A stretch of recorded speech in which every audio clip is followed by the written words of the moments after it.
So big good morning everyone, or good afternoon I should say, and welcome to the 138th Supreme Quilts Bay Sheffield Carnival. This is day one, action not too far away with the Villiers Family Bakery 120 metre Little Athletics Girls events.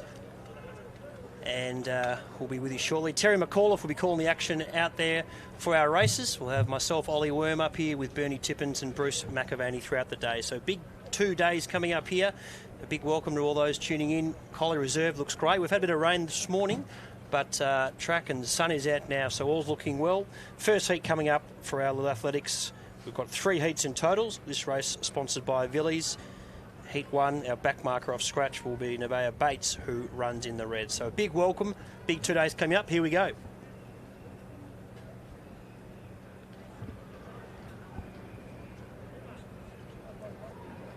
First one.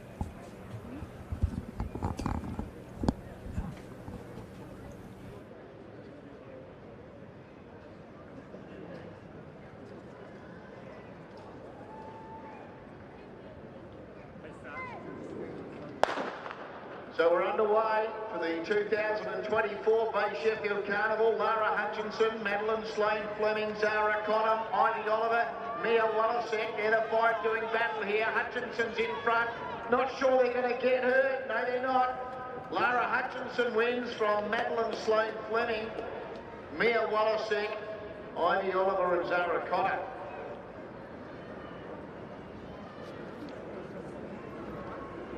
Lara Hutchinson in the pink takes the first heat of the 120 Little Athletic Girls. Winning here from Madeline Slane Fleming and Mia Wallacek. They should be the flags we see posted. Pink, black, white in that order. There we go. They are confirmed pink, black, white. After the first heat for the Little Athletic Girls. That's the 3 heat winners that go to the final with the next 5 fastest overall. In the second heat, the red here is able to award of 2.5. Looks like they're minus the white. The blue is Lucy Hawks off 12.5. The yellow is Angelique Whitaker off 13 3/4. Not sure we have a green. And the black is Holly Williams off 21. That's your lineup for the second heat.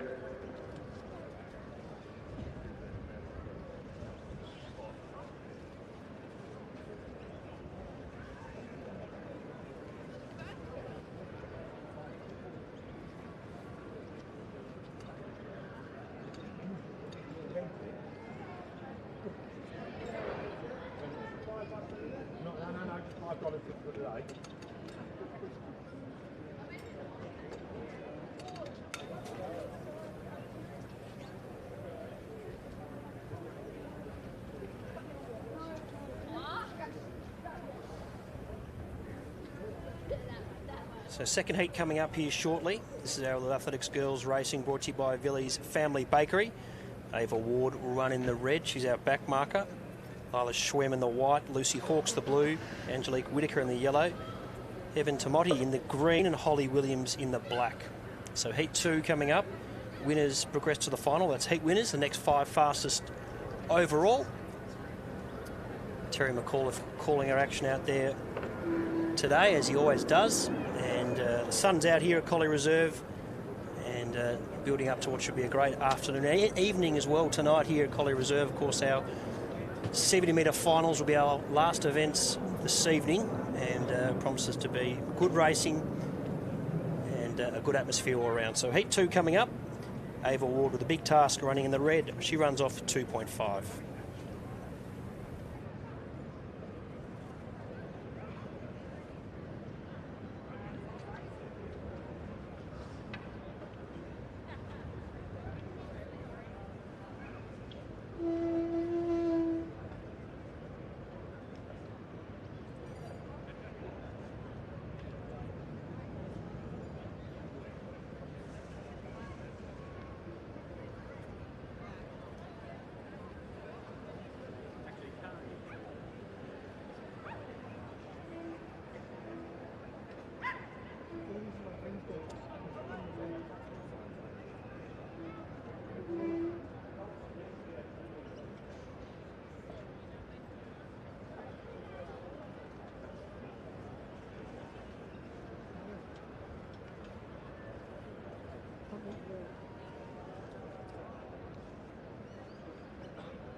On their way for this second heat, Holly Williams, Angelique Whittaker, Lucy Hawkes and Ava Ward. That's the way they start. So it's little Holly Williams in front. Angelique Whittaker after her, takes the lead. Closing late, Ava Ward, but Angelique Whittaker wins. From Ava Ward, Lucy Hawkes, Holly Williams in a really competitive heat. You'll know the winner there. And that is Angelique Whittaker. That's that second heat, so she is the automatic qualifier. Look to be Ava Ward second in the red and Lucy Hawkes third in the blue. So nice win there to Angelique Whittaker in heat number 2. She runs in the yellow and wins there of 13.75. So she takes out the second heat. We'll keep track of the time. Of course, live results available there on swal.org.au. Heat number 1 taken out by Lara Hutchinson. She ran 16.06 there. She was in the pink, taking out the first heat. Heat number 2 results coming through shortly, but no doubt about our winner, Angelique Whittaker in the yellow. She ran a 13.75. So big thanks to Villies for their support. Third heat coming up as well shortly. Isabella Tabini runs in the red. She'll be off 4.25. Jasper Barnes in the white, 12.25. Rachel Stoles in the blue, 13.25. Isla Mullins in the yellow, 14.75. Ashley Burkhart running in the green off 17, and Chanel Miao in the black off 22. So that's the third heat coming up, third and final heat. Reminder, it's heat winners, next 5 fastest progress. Just confirming there from heat 2. Angelique Whittaker was our winner in the yellow. She ran a time of 16.10 off the mark of 13.75 as we look on screen there. Athletes in heat number 3 about to set up their marks.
Heat 3 coming up for the little athletic girls.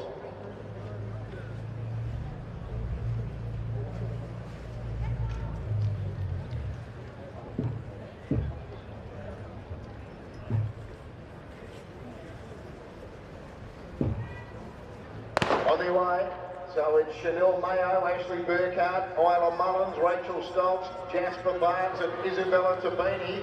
At the moment, Mayo still leads. Now Stoltz coming through though in the blue, and it's Rachel Stoltz taking the lead, and Rachel Stoltz wins from Chanel Mayo second, Jasper Barnes in third, and Isabella Tabini, Ashley Burkhardt and Isla Mullins.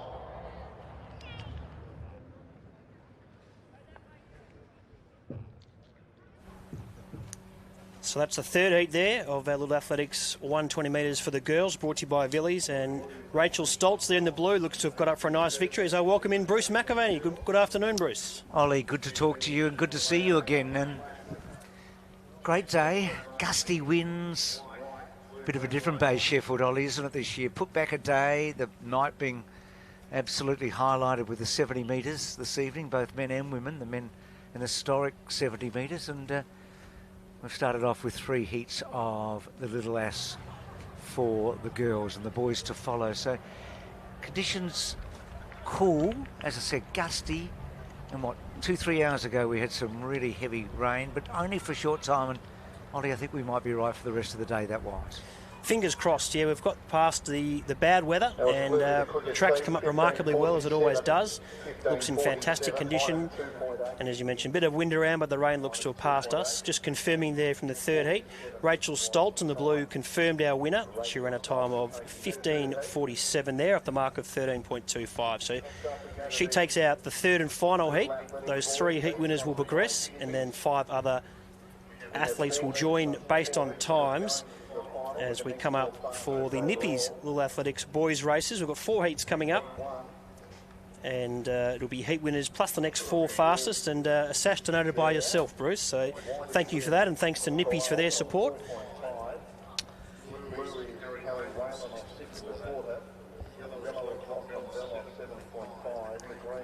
Mitchell Harrison will be our back marker. He's got a big task running off Scratch in the red, Liam Cowold in the white of 4.5, Harry Wallen in the blue of 6.25, Lachlan Bell in the yellow of 7.5, Kai Backhouse in the green of 11, Kent Lange in the black of 15, and Jack Newman in the pink of 20. So that's your first heat there, the Little Athletics boys. Great to see such good numbers here for our juniors. Hopefully we see them progress through the ranks and compete in senior events down the track here at Collie Reserve. But 4 heats coming up. Mitchell Harrison in the red off Scratch. Big task for the youngster. So those winners in the women, Ollie's been through them. Lara Hutchinson, who was off 24 metres in the first. Angelique Whittaker, 13.75 in the second. And the third heat was Rachel Stoltz off 13.25. So 5 fastest that didn't win will go through to the final. Those finals around about 5 o'clock this evening, local time, and the same for the boys 120. Great experience for these youngsters. We've got under 14 competition from the South Australian Athletic League here as well, but it's great to see the Little Ass engaging in the Bay Sheffield Carnival. And Ollie, I can't remember a time in Australian athletics where there's been so much optimism surrounding the youth and those that are coming through and those that we've got following the Paris Olympics, Budapest the year before that, and the World Under-20s in Lima this year in Peru. There's been some fantastic results. No doubt about it, Bruce, and particularly coming up to a home Olympics in 2032. It seems the youngsters are on the rise, and hopefully we'll see some of that talent competing on the world stage come 2032. But certainly a golden year for our athletes on the track and in the field as well. And great to see some of our very best. We'll see Bree Masters here this weekend. She runs in the women's gift, and a plethora of other top talented athletes there looking to make their mark on Australian track. But we might cross down now to our first heat. Mitchell Harrison, the red, he's our back marker. Looks like he'll be a scratching, in fact. So Liam Cowold in the white of 4.5. Let's go down to Terry McAuliffe.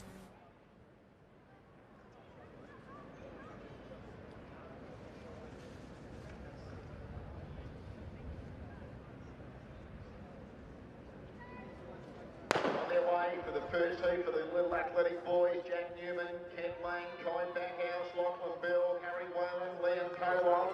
So it's Liam Cowell in the white emerging here. Goes up to Harry Whalen. They're fighting it out, and it's going to be Liam Cowell just ring from Harry Whalen. Third was Kai Backhouse. Then Lachlan Bell, Jack Newman, and Kent Lang.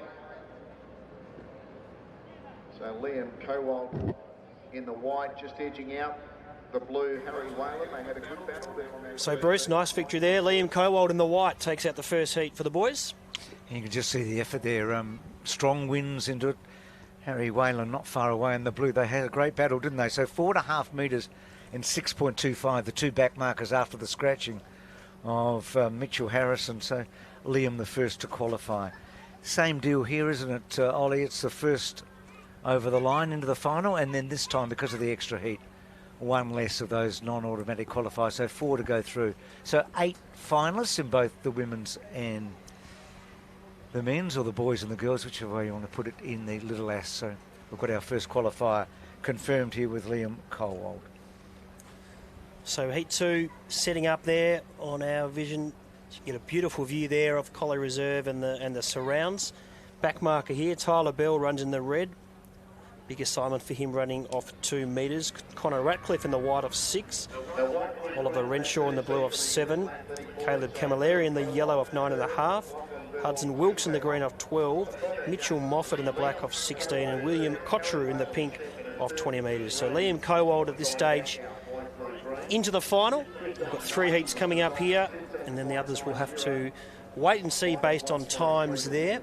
And just confirming there in the first heat, looks like our winner there, Liam Cowalt, ran a time of 15.90. So that's our benchmark first heat down. 3 heats to come. Tyler Bell runs the back marker here in the red. And it's a good atmosphere down here at Collie Reserve. Day 1 builds nicely into our night with our 70-metre finals. Of course, the 100th running, Bruce, of the 70-metre sprint. And we had a good little dinner last night. Speak to many past winners, which was great to have them all there in the one room. You did a great job, Ollie. Yeah, you're getting some good stuff out of those now veterans, most of them, not all of them. We had some contemporary winners. That was a terrific night. John Brown, a triple winner of the 70, won 3 consecutive 70s, was the host, of course, and he does a great job, Brownie. JB. Frank McHugh was the guest speaker last night. Frank won a couple of 70-metre titles, and in the mid-70s won both the 120 and the 70 in the 1 year. Not easy to do. I think he's one of the half a dozen that have done the double in the same year. And he's always entertaining, Frank. Can play a straight bat in an entertaining way, can't he? No doubt about it, yeah. He had some great views of athletes past, present, and gave us a great insight into his career and what a career it is, and now plying his trade as a coach and having great success.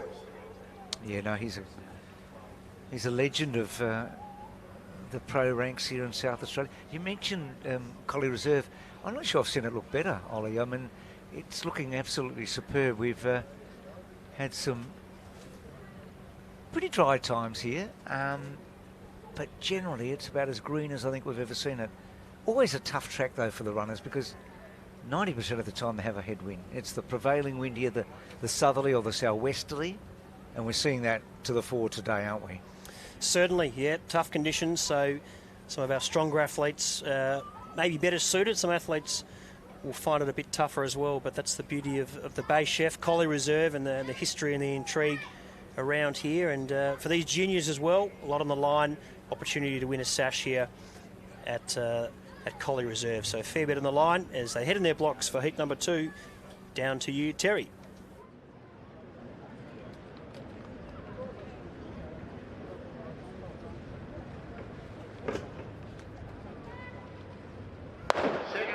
Athletic boys, William Cotcheru, Mitchell Moffat, Hudson Wilkes, Caleb Camilleri, Oliver Renshaw, Connor Ratcliffe, Tyler Bell. Big leader though, Mitchell Moffat, charging after him late, Tyler Bell, but Mitchell Moffat's going to win.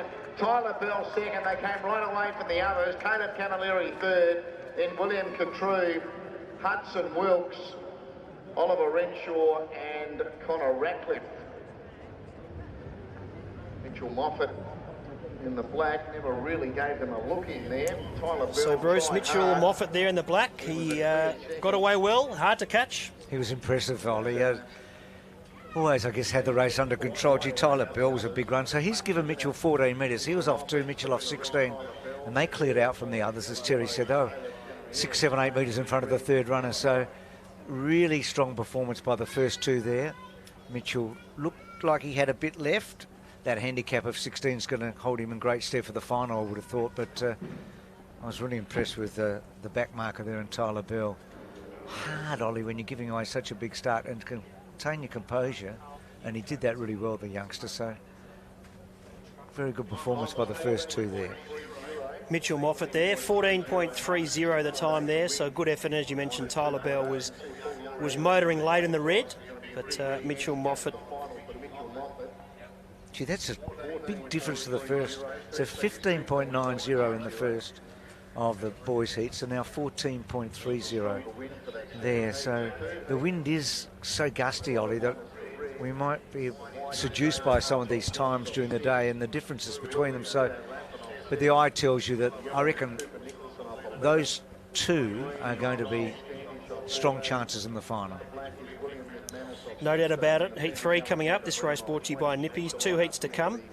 As we mentioned earlier, heat winners, then next 4 based on times will progress.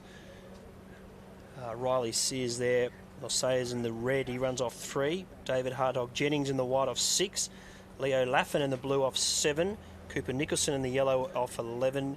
Giles Standish in the green off 14. William McManus in the black off 16. And Alexander Brown in the pink runs off 20 metres. So third heat coming up. Mitchell Moffat is the young man to beat at this stage as our youngsters head out and find their marks here. And you can see the flags in the background for those at home tuning in, just giving you a bit of indication of the winds here and what our youngsters are contending with at this stage.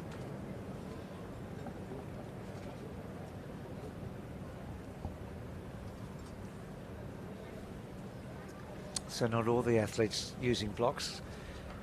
Just see the blocks being set there for Leo Laffin, who's in the blue. Looks like our back marker might be a scratching here in heat number 3, so Hartog Jennings in the white will assume that roll off 6 metres. 63 so far for the 8th wicket. They still trail Australia by 190 runs. Doing a good job. And Bruce, you've been to the Bay Sheffield a few times yourself. When was the first one you attended? It's a good question, Ollie. I was born in 1953. It would have been in the 60s, late 50s, 60s. My father's just about best friend, Riley Wing, won the Bay Sheffield in 1947. And as a young boy trying to be a league footballer, he came out and taught me how to run, Riley. He was a great Australian. He's in the Hall of Fame, Bay Sheffield Hall of Fame. So I had that connection through Riley's deeds and the stories that Dad told me about him. So from a pretty young age, I didn't come every year, I came often, and it's been a staple diet in South Australia, 1887 all the way through with not a break. I mean, it's something to be very proud of. It's the 138th running of the Bay Sheffield for the men tomorrow. Not many events in South Australia can boast something like that. So, yeah, my memories go back a long way. No, it's certainly a bit of a landmark, iconic event here in South Australia, and long may it continue. 138 editions, certainly no mean feat. So it's in a good spot as well. Good team, good committee, good leadership, and great entries across the next couple of days. So we'll see plenty of local athletes and interstaters here.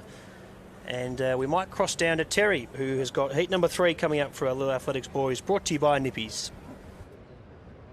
Heat 3 here for the Little Athletic boys.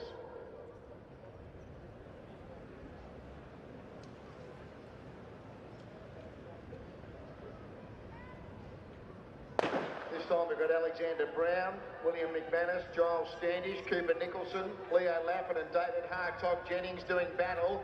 So it's Brown in front, McManus after him. Hartog Jennings joins in though. David Hartog Jennings takes the lead and goes on to score from William McManus second, Cooper Nicholson third, then Alexander Brown, Leo Laffin and Giles Standish. David Hartog Jennings, the winner there in the white. Bruce, impressive running there from our back marker, David Hartog Jennings, too strong. He was fantastic, Ollie. He really was. He stood up. Very interesting start for him. He stands very upright. He doesn't really crouch at all. He kept low during the race, into the breeze. He was powerful. Oh, he's a good runner. I mean, obviously he's a good runner, but he was so impressive there. This time will be interesting, Ollie, just to see where it sits with the others. So 14.30 for Moffat in the previous, 15.90 for Coward in the first. So big difference there, but no, he looked terrific, and he won by space in the end. But tall boy, well developed, strong body for his age, and a big tick after that heat. No doubt about it. Looked impressive to the naked eye, and we'll see if it's backed up on the clock very shortly. 15.97 is the time there. Okay. So heat 2 at this stage looks to be the one to beat with Mitchell Moffat, but still an impressive run there from David Hartog Jennings. I did briefly overhear possible re-handicap scenario there from heat number 2, perhaps a Mitchell Moffat, given they have run a fair bit quicker. We'll wait and see if that becomes reality, but just overhearing Terry and Paul Young down there. Looks like our second heat was clearly the fastest, so there could be a re-handicap. Watch this space. But heat 3, David Hartog Jennings, very impressive. Who'd want to be a handicapper, Ollie? I mean, it's difficult when you have all the data in front of you to make these big calls, but you know, this form is unexposed for a lot of people. I mean, the handicappers do their job. They've got all the resources available to them, but handicapping little athletics, it would not be an easy job. Well, handicapping altogether, I mean, in athletics and pro running and athletes improving, and especially youngsters developing, going from the age of 14 to 16, 17, 18, physically developing. I don't envy their task, and you know, it's a tough job, and we take our hat off to the handicappers of the sport, and particularly Paul Young with the juniors here. As you mentioned, not a lot of exposed form, so doing a tremendous job, and this sport as well relies on a lot of people like the handicappers and our officials and everyone who makes it happen. So heat 4 coming up here for the athletics boys, brought to you by Nippies. Jack Wheeler runs in the red off 4.5. Looks like white and blue are scratching at this stage. Sam Newen is in the yellow off 11. Riley Hill in the green off 14. Blake Bush in the black off 19 metres. So fourth and final heat coming up. Our little athletics, the boys, brought to you by Nippies. Last of our junior races for now before we have our Jim Travers Memorial, the restricted 120. That's due at 1:45 local time here. So final heat coming up for our youngsters, Bruce. One last opportunity to book their spot in the final. And Jack Wheeler here, Ollie, he's got this difficult situation because white and blue not running, so there's a big gap, not only in terms of where the next lane is, but also in terms of the handicap. So Jack's giving away 6.5 metres to Sam Newen, who's in the yellow, so, and you can see on the screen there just the gap, so no one really outside of him. A big gap to the rest of the field, and a long gap in terms of the handicap. You can see how much taller he is than the other three boys, so he's more developed, and he's earned that back handicap. So just how that affects him here, because sometimes it's nice to be able to ping off somebody, isn't it? No doubt about it. Fourth and final heat coming up, down to Terry McAuliffe.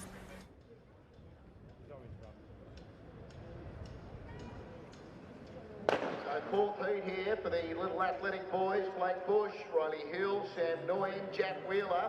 So it's Blake Bush in front, tackled now by Sam Nguyen, but going to them both, Jack Wheeler, and Jack Wheeler takes over.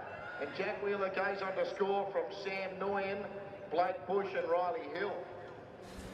So Bruce, we spoke about him pre-race, Jack Wheeler, and he backed it up on the track. That was impressive. It was. I mean, he's won by a long space. And you can see the difference here, though, Ollie. I mean, in terms of age and development, I mean, they're in a different league, so to speak. So that has to be taken into consideration. It was a fantastic run by Jack.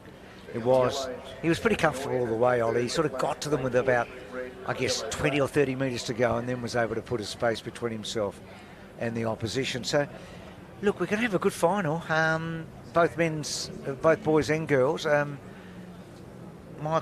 Mitchell Moffat, what Paul does there in terms of the handicapping could be a key, because Tyler Bell wasn't that far away from him, so Paul will take that into consideration. And then we've seen a couple of back markers, Hartog Jennings, David Hartog Jennings and Jack Wheeler win very comfortably. intriguing final coming up for the boys and girls, the youngsters there. Jack Wheeler in the final heat, 15.77 he ran there. So the three heats were pretty consistent time-wise. Just Mitchell Moffat there who ran a bit quicker, and if Paul Young might just do a few adjustments there, we could see a cracking final. But that concludes our juniors. Next event on the track is the Jim Travers Restricted 120, and that is due at 1:45. Hope you're enjoying the action here. And a big welcome to all of us, all of you joining us here in the live stream, day one at Collie Reserve. Minus 2.9 was the wind, minus 2.9, 15.77 the time. Coming up next, we've got the heats of the free lap 120 restricted Jim Memorial. Winners going through to the semi-finals plus the next 6 fastest overall.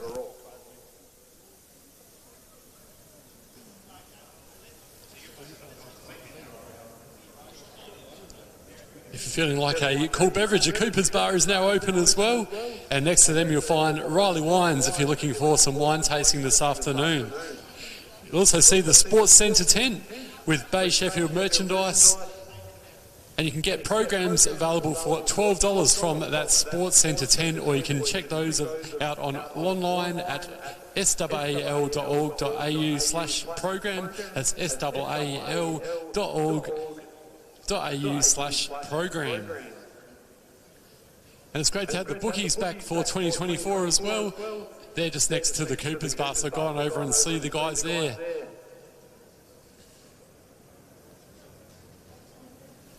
Don't forget to join us tomorrow morning for the Bay Sheffield breakfast at the Pier Hotel. It's a great tradition and a fantastic way to celebrate the history of the Carnival. Hear from Hall of Fame inductees and SA Athletic League patron, the man himself, Bruce McAvaney. Book a ticket on our Bay Sheffield website at www.baysheffield.org.au. That's the Bay Sheffield breakfast at the Pier Hotel tomorrow morning.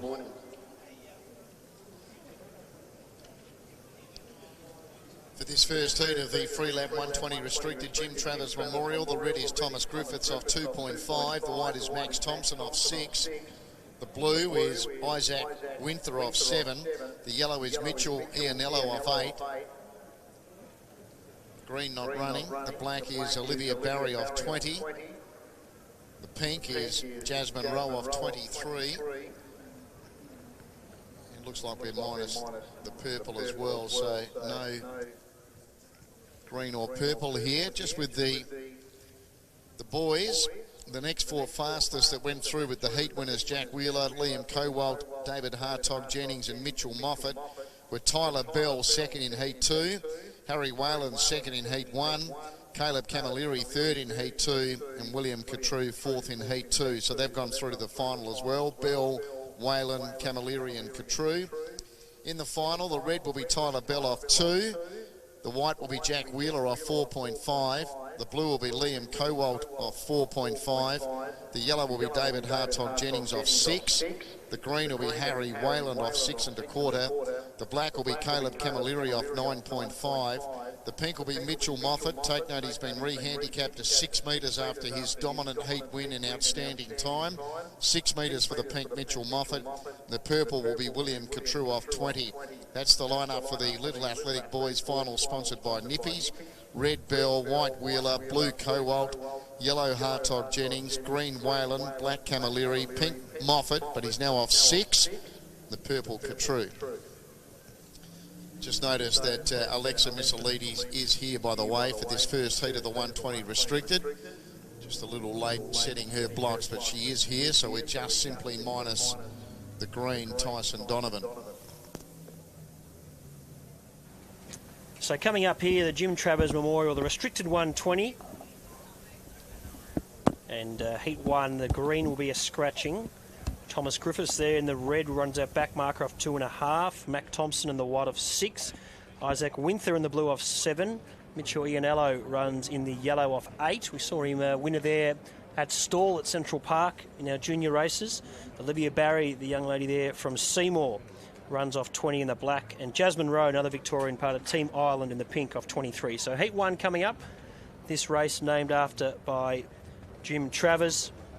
And certainly a great of our sport, and great to have this restricted race here. Often a good form guide And we've seen winners progress through the ranks and come through this very race. So Heat 1 about to come, head up to their blocks. Thomas Griffiths interesting here. So he's in the red. Well, he ran 21.49 in November, so it's a good run. So he'll be strong late. Now, 2 divisions really here with the men and the women, but really interested to see the red. Along with the next 6 fastest overall through these heats.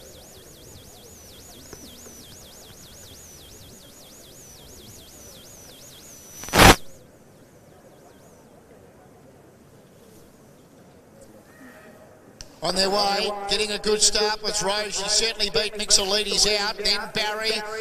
Next was Ianello from Winter, Thomas and Griffiths. But it's Jasmine Rowe in front from Max Thompson. And Jasmine Rowe beats Max Thompson. Third was Isaac Winter. Then Thomas Griffiths, Olivia Barry, Mitchell Ianello and Alexa Mixolydes. So Jasmine Rowe, the Victorian there, trained by Todd Ireland. She's been in good form in the Victorian Athletic League and was too good there. Storming late was Max Thompson, the white. It was a big task for Thomas Griffiths. You mentioned his 200 he ran there recently, so he was tightly handicapped, did a good job there. But Jasmine Rowe in the pink, we'll see if it backs up on the clock. But impressive taking out the first heat there, Bruce. She was led from the gun, basically.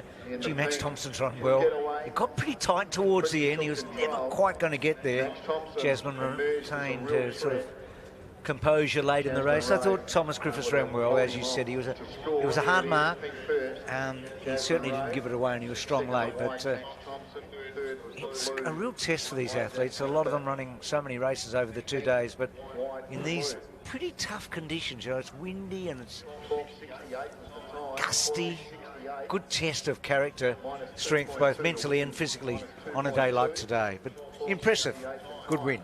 No doubt about it. 12.68 the time there for Jasmine Rowe. And if you're tuning in at home, if you head to saal.org.au, you'll be able to follow the live results there. So Jasmine Rowe wins ahead of Max Thompson, and Isaac Winter was in third. So 12.68 the benchmark, the time to beat at this stage. The Victorian Jasmine Rowe takes out the first heat.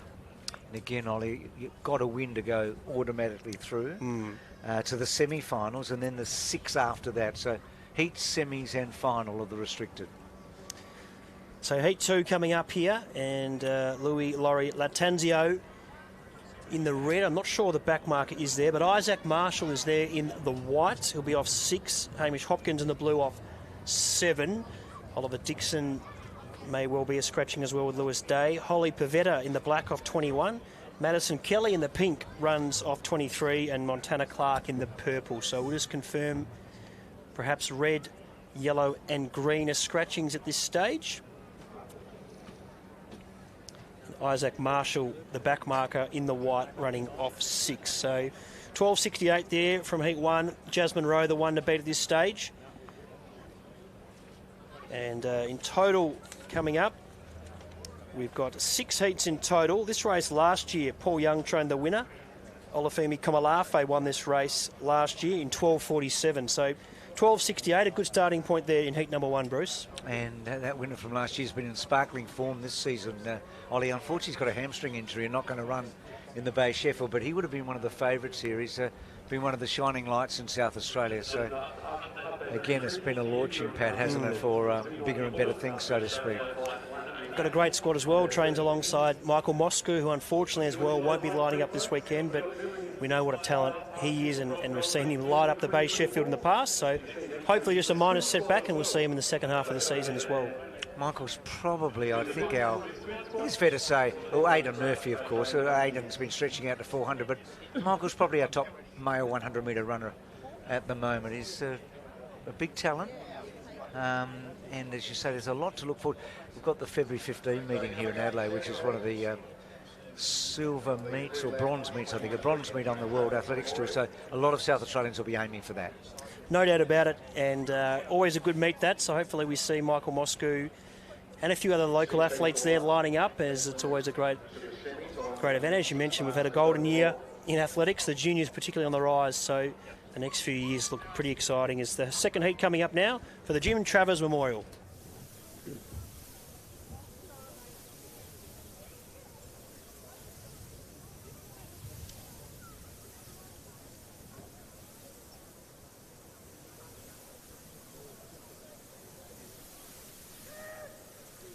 on their way. Looked a nice even start. So it's Montana Clark, Madison Kelly, Holly Pavetta, Hamish Hopkins, Isaac Marshall. The leader was Montana Clark. Hamish Hopkins closes in. Oh, gee, it's close. Hamish Hopkins, Montana Clark, there's nothing in it. Isaac Marshall third, and then Madison Kelly and Holly Pavetta. White and the purple here. I should say the blue and the purple have hit it locked together. Hamish Hopkins in the blue, Montana Clark in the purple. They're the two.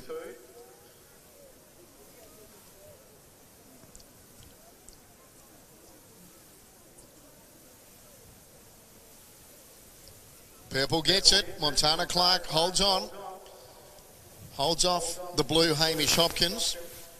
Third was the white Isaac Marshall. Purple, blue, white. So Bruce, the purple there. Montana Clark holds on for a win. It was a good finish there in the second heat. Time for Montana Clark. 13.03. Pick, wasn't it, Ollie? I mean, blue and purple oh so close. So far the outmarkers have had the best of the two heats in the restricted. That first one going to Jasmine Rowe off in the pink off 23, and this one off 25 metres. 13.03, so a touch slower there than heat number one, but still right in contention there. Montana Clark, Hamish Hopkins was second. Isaac Marshall ran third there in heat number two, the Jim Travers. And it's winners progressing to the semi-finals, plus the next six fastest overall. And results there live on swal.org.au is heat number three coming up here. Blue looks to be a scratching at this stage.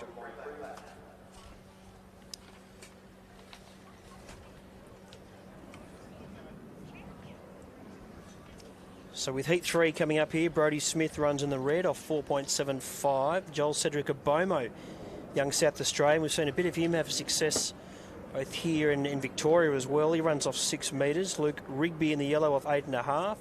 Toby Cook in the green off 11. Kanisha Surfontaine in the black off 22. Mia Hetherington in the pink off 23, one of our Victorians. And Samantha Lee Poles in the purple runs off 27. So the blue is scratching here and possibly the yellow as well. Heat three coming up. Brodie Smith, the back marker, off 4.75. When you say our Victorians, Ollie, just remember where you're sitting right now. Well, indeed, Bruce, I should tell you as well, I'm actually born in South Australia myself, so I spent a few of my earlier years here, so I am classified as a South Australian. But I could tell you had a good education. Yes, but no, my father lives here now, and always enjoy coming across here, particularly back in the day, running at the Bay Sheffield, always a highlight coming to South Australia for Christmas and running here at the Bay Chef. Nothing better. Seriously, the Victorians have been so supportive. They always are, the Bay Sheffield, but you mentioned the numbers earlier today. I think one of the reasons, I mean, it's been so well promoted and Kim Steer's doing a great job and with Jenny Poole, but I think the date going back one day has given a lot of the Victorians a chance to have Christmas, enjoy the rest of Boxing Day, get in the car or get on the plane on the 27th and get here for the 28th. So I'm not sure what the future plans are for the South Australian Athletic League in terms of, do they go back to 27, 28, or do they stay at 28, 29? I reckon it's worked well for the Victorians having it 28, 29. Certainly. No, it seems to be very well received this year with the entries. The Victorians have come to support it. And you're probably right, that extra day just to spend at home and then make the trip over. So it seems to be well received, and the numbers are great overall from the Victorians and other states as well. So hopefully we see that maybe progressing moving forward as well. The yellow is here actually, Luke Rigby, might I add as well. So Luke Rigby is here in the third heat, but great to see so many interstaters here and great numbers across the board here. This is day one of the Bay Sheffield, the 138th running. Here we go for heat three with Terry.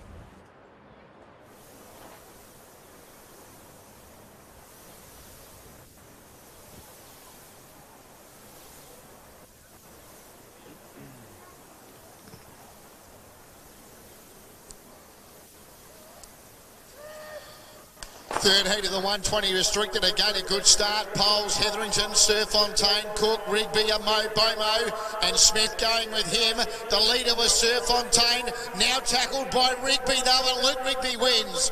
Luke Rigby from Kanisha Surfontaine, Joel Cedric Bomo, Brodie Smith, And then you had Mia Hetherington with also Samantha Lee Poles.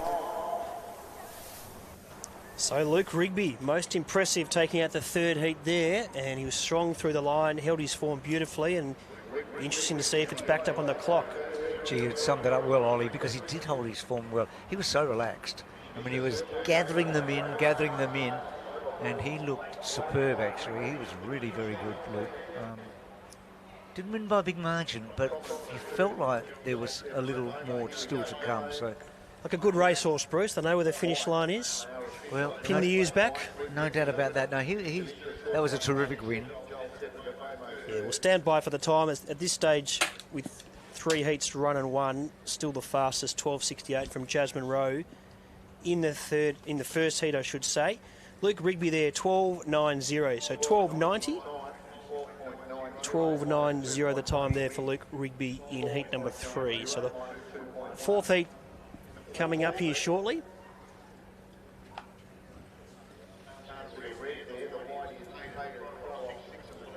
Red looks to be a scratching. Hayden Crowe runs in the white off 6.25. Luke Elliston in the blue off 7. James Forrest in the yellow 8.75. Tyler Ford in the green off 11.75. Jeff McKenzie in the black off 22. Tully Allen in the pink off 23. And Kelsey Roberts in the purple off 32. So 4th heat coming up here.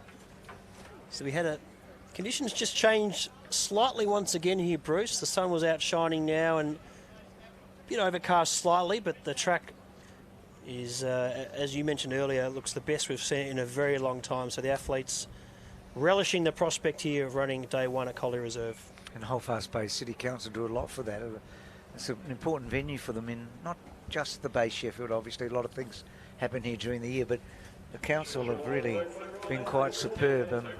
I know that talking to the President Kim Steer earlier about the work the council have done here and preparing this surface has been much appreciated, and none of us have seen it look a whole lot better than it does today. Going to warm up a little bit tomorrow, Ollie. I mean, 2 weeks ago, on December the 15th, the Mort Daly was due to be run on this track as the pre-meet, but temperatures were in the high 30s, so the league decided that it was too hot for everybody, and that meeting has been postponed to January now. So, look, better a day like today than 40 degrees, and we can get those days, as you know, here in Adelaide at this time of the year. So, cool today, a little bit warmer tomorrow.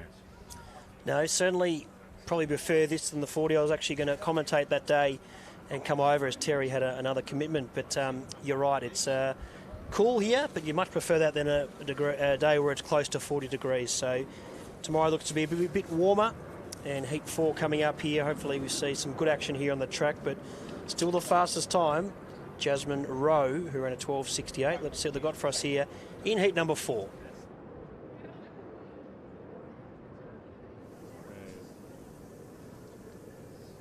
We greatly appreciate our support from our naming rights sponsor, Supreme Quilts, with over 30 years experience providing the highest quality and Australia's largest range of European down quilts, mattress toppers and pillows made right here in South Australia. Supreme Quilts has your bedding needs covered.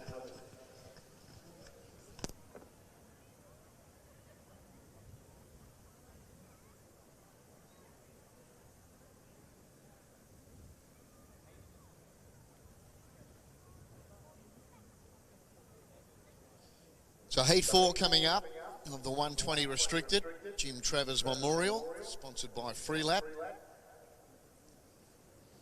Just the heat winner guaranteed a spot at the next stage in the semi-finals.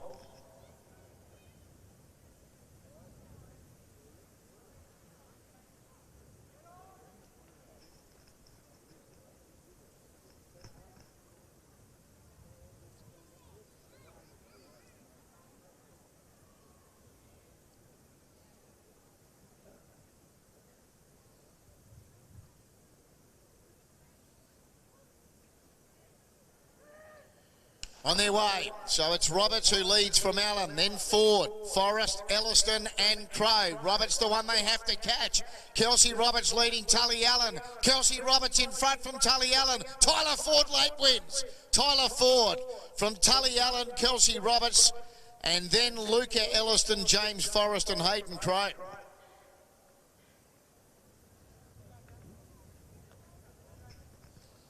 Kelsey Roberts led for a long way.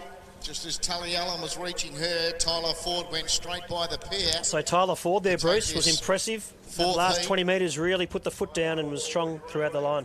You can see the difference between 100 metres and 120 there, can't you? Because that race completely changed in the last 20 metres. Kelsey Roberts led for most of the race. She looked for the winner, and then Tully Allen was able to reel her in, and then right on the line, Tyler Ford got through. Competitive. I reckon from what we've seen so far, we've still got 2 restricted heats to go. We've got semi-finals and finals, but so far I reckon Jasmine Rowe, along with Max Thompson from that first one, and then in the third one Luke Rigby, they've been the standouts I reckon, just to the eye so far, Ollie. I mean the clock will be tricky today because of the gusty winds. I think those times could be a little bit deceiving, so I reckon Luke Rigby's looked as good as anyone.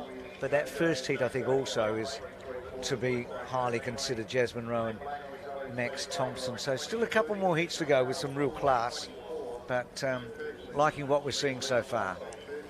No doubt about it, Bruce. Good racing all round, competitive, well handicapped, and some good finishes as well. So no real standout, as you mentioned, but Jasmine Rowe at this stage looks the one to beat as we look for the time for Luke Rigby, which will come through shortly. And don't forget, our results are all live results online there, so you can follow throughout the day.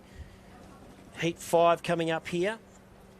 Green at this stage looks to be a scratching. Josh Young, the Victorian, part of Team Island, runs in the red of 5. Jack Burfield in the white of 6.25. Matthew Warren in the blue, 7.25. Andrew Custodio in the yellow of 8.75. Zoe Flesfader runs in the black. She runs off 22. Scarlett Poole in the pink. She runs off 24. She recently won a race there in Victoria, did Scarlett, so it was great to see her on the podium there. And then Elise Moss in the purple off 34 metres. So a good field coming up here for Heat 5. And we'll have the results from Heat 4 shortly. Did you get to many of the meetings in Victoria, Ollie? Yes, yeah, calling a lot of the meetings in Victoria there. So we've had a great start to the year. Seymour was a great meeting there recently. We had a Warrnambool Terrain double, Waverley, Cobden and Mortlake. So we've had a good start. We've got Maryborough on New Year's Day. Is that still the big meet? I mean, it's all obviously, but Maryborough's always had a big reputation. Yeah, no doubt. Ballarat's always a big double header. Beachside's one that's burst onto the scene. We had Seymour recently, which was a new meet, and just had brilliant local support and a great committee. So every meet's got its own unique feel and vibe about it, I guess. I think there were some South Australians at Seymour as well, weren't there? So a few of our athletes have gone over. We've had a good start to our season here as well. I think so, yeah. We kick off at Marion, a couple of months ago now. January's pretty busy.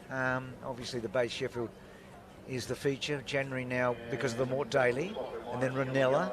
And then Camden's always at the beginning of February, which the 400's the highlight there. Loxton's a beauty here too on our circuit as well. No doubt about it, yeah. Loxton, one of the real highlights. Camden, so it's always a good calendar here in the South Australian Athletic League. Plenty of action, and the league's in a good spot as we head down for heat number 5 here. And this is the Jim Travers Memorial.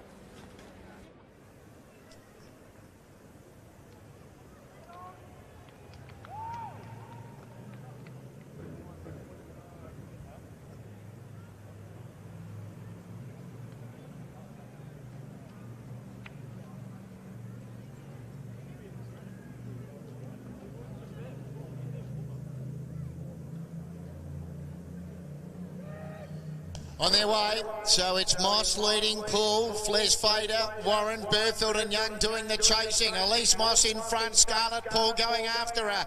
Jack Burfield joins in. Jack Burfield takes the lead. Jack Burfield wins from Joshua Young.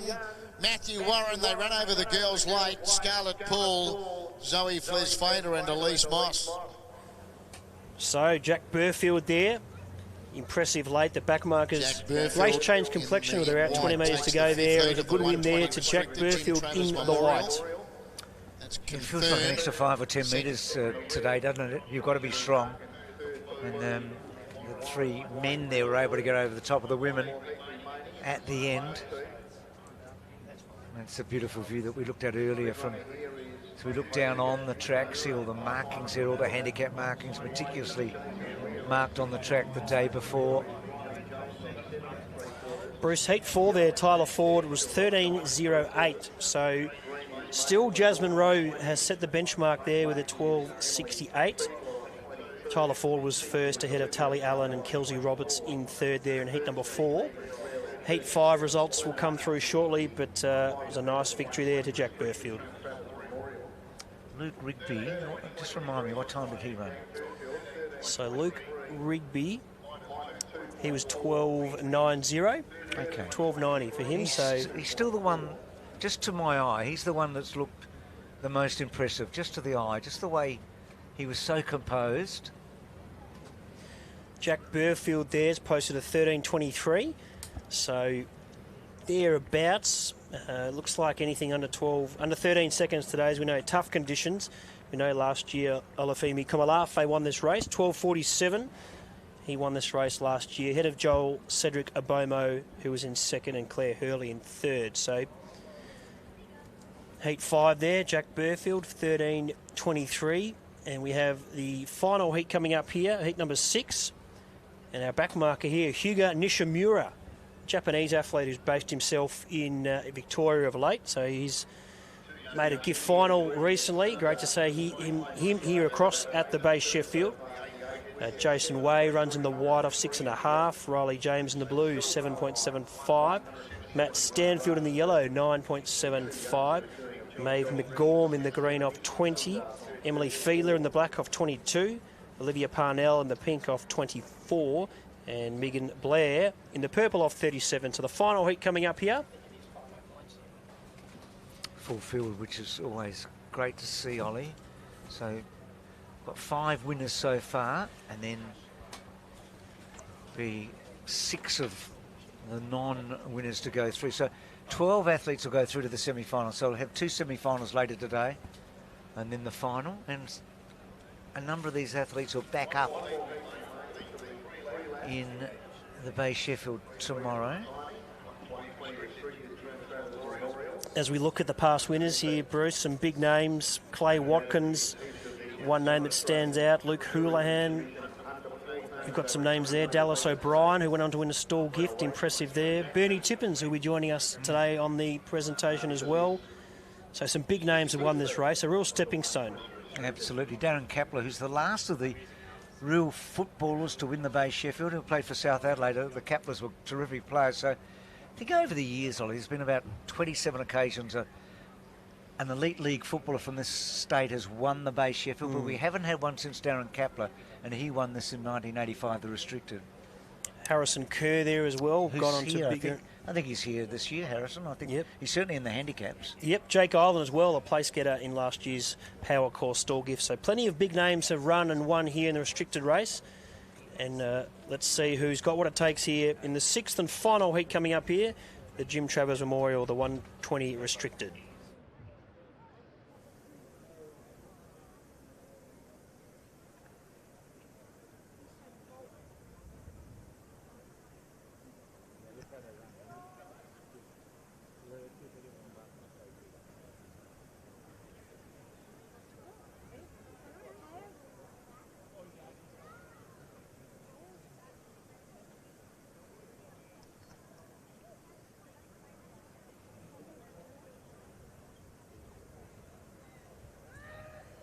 On their way, Blair a little slow out, but leads Parnell, Fiedler, McGorm, Stanfield, James Weir and Nishimura there joining in. So it's Blair, Parnell, now James with Weir and Nishimura. Weir wins.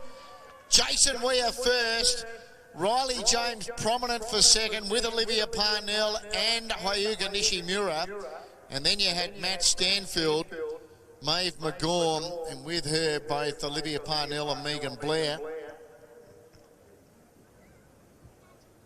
Jason Weir takes heat 6 of the 120 restricted Jim Travers Memorial. So he's the automatic qualifier for the semi-finals. So Jason Weir there, good victory there in the 6th and final heat, Bruce, and we'll stand by for the time, but looked good. It did. It was a good contest, Ollie. It really was, because Nashimura looked to be going better than him at halfway, and James wasn't far away. And Weir was strong. It was really powerful all the way to the line.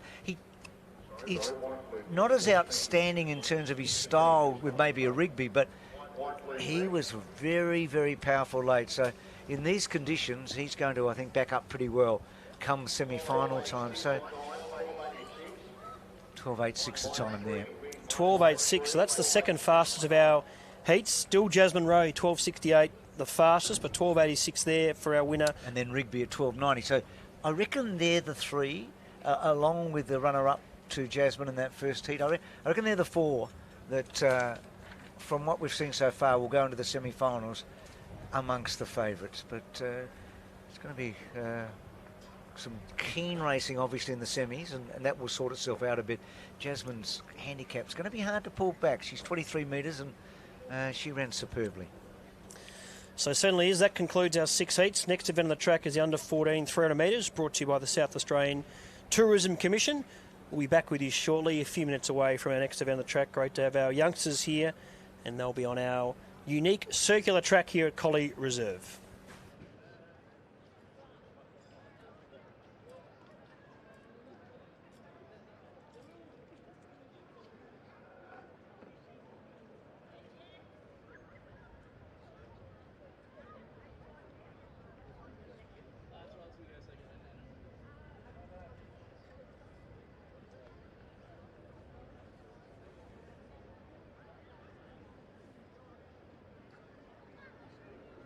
And folks, don't forget you can be a part of the Bay Sheffield 50-50 raffle for 2024. Last year's winner took home over $2,000. Just head over to www.s50.events/BayChef. That's www.s50.events/BayChef. It's great to have Billy's Pies and Pasties back for 2024. Why do people prefer Billy's Pies and Pasties? They're lower in fat, richer in flavour with no added preservatives. Our pies and pasties are full to the brim. When we say handmade, we mean handmade. We don't just use any meat, we use high quality lean beef. After perfecting our pie, we created a Billy's Pasty, golden flaky pastry and full of fresh vegetables. And you can find the Billy's Pies and Pasties stand at the southern end of Collie Reserve. Next to them, you'll find the Squid Squad serving up squid and the chips.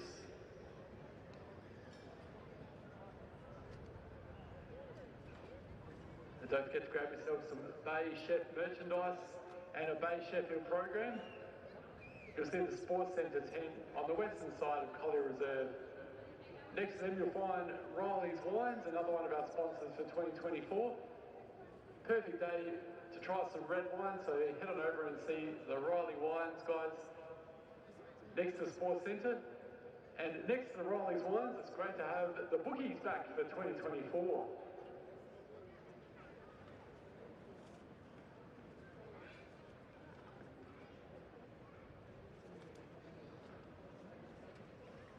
If you feel like a cool beverage this afternoon, the Cooper's Bar is available as well, serving you some Cooper's beverages. We appreciate their support once again for this year's Bay Sheffield. It's also perfect weather to get yourself a coffee this afternoon. We've got the Pier Hotel serving coffee. They're just next to the Billy's Pies and Pasties tent over there at the southern end of Collie Reserve.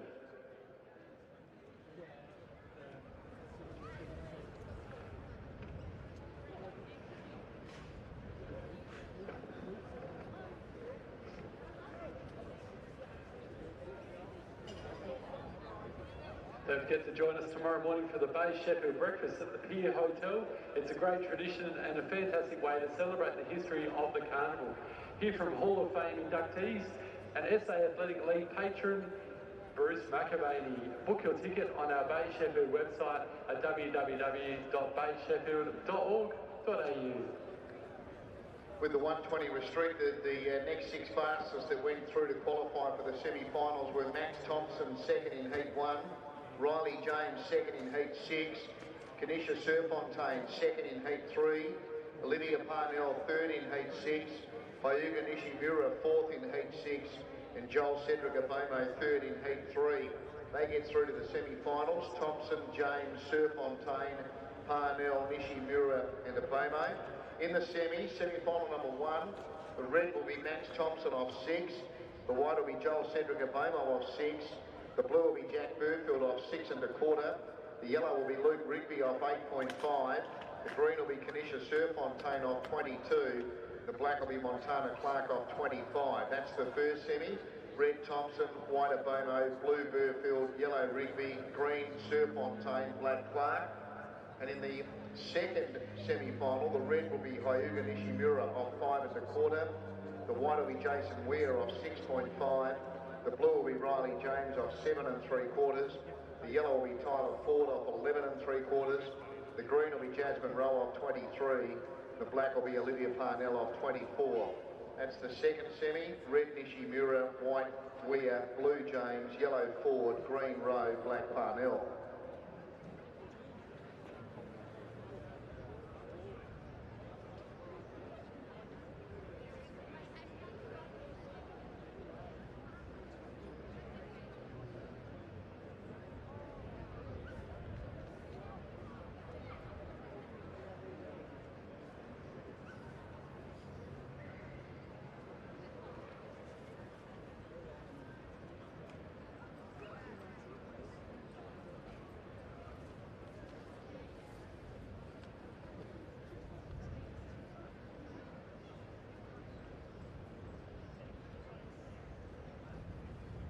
So coming up to the under-14, sponsored by the South Australian Tourism Commission, we have heats over the 300. 4 heats. The 4 heat winners go to the final with the next 4 fastest overall.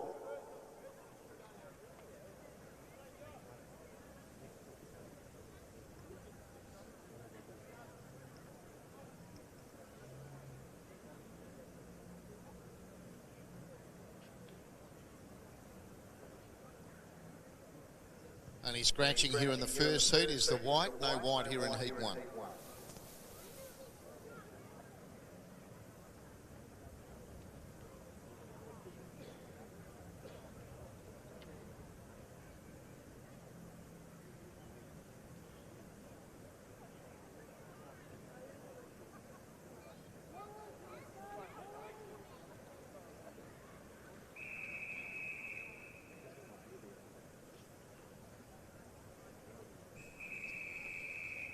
On their way in the first heat, so Kira Dixon's your leader from Oliver McDougall in second spot. Evelyn Cornish has gone out quickly in the black. She's now into second spot. In the pink, Julian Elder was fourth. Then in the green, Tyler Schmidt. Next was Ethan Palmer in the blue from Jesse Straw in the yellow. And Tom Dixon in the red last of all. Turning, Kira Dixon led. Coming after Kira Dixon in second spot, they was Evelyn Cornish. And Evelyn Cornish went through now and took the lead. So Evelyn Cornish in front, moved clear, and Evelyn Cornish is in no danger. He's careering away to score here. Evelyn Cornish goes on to take the first heat. Second was Tyler Schmidt. Third was Ethan Palmer. Then Julian Elder. Next was Jesse Strawn with Oliver McDougall. So I'm joined here by the President of the South Australian Athletic League, Kim Steer. Kim, welcome to you. There was a nice victory there to Evelyn Cornish in the first heat, the under-14 300 metres. Yeah, she's a good runner. She took off hard early, and in fact she's from my stable at Brighton. She's pretty well renowned. She's a very good sprinter, and probably that's her best performance over a distance. I think Evelyn came first, Tyler Smith second, and a very good race and perfectly run 300 metres. You got to get it to that corner not get boxed in, and she did that, which was all credit to her. And in terms of the numbers, you must be pleased to have 4 heats here for under 14s. It's great to see. Well, I think it's a healthy indicator for the sport, and I think proof that if you provide an environment of community and fun and enjoyment for young kids, that they will partake. You don't want to. They're not Olympians yet, so don't treat them like them. But they love learning, and I think they love the competition. So another good heat here coming up. Yeah, some good athletes, some good youngsters here who no doubt will be enjoying racing here at Collie Reserve. Looks like our back marker will be Charlie Camilleri in the white. He'll be running off 26. Yeah, you've got to watch Charlie. He's only small, but gee, he packs a punch for over the distance. And I'd expect him to feature the finish. Probably young LaRue would be there too. And, you know, how many in a race? About 7 or 8. So see how they go. But, yeah, I like Camilleri in this one. So Charlie Camilleri in the white runs off 26. Thomas Ozols in the blue, 28. Will Hayes in the yellow, 36. Ruben LaRue in the green, 40. Dom Kinley in the black, 44. Callum Cornish in the pink runs off 46. Liliana McLean in the purple off 48. And Frankie Mayhew Sharp wears number 1 and will run off 58 metres. So heat 2 coming up here as we look our results from heat number 1. 38.29 there for Evelyn Cornish. She was first ahead of Tyler Schmidt and Ethan Palmer. So Evelyn Cornish, nice victory in the first heat. Let's see what they've got for us here in the second heat. Terry McAuliffe to call the action.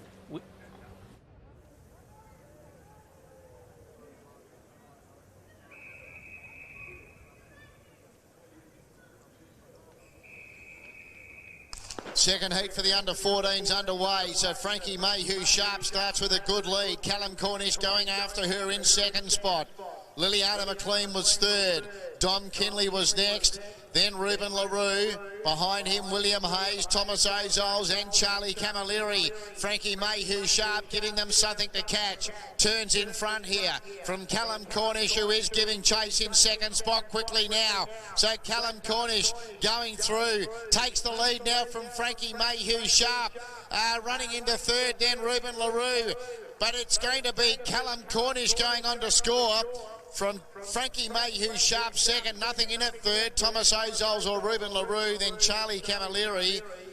Next was William Hayes, and then Dom Kinley and Liliana So Callum McLean. Cornish, an impressive victory there in the second heat, Kim. Yeah, so it's a brother-sister combination in the first 2 heats.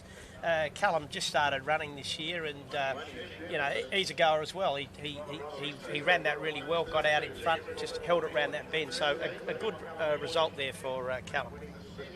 So that was a great victory there, and great footage for those joining us at home as well. We've got great 4 cameras here in operation, and great to see the up vision there, right, as we look on our screen there as we go back. Heat 3 marshalling right now for our under-14s. Big thanks to the South Australian Tourism Commission for their support. So the third heat coming up. We'll see those results from Heat 2 shortly. So Jude Haywood is a scratching out of that first heat. Unfortunate, an excellent runner. He's just grown 6 inches in 6 months, and I think that's it's paid a bit of a toll on his muscles. So he's pulled up very sore in the back and lower back. So he's out of the third heat. 38.12 the time there in heat number 2. 38.12 there for Callum Cornish, and heat number 1 was not too far away as well. 38.29. So pretty even across the board as the heat number 3's coming up here. Riley Fielder, I should say, getting confused with the Victorian Nick Fiedler. Yep. This is Riley Fielder in the red off 20 metres. Oliver White in the whites. We've got Billy Rouston running in the blue. Ashton Zorich in the yellow. Alaya Zoalang in the green. We go to Noah Charlesworth in the black. The pink will be Zoe Sardellis.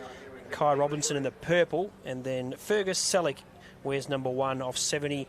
Running for the Camden crew, who no doubt will want to have a big couple of days here. Frank McHugh loves this time of the year. He does, and Billy Rouston will give him a big shot in this one. Billy, son of Colin Rouston, former president.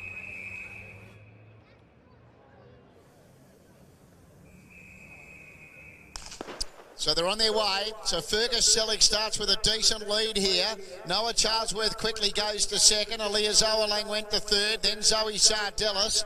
Next was Ashton Zorich from Billy Rouston, Riley Fielder and Oliver White. Coming up towards the home turn, Fergus Selleck in front. Noah Charlesworth, though, is closing in and ready to close the gap and challenge. So now Noah Charlesworth takes over.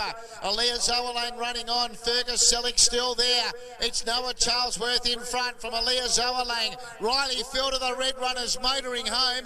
Noah Charlesworth in front, though, and Noah Charlesworth wins from Riley Fielder, Billy Ralston, Aaliyah Zoerlane, Ashton Zorich, Fergus Selleck, Zoe Sardellis and Oliver Wyatt.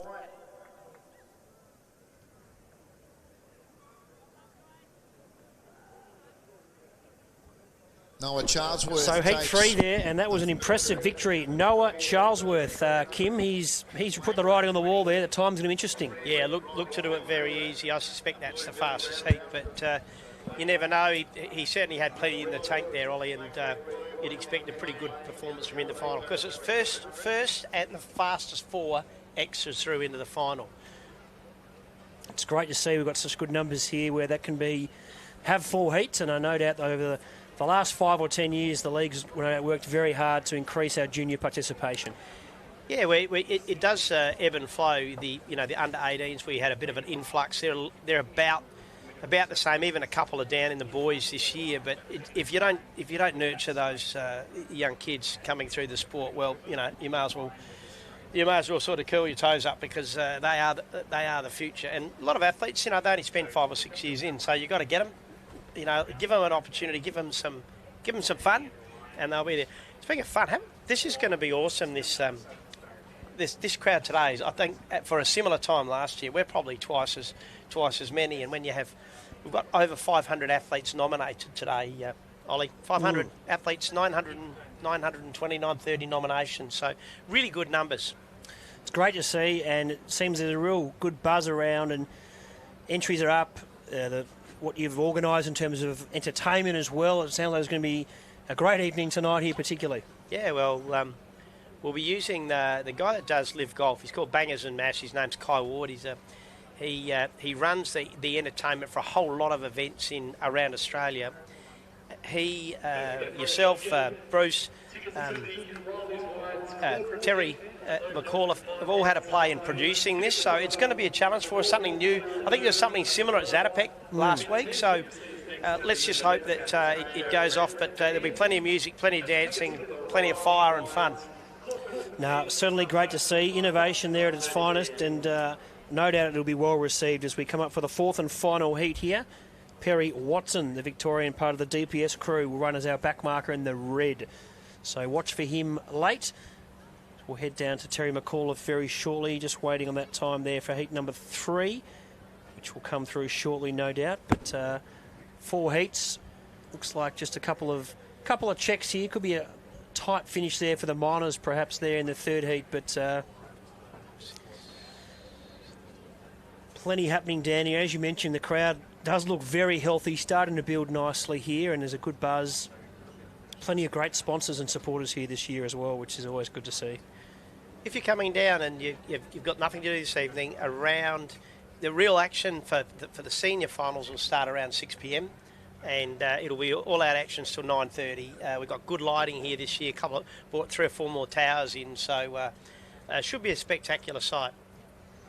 Now, fantastic work by yourself and the organising committee. I know Leon on the team, yourself, Jenny, and many others who make this happen.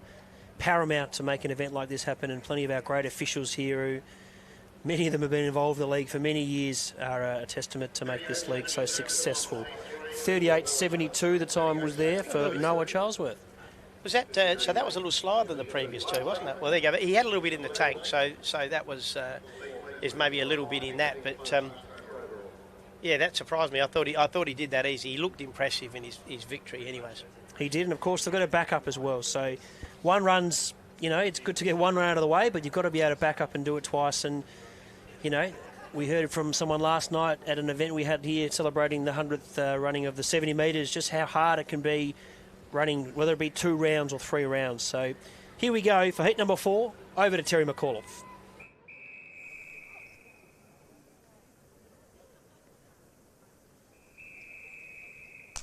On their way in this last heat for the under-14s, Mo Kulinich, the one they have to catch, leads Oscar Norman.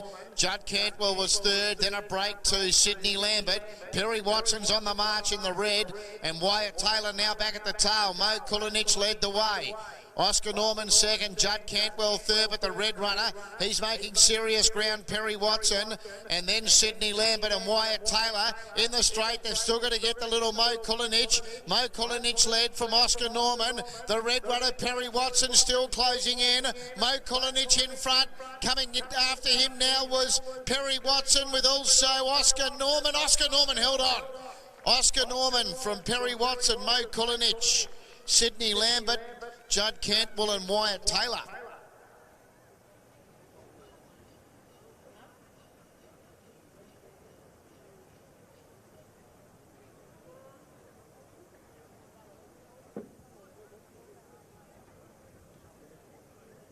So the fourth heat there, what a good finish there, and Oscar Norman takes it out from the fast finishing Perry Watson. Some good goes here, Kim. Well, a great effort by Oscar to hold on over that last 10 metres, but I think the guy in red, what's his name? That Perry Watson. Perry Watson. He was held up pretty significantly in that last 20 metres. Not anyone else's fault. He just ran into a brick ball, so he went sideways, sort of found a way through with 5 yards to go, and just missed out. But now it's all down, I guess, to the time. Just waiting for the result to be confirmed. As I said earlier, it's the winner and the fourth next fastest go through to the final. So some good racing there. That's the fourth and final heat. Next on the track will be our Nippies over 30 women's 300 metres. So looking forward to that. This race last year, the under-14s, just back to the under-14s last year, Adelaide Bolton won this race, 35.63. Wow. So impressive there. I think the times we probably disregard them in the sense that our new handicapper has reduced some new targets for that race. So, again, you'd expect this one to be in the low 38s. They had to push the whole way, so it'd probably be a touch faster, but we'll see when it comes out in a moment. So that concludes our fourth heat. Results will come through shortly, but here we go for the over 30s women's 300 metres. Back marker will be Laura McDougall, the Victorian. She runs in the red off 30. Amy Gross running in the white off 40. Hetty Driscoll in the blue off 44. Ada Grant, the yellow off 50. Hayley Kovacic in the green. Lauren McHugh runs in the black off 66. Yep. Sue Turner in the pink off 70. And Sonia Pollard in the purple, she runs off 78. So good field here, heat number one, Kim. Yeah, just watch them on this corner. That far corner, they're turning in the width of a house block. So about 25, 26 metres. And they'll be bunching up by that time. So here we go. So the first heat, whoops. Now what's happened here?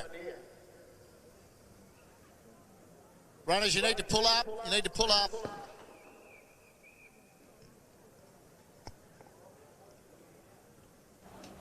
So athletes just making their way back there. Just a little malfunction there, but the ladies will make their way back to the start line in the heat number one of the over 30 women's 300 metres. Didn't pick.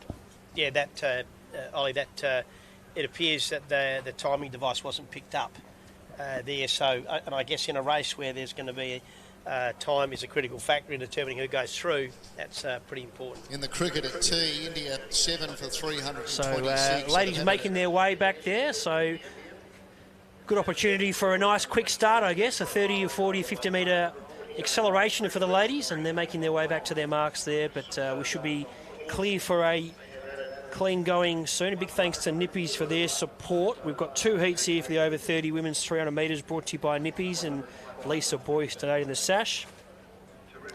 Some great South Aussies donating sashes throughout the weekend, Kim. It's great to see them giving back to the sport. Yeah, we have a lot of benefactors, ranging from Mort Daly Foundation through to just legends of the sport who they front up on a weekly basis, not on a yearly basis. So it's fantastic that they support the Bay Sheffield. Now, just on that, in that first heat, there was actually Sonia Pollard who false started. So she comes back 2 metres to the mark of 76. So just a bit of confusion there at the timing, but Sonia Pollard comes back 2 metres for the false start. Let's go back to Terry McAuliffe for the calling of heat one.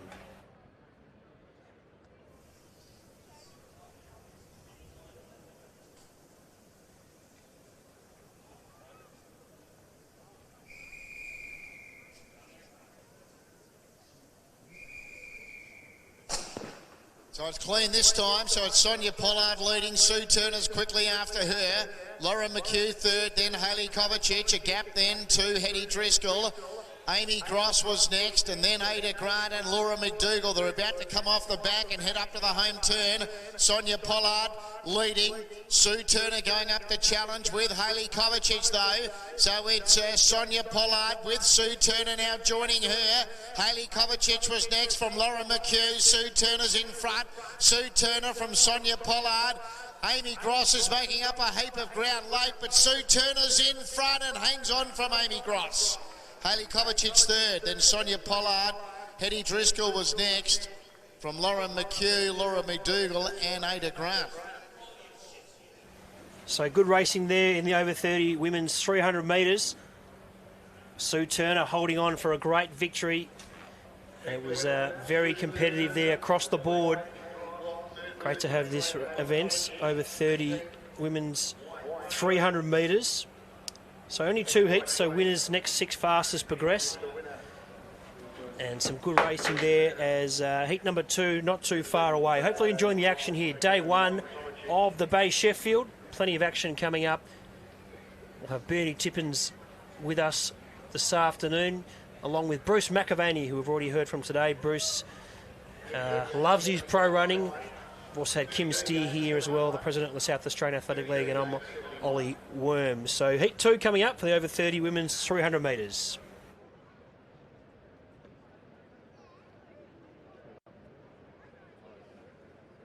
Second heat for the over 30s. The red here is Jessica Kemper, 42.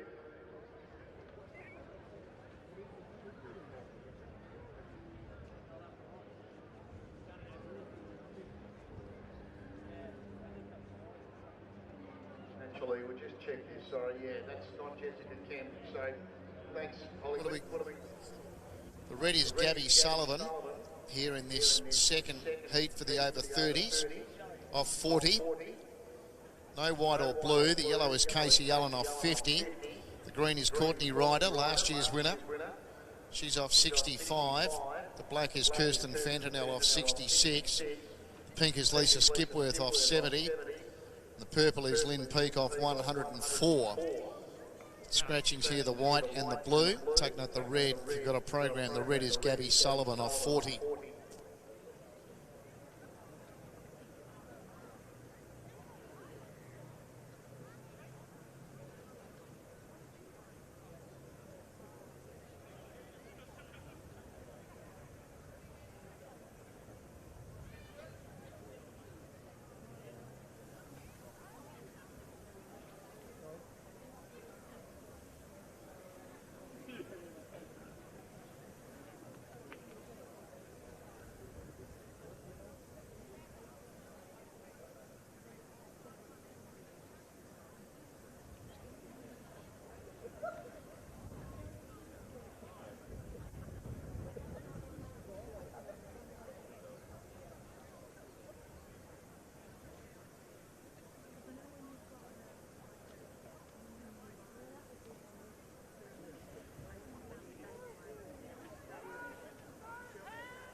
On their way for this second heat for the women over 30s. And so Lynn Peake starts with a big lead over Lisa Skipworth in second. Courtney Ryder in the green, last year's winner. Then Kirsten Fantanell, Casey Allen and Gabby Sullivan. Lynn Peake's going to turn for home still with a big lead over Courtney Ryder in second. Lisa Skipworth was in third. Then Kirsten Fantanell. And then Casey Allen and Gabby Sullivan. So Lynn Peake still with a good lead here. Lynn Peake, she's in no danger. Lynn Peake well clear from Courtney Ryder, Lisa Skipworth and Kirsten Fantanell. But Lynn Peake never gave them a look in. Courtney Ryder second. Lisa Skipworth third. Then Kirsten Fantanell, Casey Allen and Gabby Sullivan.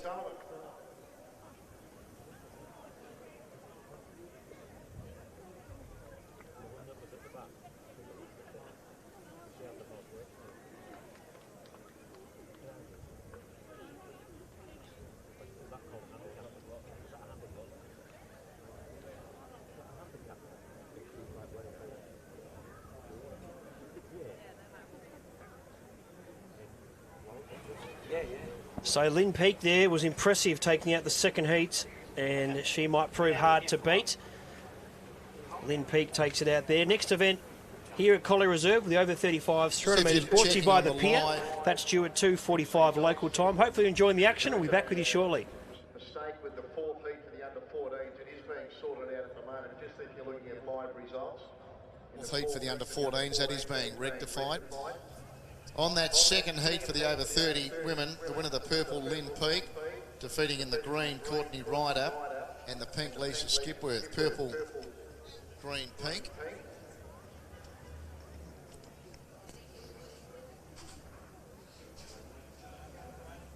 Could Milan Murphy please report to the white acceptance tent at the northern end of Collie Reserve next to the red Events Australia van as well, please, Milan Murphy. And for any of the runners involved in the 70 metres men's that haven't already done so, please also report to the white acceptance tent at the northern end of Collie Reserve. Thank you. 36.97 the time for Lynn Peake, 36.97. Just back to the under 14s with those heats.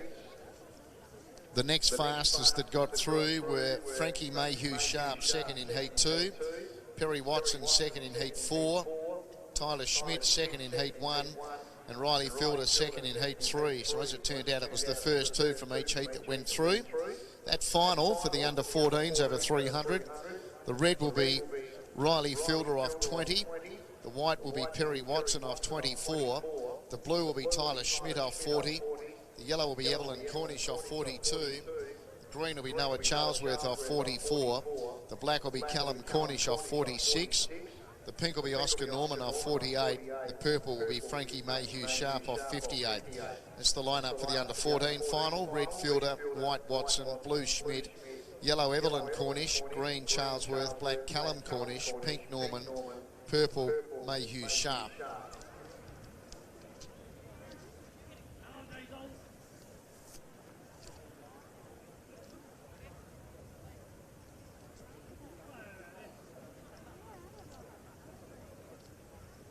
Over 35 action coming up now.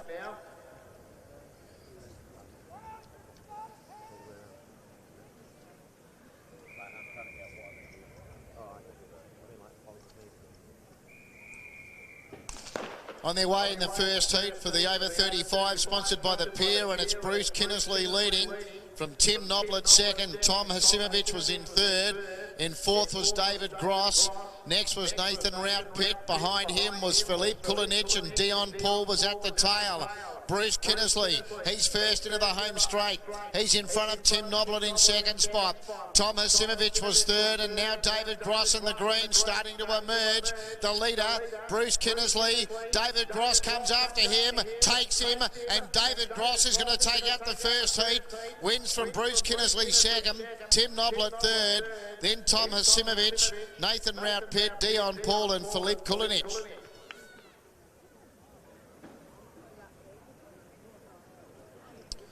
So the green, David Gross, takes the first heat for the over 35, sponsored by the Pier. Winning here from the purple, Bruce Kinnersley. Third was the pink, Tim Noblet. Green, purple, pink. First heat for the over 35s, over 300.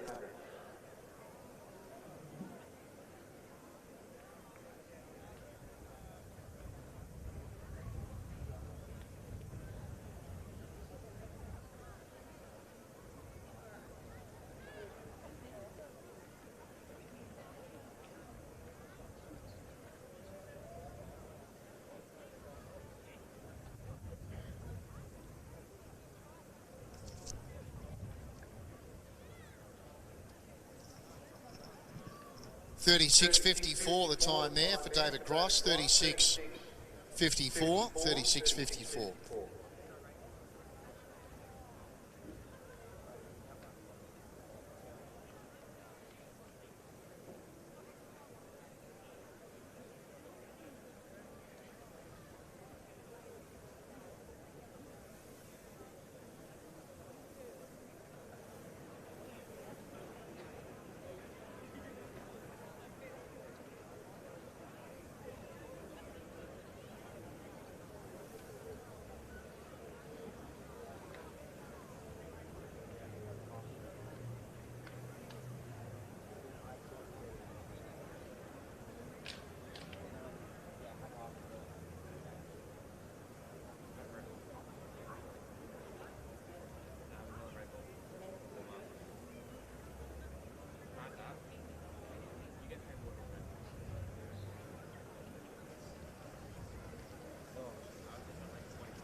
with the women's heats. They were taken out by Sue Turner and Lynn Peake. The next 6 fastest that went through to get into the final. Amy Gross, second in Heat 1.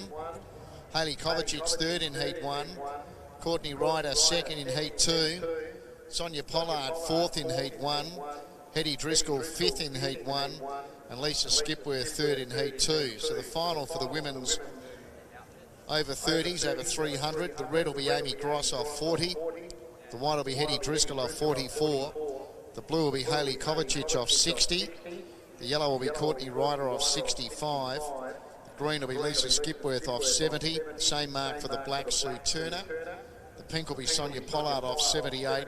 The purple, Lynn Peake off 104. That's the women's over 30s 300 final. Red Gross, white Driscoll, blue Kovacic, yellow Ryder, green Skipworth, black Turner, pink Pollard, purple Peake.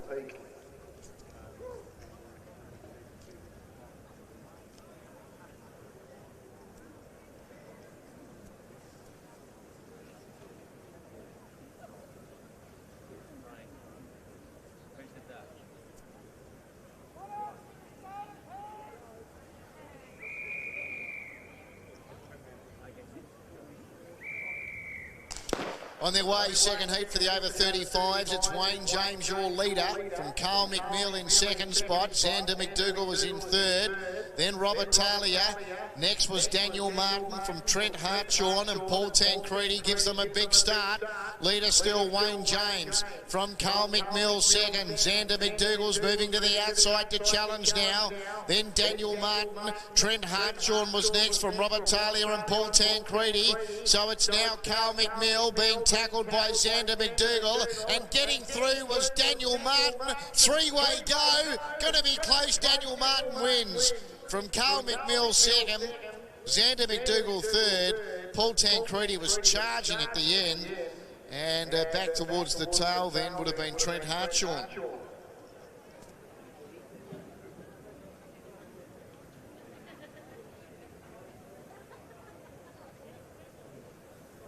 Daniel Martin getting through in the blue to score here from Carl McNeil in the pink and Xander McDougall in the green.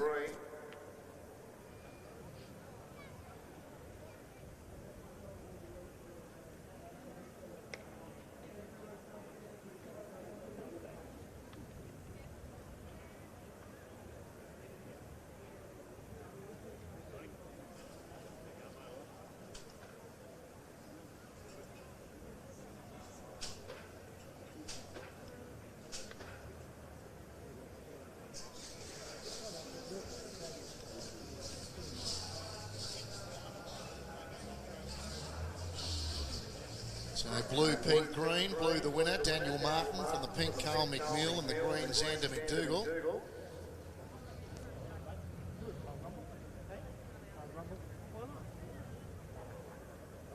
.37.71 the time, 37.71.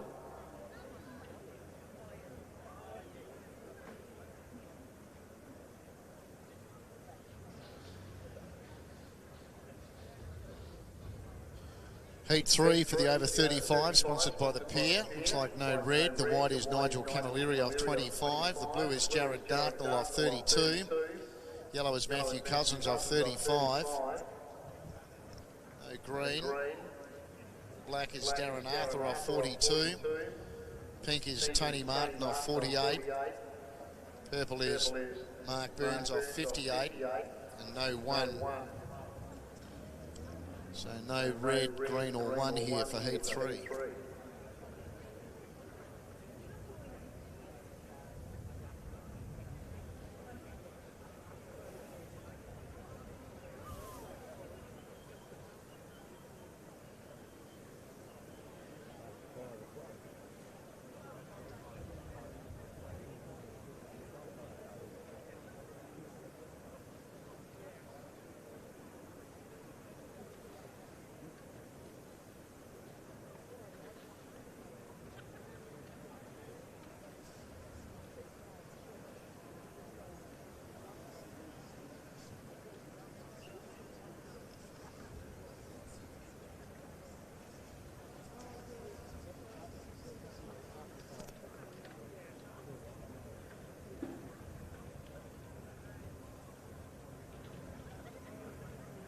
So heat 3, the over 35, sponsored by the Pier. We've got 5 heats. The 5 heat winners go to the final with the next 3 fastest overall.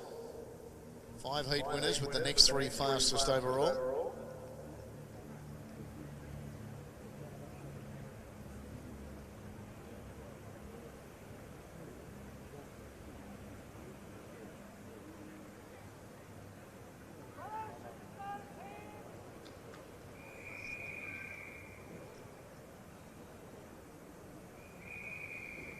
They're on their way. So this time Mark Burns is the one that sets up the pace early. Leads out from Tony Martin in second spot. Darren Arthur was in third. The next pair, Jared Dartnell and Matthew Cousins. And then Nigel Camilleri. So it's still Mark Burns leading. Tony Martin's within about a metre though as they come into the home straight. Jared Dartnell's gone to third.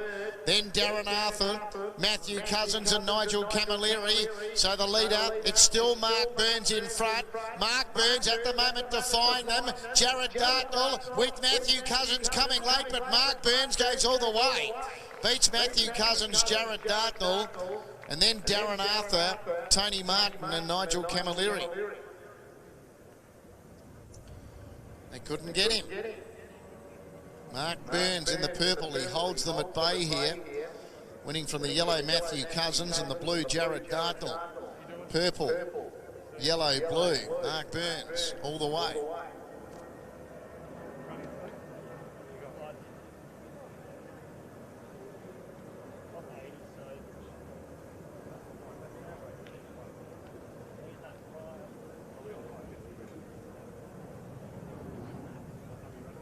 $36.77 the time, 36.77 for Mark Burns.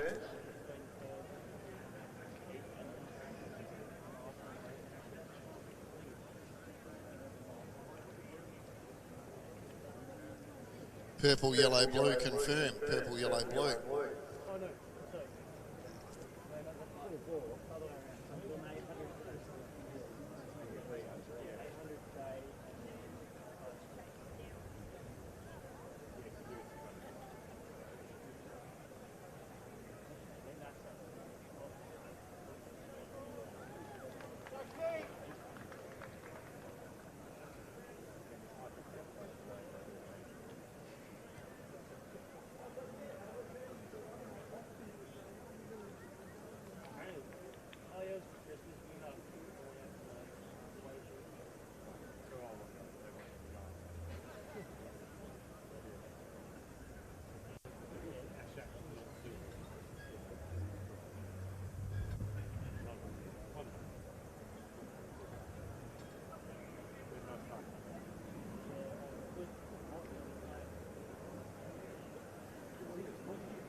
So heat 4 coming up for the over 35s.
on their way. So Gary Martin starts with a big lead here. He's 60 metres in front of his closest rival, Paul Keane, at the start. Ali Salou's in third, Stephen Hill fourth, then Michael Cassidy and Ben Abriani, who ran second in the final last year. He's in the red, and last of all, Gary Martin's been on his lonesome since the word gave it. They are coming after him quickly now. He leads from Paul Keane, Stephen Hurl, Ali Salou to the outside with Ben Abriani in the red, storming home. So Ben Abriani with Ali Salou, they're going to fight it out. Ben Abriani in front, Ali Salou goes with him. Ben Abriani from Ali Salou. Michael Cassidy third. Then Paul Keane. Next was Stephen Hurl and Gary Martin.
Still one more heat to go for the over 35s, sponsored by the Pier.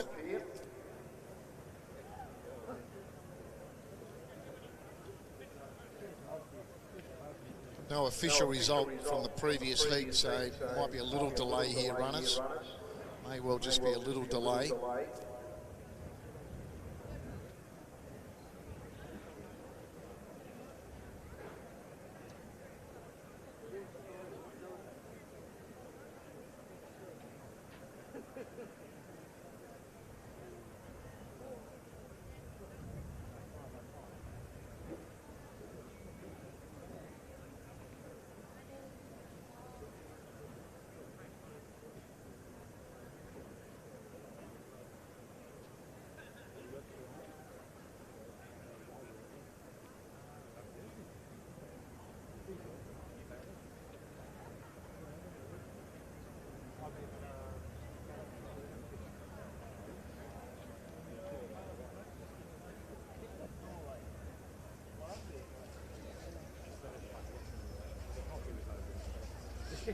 Just a reminder, folks, you can catch all the Bay Sheffield action on the live stream on our Facebook page as well. That's the Bay Sheffield Facebook page for all the live stream action of the next 2 days' events. If you're looking for a cool beverage this afternoon, we've got the Cooper's Bar available. Next to them, it's great to have the bookies back for 2024 as well. And next to the bookies, you'll see Riley's Wines, one of our sponsors. Perfect day for a glass of red, so go on over and get yourself a tasting from Riley's Wines. Speaking of Riley's Wines, Tickets are available for the Riley's Wines corporate tent from 5 p.m. till 9:30 today. Just head over to the white admin tent at the northern end of Collie Reserve next to the Red Event South Australia caravan.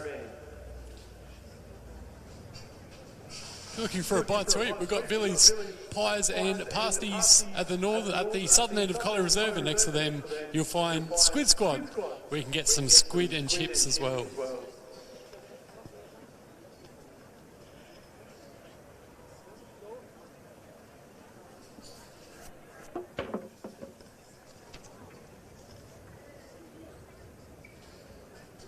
A big thank you to our naming rights sponsors, Supreme Quilts, with over 30 years of experience providing the highest quality in Australia's largest range of European down quilts, mattress toppers and pillows, made right here in South Australia.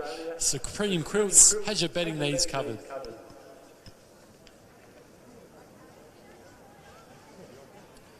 Just with the reason with the delay here, there was a protest lodged after that previous heat by the third place getter, Michael Cassidy. So the officials are just looking at the vision, taking on board Michael Cassidy's protest after the previous, where he finished third behind Ben Abriani and Ali Salou. So we are awaiting for information after that previous heat. There's a rain delay at the cricket as well, with India 7 for 326, 148 runs behind Australia. Rain delay there at the MCG. A protest delay here at Collie Reserve.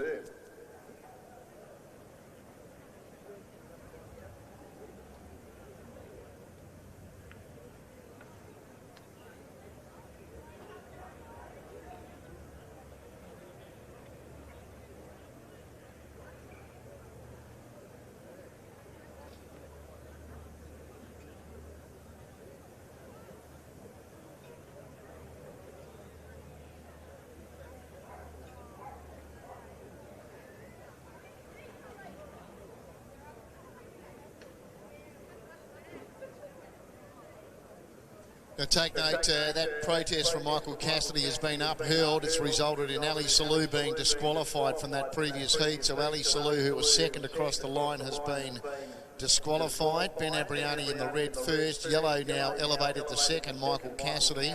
The purple, Paul Keane, has pushed up to third. Red, yellow, purple, 37.35 the time. 37.35, Ali Salou disqualified.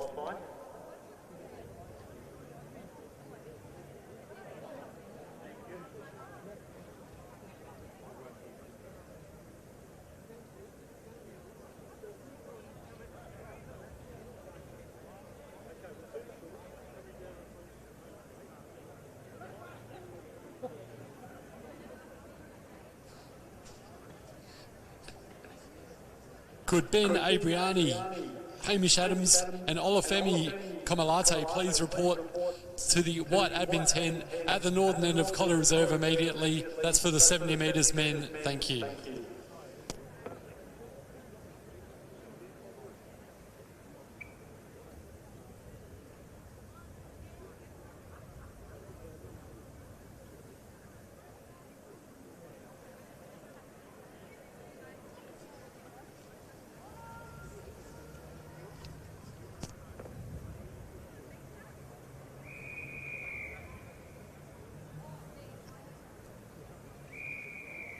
Fourth heat for the over 35s. Your leader's actually about to come into the home straight. That's Ross Hill-Brown. He started 90 metres in front of his nearest rival, Ben Noblet. In the black, James Grant was third, and then Peter O'Dwyer in the white.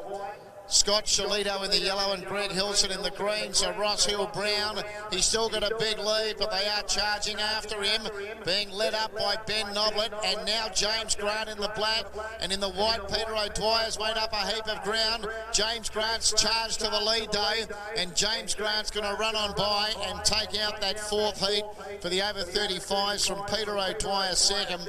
Third, not much in it, Scott Shalito, Greg Hilson, and then we had Ben Noblet and Ross Hill-Brown.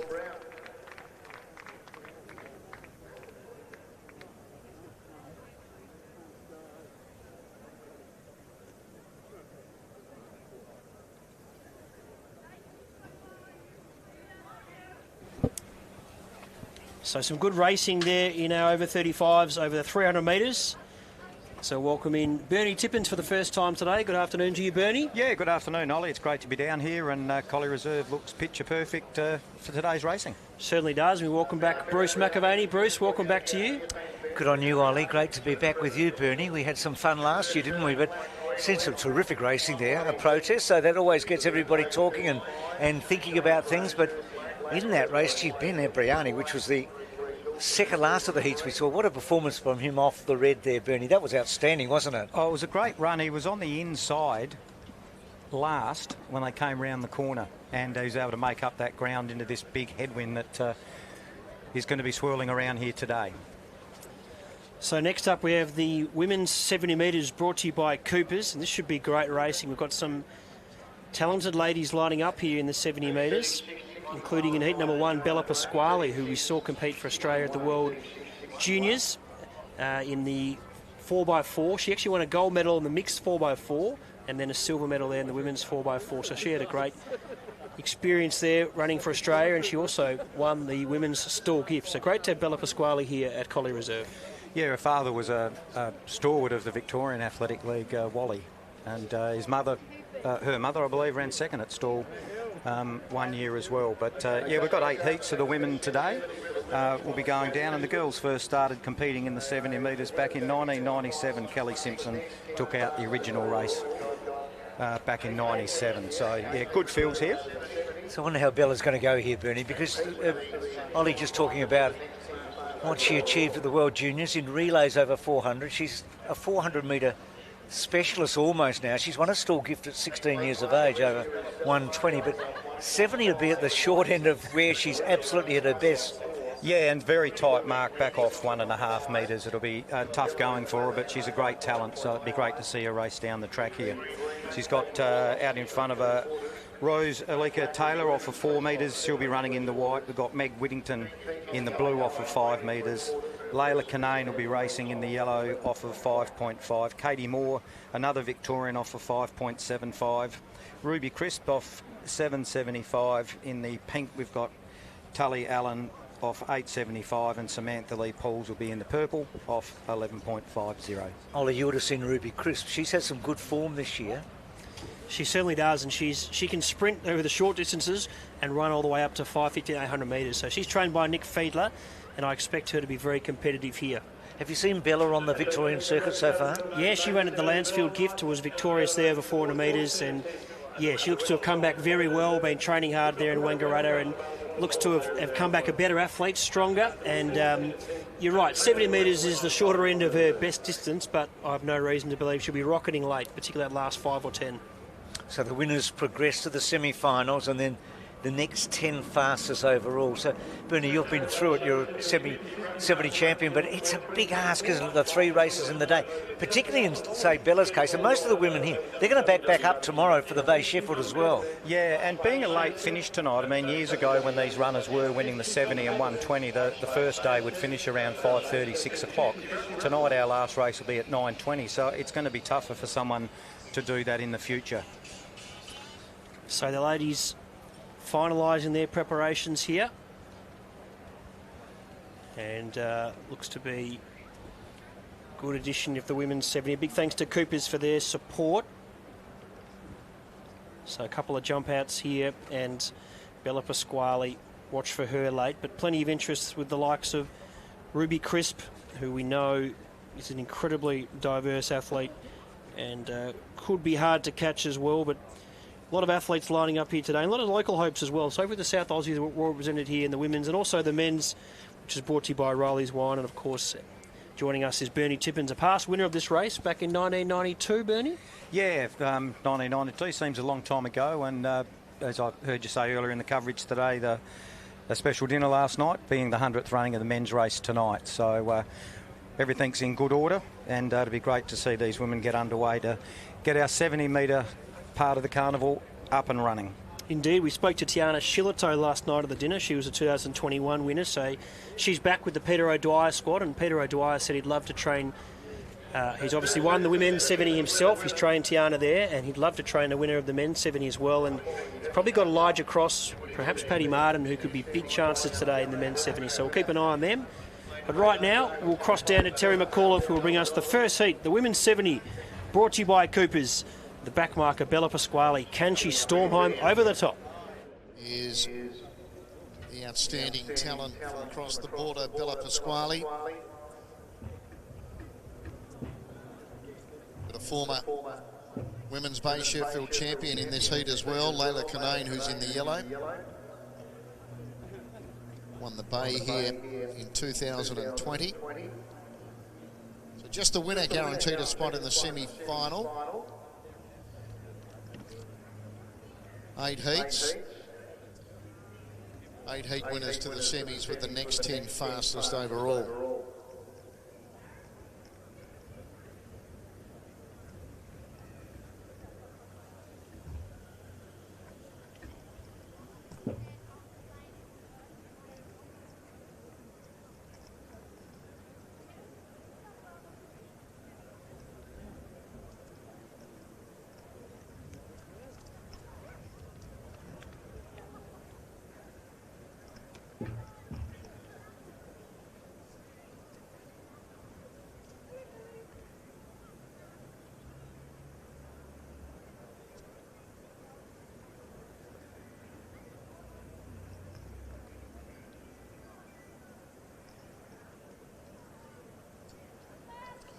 On their way, so it's Poles, Allen, Crisp, Moore, Kanane, Whittington, Taylor and Pasquale.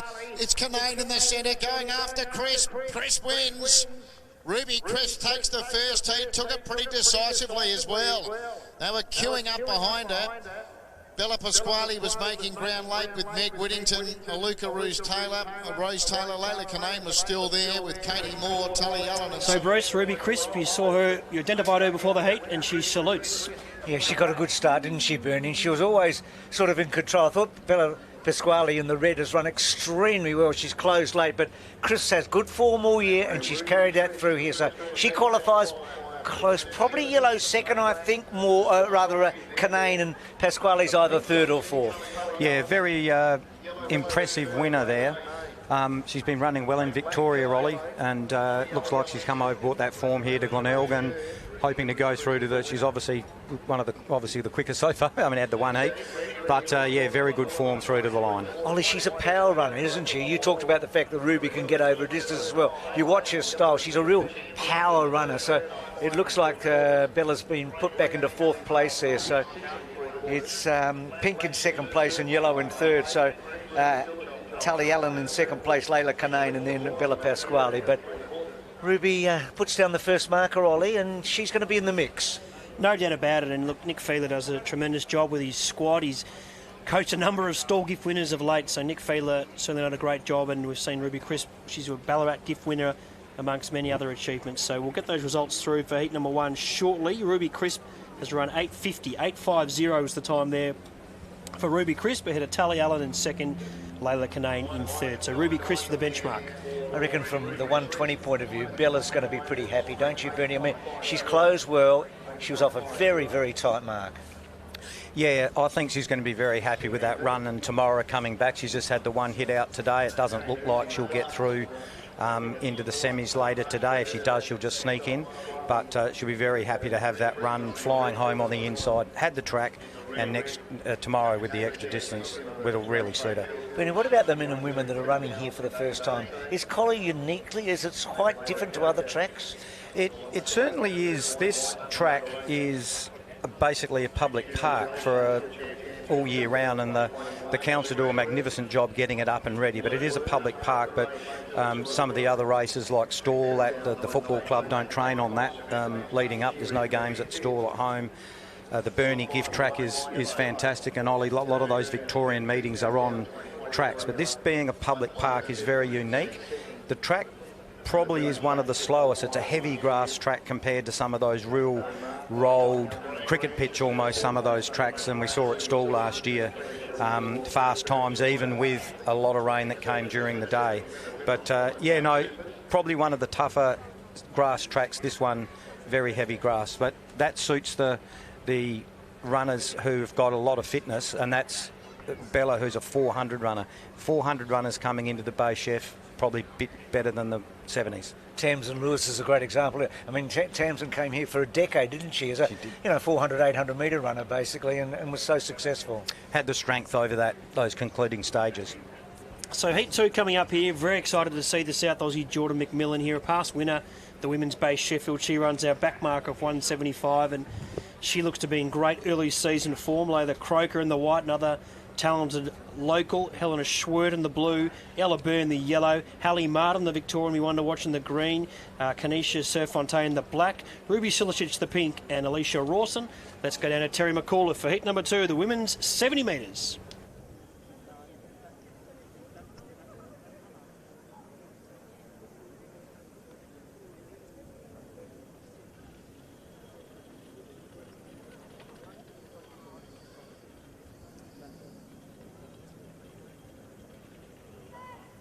On their way, so it's Rawson, Silicic, Serfontaine, Martin, Byrne, Schwert, Croker, McMillan. So it's Croker and McMillan. McMillan, what a win!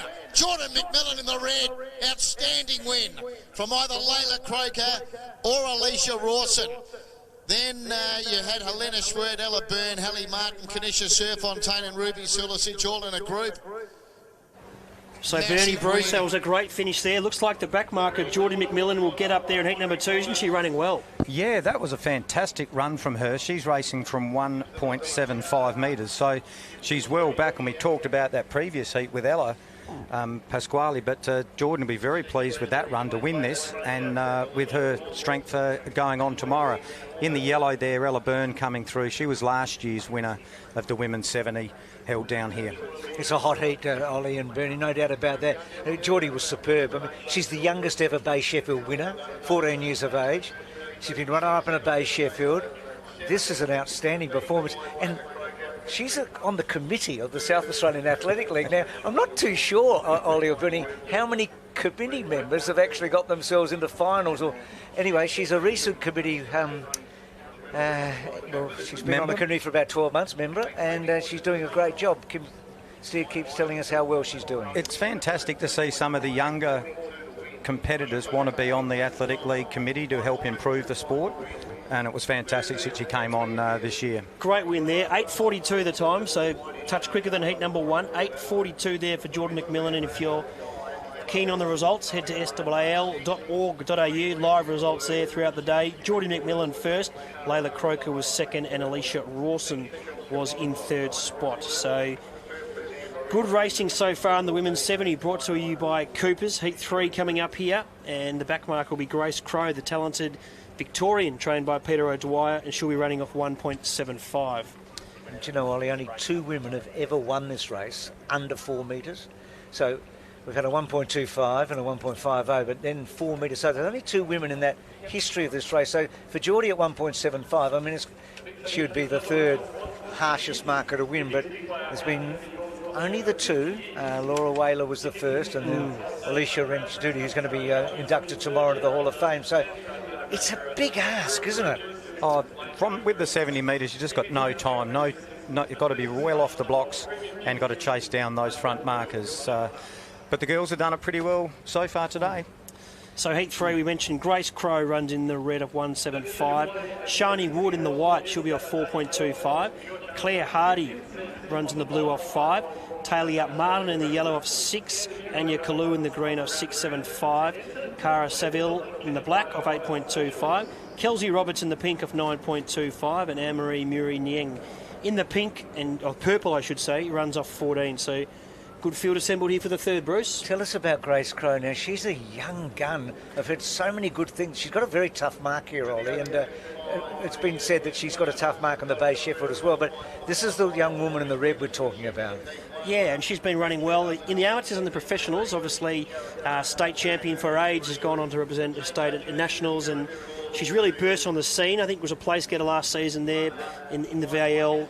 Ran very well at Beachside and also Ballarat, her hometown gift. So, yeah, she's a star on the up, tightly handicapped, but let's see if she can produce and run similar to Geordie there in Heat 2. And Bernie, she's not tall in stature, so we're looking at the young woman, 16 years of age on the right there, so she's more compact than some of the other runners. I mean, still some growing to do, but can't wait to see her here. I don't really expect her to get through off that mark, but I haven't seen her run before, so I'm looking forward to her. No, I haven't seen her run, but this sort of track would suit her, being that tough. She'll be low to the ground, getting off the blocks, and Peter O'Dwyer, being a coach, he's probably one of the best starters that we've seen on the professional circuit for many years. So heat 3 coming up here, and we'll hand down to Terry McAuliffe to call the action. White Martin, blue Dartnell, yellow Cousins, green Gross, black Grant, pink Kinnersley, purple Burns, 1 Cassidy.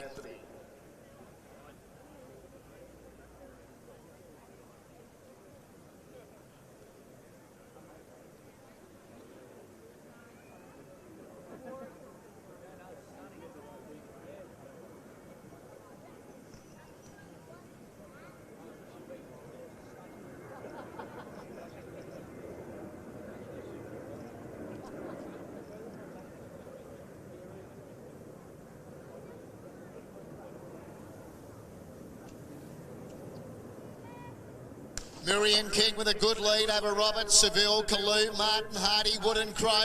So it's Miriam King in front. Miriam King in front and held on.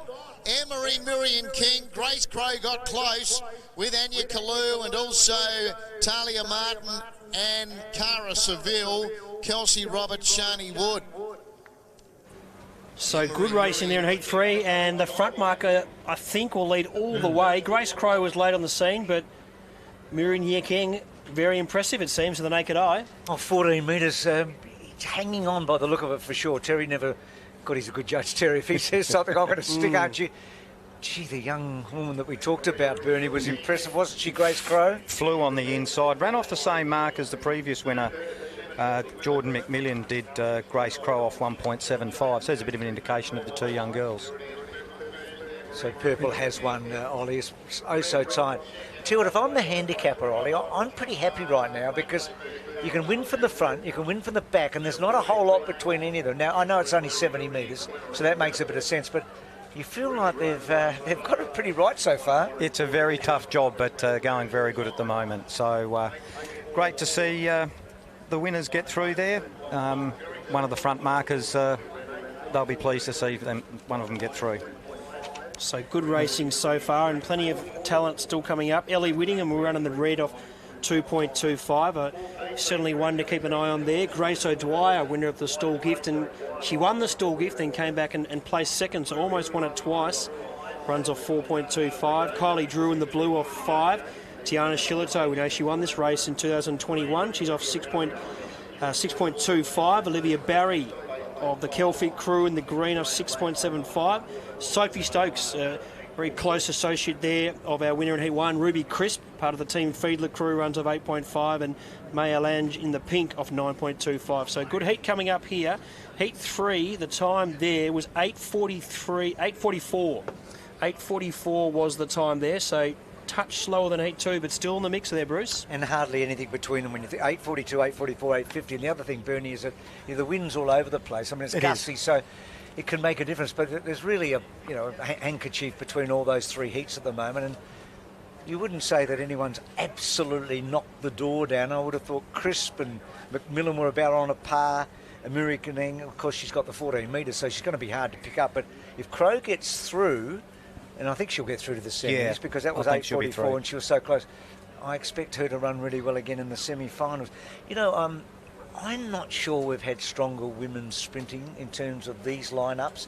And with the Sheffield again tomorrow, when you're obviously Brie Masters and Jess Malat, you add those in.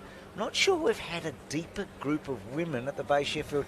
Bernie, you go back probably further than I do. It's interesting because you look at these marks that these girls are running off like today and tomorrow in the Bay Chef. They're way back in the early days when the girls were running. The back marker may have been coming off of 6 or 7 metres.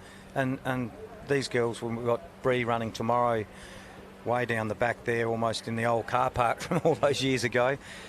So, yeah, the depth is fantastic, and we're going to see some great racing with those girls tomorrow. And of course, those that may not get through into the final, there is a back markers race that gets run here each year, so we'll get to see them a second time if they don't get through to the final. But you're right, the depth is fantastic, and it's great to see. Heat 4 coming up. We'll cross down to Terry McAuliffe to call the action.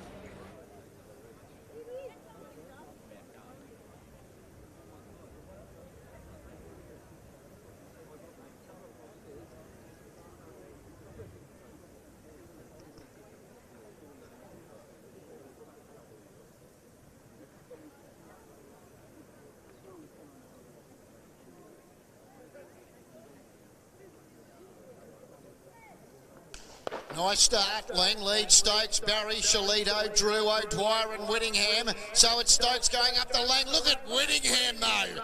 Ellie Whittingham, brilliant. In the red, blows them away. Sophie Stokes second, Maya Lang third.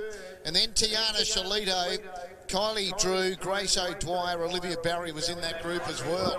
What a run there, Bernie. Ellie Whittingham there in the red. Look at her go. She got away to a beautiful start, came out of that drive phase, and she blew them away. She's won by a big margin for a 70-metre heat there. She ran off 2.25 metres and is trained by Peter Burdett, who has had a good success with the young girls racing with the Athletic League. Picked up a number of races throughout the season, but no, they'll be very, very pleased with Ellie's run in that heat there. 2.25, that was a fantastic race. Outstanding, Ollie. I mean, she's been in 3 Bay Sheffield finals, so she's going to be one of the favourites tomorrow. The time I'll be really interested in here, Ollie, because she won with a leg in the air, so to speak. I mean, she's won by a margin. She looked so relaxed on the line. She had the race won early, didn't she? From a back mark. I know she was 2.25, so not quite as tight as, say, Geordie or earlier Bella. 8:30 there, Bruce, so that is the fastest, and that is the benchmark. Ellie Whittingham, look quick to the naked eye, and she's backed it up on the track. Well, there's the favourite at the moment. Now, we've still got heats to come, but right now, we're only halfway through, but right now, Bernie, if I'm drawing a line, I'm saying Ellie, from what we've seen so far, is the favourite, with semi still to come and then the final. Yeah, it would have to be. A time of 8.30 into that very stiff win is a great time. I mean, you look last year, Ellie Byrne won in 8.28 and the previous year Amelia Burge in 8.24. So this bigger win probably puts her right there as a winner tonight. You'd want to be on her than not at this stage, but as you said, Bruce, there's 4 heats still to come and they've got to run through the semi-finals as well. She's had a good season too, Ollie. I mean, she's been in great form. You sort of earmarked it earlier. So again, Ollie, I'm really happy that the back markers are getting into the frame here. It's what they like. I think the crowd loves to see it as well, and those at home joining us will love to see their back markers get up and salute. But looks well handicapped. There's plenty of quality at the front, the middle and the back, and it's been great racing so far. So Heat 5 is coming up here, and still plenty of talent here. Zoe Neal runs in the red, the Victorian. She'll be off 3 metres. Amelia Spenceley, one to keep an eye on, another Victorian there off 4.5. Annalise Bury in the blue off 5. Ella Clogg in the yellow 6.25. Catherine O'Dwyer runs in the green off 7, another one of our pod squad athletes lining up here. Laura McDougall in the black of 8.5, and Brooke Hayball there in the pink of 9.25. So good heat coming up here. Heat 5 of the women's 70. You mentioned pod squad. We hear that a lot. So for the viewers at home that don't know pod squad, tell us about that, Ollie. Well, Peter O'Dwyer, as we know, a winner here and a legend of the Bay Sheffield, but he has a great squad down there in Ballarat. Peter O'Dwyer overseas. He's got a few coaches that he works with as well, but I say he's got a squad of around 40 athletes there, and it's a high-performing squad. He's got Masters athletes as well, but he's trained stall gift winners, including his daughter, Grace O'Dwyer, who we've just seen. Talia Martin ran earlier before, Holly Dobbin, and he's got a great squad. So great to see Peter O'Dwyer doing well, and Bernie, you would have seen him on the track as well. Yeah, he had a great career himself. He ran in stall finals, and he's a 2-time Ballarat gift winner, one of the more prestigious races on the Victorian circuit, and he's been in Bay Chef finals, placed here and also in the Bernie Gift as well, and trained with Dean Capobianco over there in the west, and trained by Matt Barber, who had some great success. Matt, unfortunately, he's passed away now, and but Matt brought a lot of those runners to the Bay Chef from Western Australia, really opened up the Western Australians coming to have a run at the Bay. And Ollie will be talking about Matt tomorrow because he's going to be honoured here at the breakfast, isn't he, Ollie? Yeah, very well deserved, and Bernie, you obviously knew him, but look at the athletes and what he's had to do with that have come here and done well. It's great to see him honoured, and unfortunately not with us, but looking forward to that as they head in their blocks now for heat number 5 of the women's 70.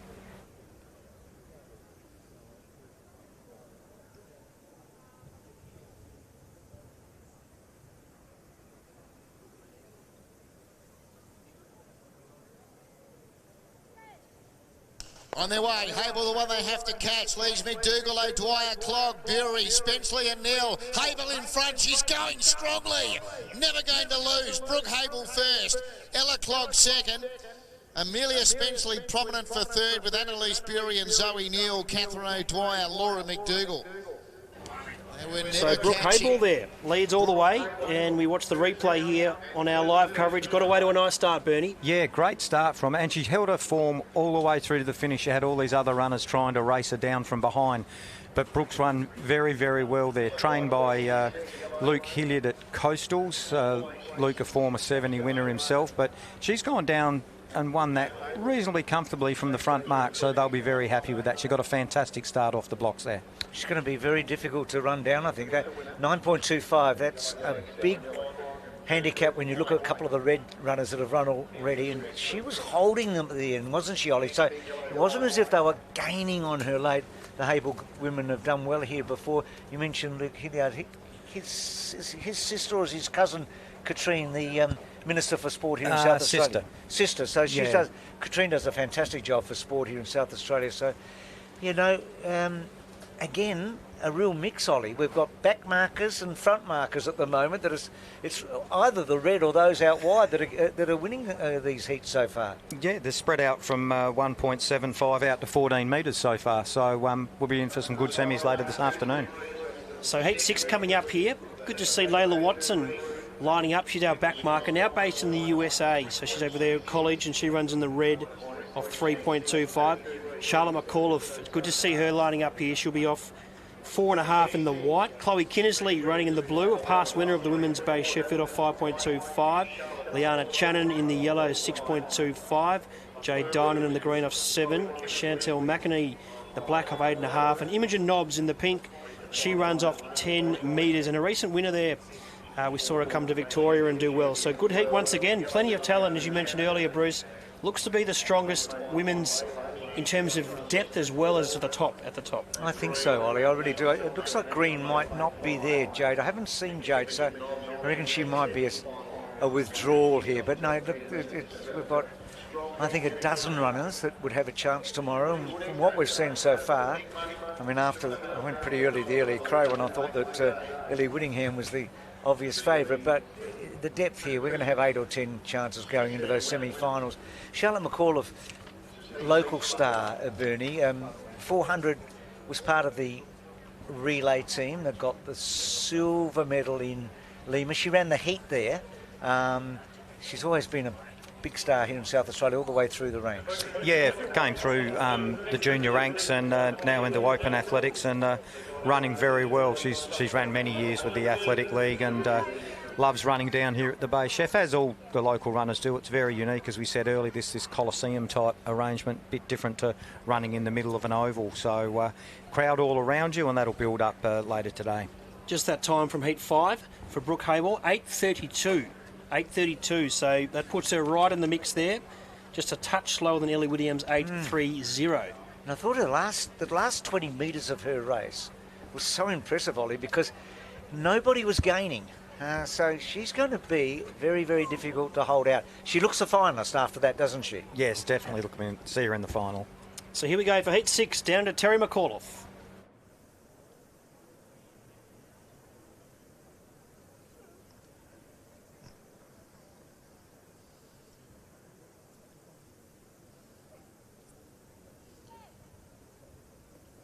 Okay, might have been a problem with the gun.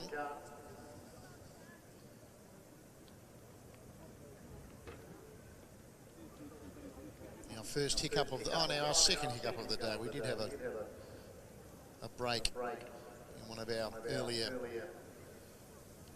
300-metre events.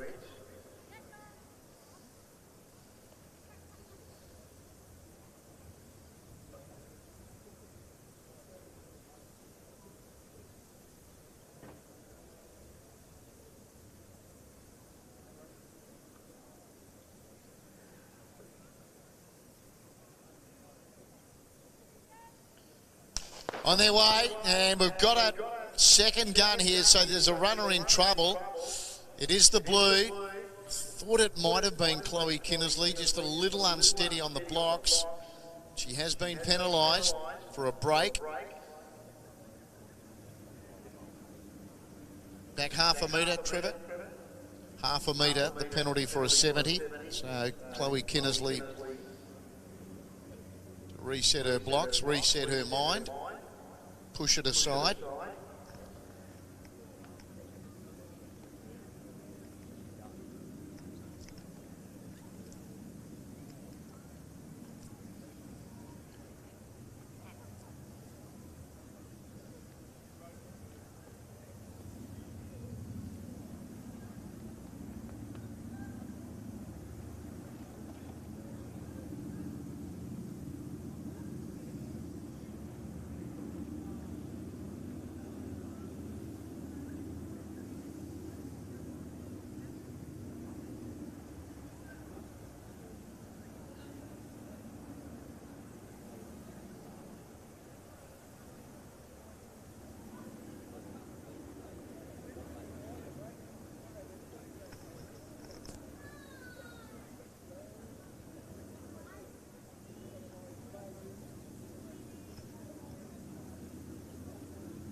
Clean this time. Nobbs, McInerney, Channon, Kinnersley, McCauliffe and Watson. Look at Channon go in the centre after Nobbs. Nobbs in front. Nobbs wins. Imogen Nobbs from Liana Channon. Then Chantel McInerney with Charlotte McCauliffe, Layla Watson and Chloe Kinnersley. So another nice victory there to Imogen Nobbs, who's in fine form at present. Leads all the way. We watched the replay on our live stream. Got away well, and they couldn't catch her, Bernie. No, couldn't catch Shannon in the yellow. Looked to be charging her down there, but Nobbs out wide was able to hold her form through to the finish and take that out reasonably comfortably, going down to the line there. So plenty of pinks and purple so far. So a lot of these outmarkers have been very hard to pick up. McAuliffe not quick early. She finished well, but she's a 400-metre runner. She'll run in the Bay Sheffield. That'll suit her more, the 120 tomorrow. So nothing wrong with Charlotte's form. Layla's run pretty well. She's coming off, as you said, she's in South Illinois now at the university there. So she's run okay. She'll be probably better off at the 120. She's run a 400 pretty recently, but strong win and never really looked like being picked up. And she, of course, won the terrain gift recently down in Victoria, so it's good to see Imogen Nobbs come down there and taste success over the 120. So she's clearly in great form and no doubt enjoy putting on a bit of a show here at Collie Reserve as the ladies set up now for heat number 7. We'll get that time for you shortly there for Imogen Nobbs, who was impressive.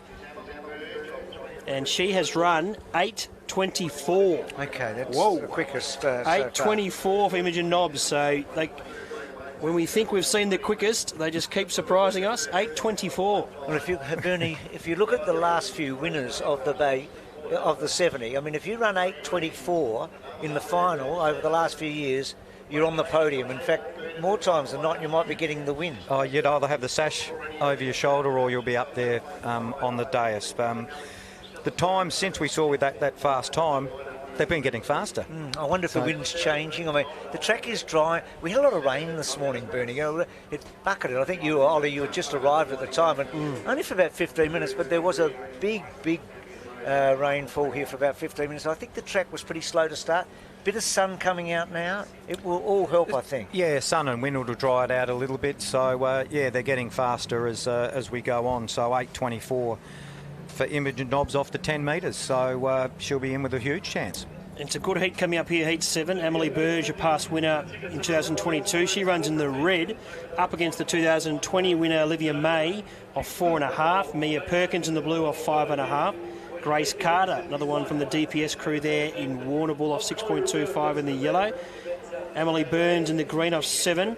Rachel Habel there of 8.5 in the black. And Alex Zilantonis in the pink.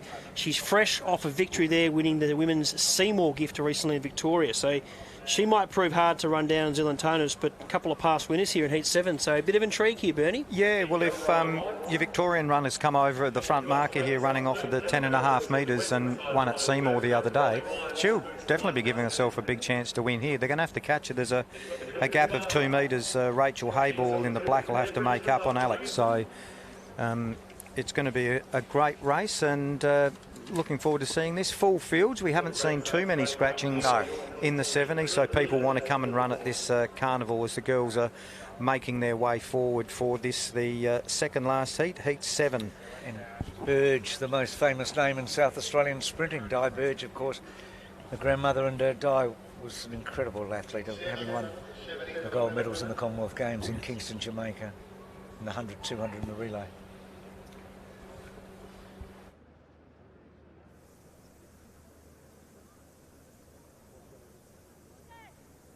Away we go. Hable got a good start, quickly went to Silentonus, Burns, Carter, Perkins, Megan, Burge. It's going to be tight here. Four-way go. It's between Alex Silentonus and Mia Perkins. Then Rachel Hable and Emily Burge from Olivia May, Grace Carter. Good four-way go here. But principally it's between Alex Silentonus in the pink and Mia Perkins in the blue. So, gents, we have a look there. Perkins and Silentonus prominent here in the finish. Very close. It looks Perkins from that angle. Yep, it was Perkins. So just look the blue from that angle, didn't it? Thought Burge ran well, closed late. But again, I reckon the handicapper, Bernie's saying to themselves, I'm doing a pretty good job here. Yeah, four of them, the first four probably a metre. Covered the first four across the line, that'd be the maximum. Yeah, so very good handicapping being done here at this stage. 8:57 there, 8:57 the time, so touch slower than our others, but good racing there. Mia Perkins gets up from Alex Silentonus, who's trained by Shane McKenzie, who of course is a Hall of Famer here at the Bay Sheffield itself. Yeah, Shane came into the Hall of Fame in the original year that it first came in, and he was a young lad and twice ran second in the Bay Sheffield. He ran second to Dean Capobianco when Capo won it. Capo ran off of 1.5 metres and Shane was off 5.75, and Capo only just got him. So a young lad to hold Capobianco off almost just with that rough 3 metre gap all the way down. But no, and he's put so much back into the sport. I believe you might be able to help me here, Ollie. He represented Australia in the bobsled at Winter Olympics. Yes, yeah, he transitioned into that and ran to the World Juniors in the 4x1. So he's done well, and now coaching a great squad there in Victoria, and he's got a few athletes here this weekend. So always great to have Shane. He's a passionate man. We were talking about a few scratchings, Bernie, a moment ago. So you look here, we've got a few in the final heat. We're down to 4 runners, I think, Ollie, here.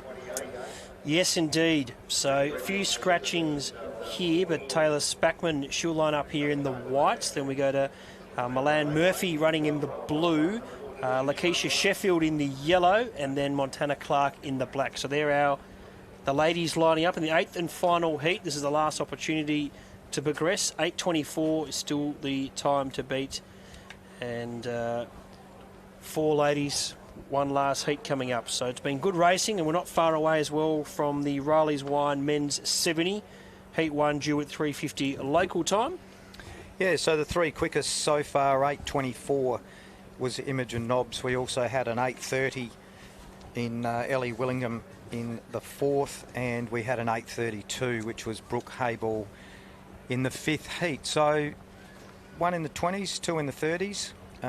The runners that were probably placed in those fast ones, if we're taking 10 through, would be reasonably confident of getting through to the semi-finals later this afternoon.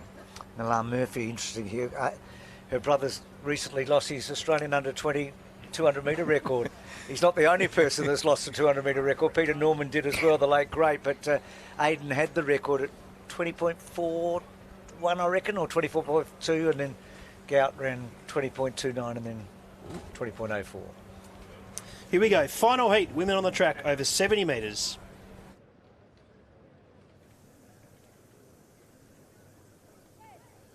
On their way here, nice even start. Clark, Sheffield, Murphy and Spackman. So it's now Spackman taking control though, and Taylor Spackman wins from Milan Murphy, Lakeisha Sheffield, Montana Clark.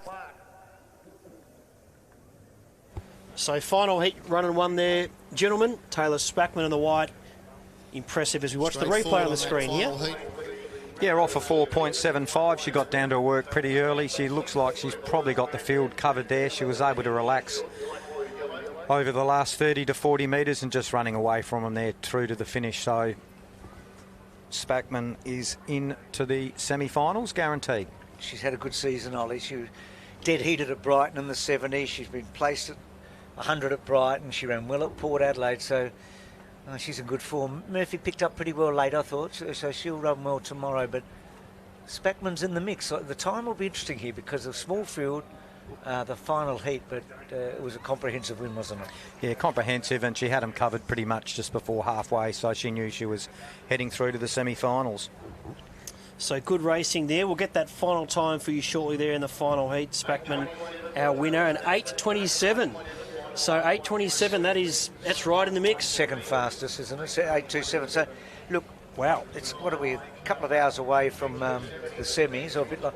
The semi-finals are going to be absolutely outstanding. I mean, they're going to be so much depth and cutthroat, isn't it? Yeah, we saw some close finishes in those heats, but the handicapper in the semis will be very happy. They're all going to cross the line. It's going to be very tight, these semis. So I reckon 18 go through, the 6 plus 10, the 8 plus 10. So we're going to have 3 semis. Top 2 will go through from the semis. Is that the way they'll do it, or the 4? Or the 3 and then the fastest? Or they'll take, I believe it's the 3 and the fastest. Okay, so it's going to be absolutely outstanding, isn't it? It'll be very close racing. Good racing all round, and it doesn't stop because we've got the men up now. The men's 70 brought to you by Riley's Wine. They're here set up today. Beautiful drop there based in the Clare Valley. So the men's heat number 1 coming up. Unfortunately, the South Aussie Michael Moscow won't take his spot here. Slight little hammy injury. Josh Young is there, who'll run in the white off 4. Alongside him is David Amici, also off 4 in the blue. We then go to Jack Burfield running in the green off 5. Darcy Island lines up here in the black off 5.75. A good turnout from Team Ireland, the squad trained by Todd Island of Victoria. Chris Tartakovsky, another one of our Victorians, lining up here. He runs in the pink off 7. And not sure if the purple there, the well-travelled Vic Sharma, is also a scratching there. So red, yellow, purple seem to be out. Young and Amici in the blue equal back markers in the first heat of the men's 70. Yeah, 5 runners will contest this. We've got a number of heats. I think we've got 9 heats of the men here this afternoon. 1 more than the women. And we just have a look. Vic Sharma, is that him? He's here. He's just had a little jog down the track there. You said well travelled. I've seen him here many years. He's in New South Wales, and I dare say he is there at most Victorian meets most weekends. So he loves getting in the car as Vic Sharma, and he's here today. So he must get some good Ks up in the car. Loves his pro running. But heat 1 coming up here, and Bernie, was it 32 years ago you were lining up for the heats? Yeah, long time ago, but very happy to see have a win at the Carnival. Sort of lived in the area. Bernie? Were you confident that year? Was that the year you felt you had your best chance before the event? Yeah, I think so. I had a good group of training partners, and that really definitely helped. You really set yourself for that one, yeah, definitely. Yeah, our coach we set for that, but. These guys are running for some pretty good prize money today too, Bruce. The winner will take home $2,500, so it's definitely worth running in this 70-metre race. Yeah, great field assembled, and the women's was fantastic to watch. We thought we early on saw one of our fastest, but they kept getting quicker and progressing nicely, so I'm sure the men will show us much the same here, and it's great to look in our programs here, all the great names that have won this race over the years. Some fantastic names. Looks like heat 1's coming up now. Over to Terry McAuliffe.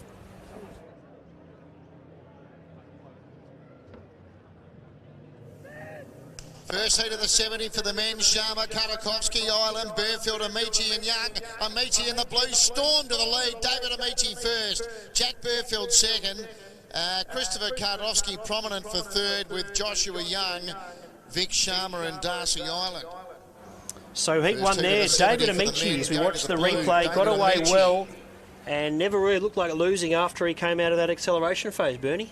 Yeah, it just looked like that last heat of the women's. He sort of had them covered probably just before or just on halfway, so he could relax through to the line and go down to impressive win. It was just seeing the head-on shot there. He gets off the blocks very, very well, very powerful runner. No, he was impressive, Ollie. I mean, he's won by a margin. The times were getting quicker, as we know, in the women. Let's see what sort of marker he puts down, but there's a space between first and second there. Second going to Jack Burfield in the green, but David looked super, didn't he? Yeah, it was a great run, so we'll see how it backs up in the clock. I said over the years, look, I mean, to win this race last year, 7:46, 7:42 the year before, 7:31. So I think anything around 7:50, 7:60 under, you know, you're going to be right in the mix. And we will see how they go with the results there from heat number 1. Looks like a 7:73. So a solid start there for David Amici, 7:73.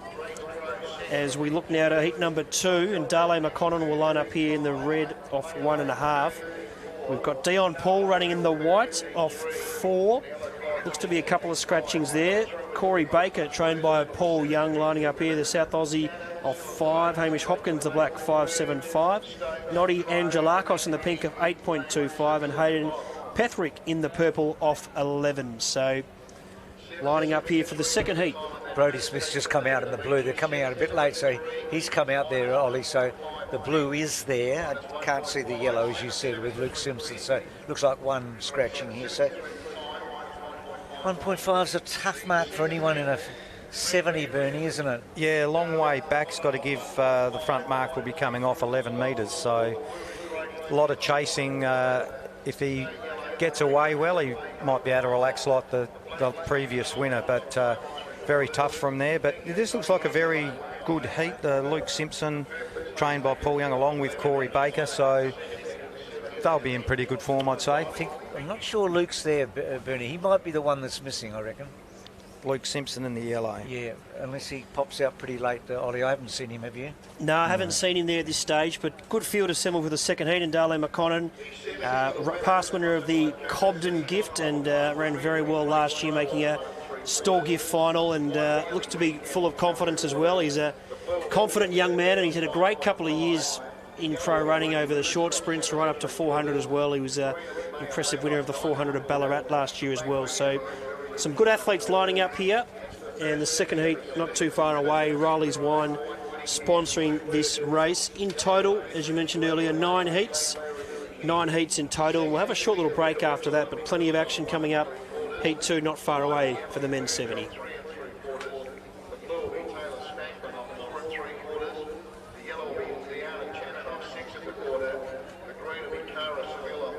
So Terry, just going through our semi-finals for the women's 70. You're able to access them online on saal.org.au.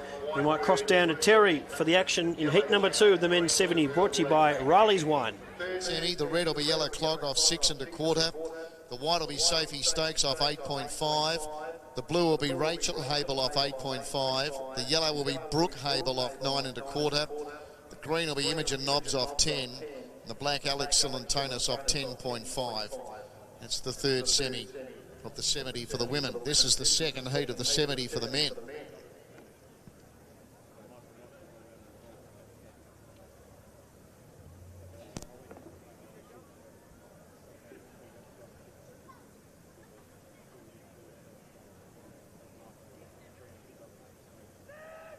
Away, so it's Petherick, Angelakos, Hopkins, Baker, Smith, Paul and McConnell. It's Petherick in front, Baker after him, Petherick wins. Hayden Petherick from Corey Baker. Close up Hamish Hopkins with Brodie Smith, Noddy Angelakos, Endale McConnell and Dion Paul. So as we get the replay up here, Bruce, Petherick looks to have led all the way here, got away nicely, and they couldn't catch him. Yeah, well, he had the outmarker, obviously, at 11. It's a big margin, isn't it, when you're going back to 1.5. So Mekinen could never really get into the frame from the red. But, look, he was pretty pumped afterwards. He held his form, challenged strongly there, but didn't lose his form, which I think was impressive about it, Bernie. I mean, he stayed pretty relaxed over the line. Yeah, he did. Corey Baker came at him probably just about the halfway, but Hayden Petherick, he was able to hold his form through to the line, and as you said, he was very pleased to get through, and I'd say he's probably set himself for this race with that 11-metre handicap. He's probably given himself a big chance. 7:58 was the time there for Petherick, so that's going to put him in good stead, I think. See if he can hold on, but that's a good run. That's what you were saying earlier, Ollie. Around that 7:50, you've got to really give yourself a big chance, and Hayden from that mark would have been doing a lot of sprint work, I think, over the last few weeks and getting himself set for this one. So coming up here for Heat 3, and Bernie, we saw yesterday Michael Cassidy, a past winner of this race, and he's a man who's fronted up for this race many times before. Yeah, he won in 2014. He won the race, and he mentioned he got into the sport. His kids involved in little athletics, and he went out to help and decided, well, while I'm out there, I might as well get fit myself, and he's ended up winning the 70 metres here at the Bay 10 years ago. So great to see him get out there, and I had a bit of a chat to him last night. He still competes. I think he said he was 64 years of age. He's still competing with the Athletic League. He has been in a stall semi-final himself, and he's travelling over to Florida for some World Indoor Championships in the Masters. So really loves the sport, and hopefully all the best to him. He's coming off of 11 metres as well, the same as the previous winner. So he's 64 and he's coming off the same. I reckon he's got a tough mark if he's 64. Anyway, he did mention that last night. I know he did, and I can concur. But I'm 71, and I reckon I need about 40 metres and still get run down. But anyway, Stash Muir out there. I'm looking forward to seeing him. Have you seen much of him, Molly? Yeah, he's a great runner on the rise. Of course, won the Backies there at Store, and in the amateurs as well. I think he's posted a 47.19. So he's an athlete who's showing great promise, really progressing well in the amateurs and the professionals. So he's the yellow runner, Benny. So 47.19 at the All Schools just in the last few weeks. Now, we know there were some great times run there. The conditions were terrific. It was hot. Good wins for 100s and 2s, and there was a couple of fantastic 400. We had another young boy run 45.8, I think. Queenslander. Yeah, so 45.8, but 47.19. He's definitely getting across the ground, and as we've said earlier, here we're looking towards tomorrow, the 400-metre runners with this win. I think we'll still get a bit of wind tomorrow. The conditions will be a little bit better, but the 400 runners tomorrow will probably have a bit of an advantage, I'd say. And Harrison Kerr lining up here, of course, a winner of the Power Course Stall Gift and a two-time winner there of the Bendigo Black Opal. So his quality. Nishimura in the white, Fraser Paul the blue, Muir, as we mentioned, in the yellow. Aubrey Watson runs here in the green, a talented Victorian there, the pod squad. Matt Burley in the black, Matt Stanfield the pink. Michael Cassidy, as we talked about earlier, runs in the purple. We'll cross down to Terry McAuliffe for his call.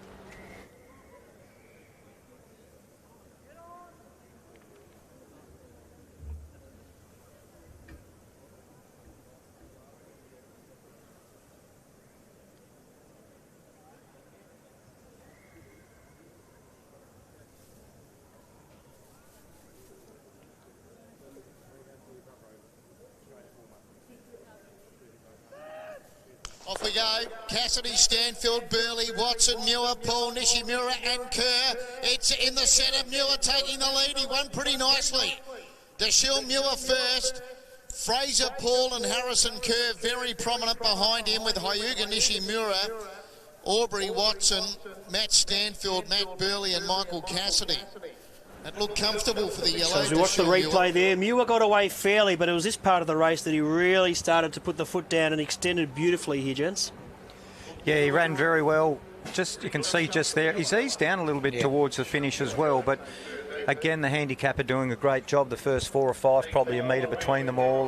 But no, he did very well, easing down a little bit towards the end there. So a bit up his sleeve for the semis this afternoon. He did, Bernie. I think he had them under control. He's an interesting runner because I haven't really seen him before, Ollie. I mean, he's powerful, a lot through the shoulders and the chest. He's not a beautiful runner to watch, but boy, oh boy, he's very effective. He's young.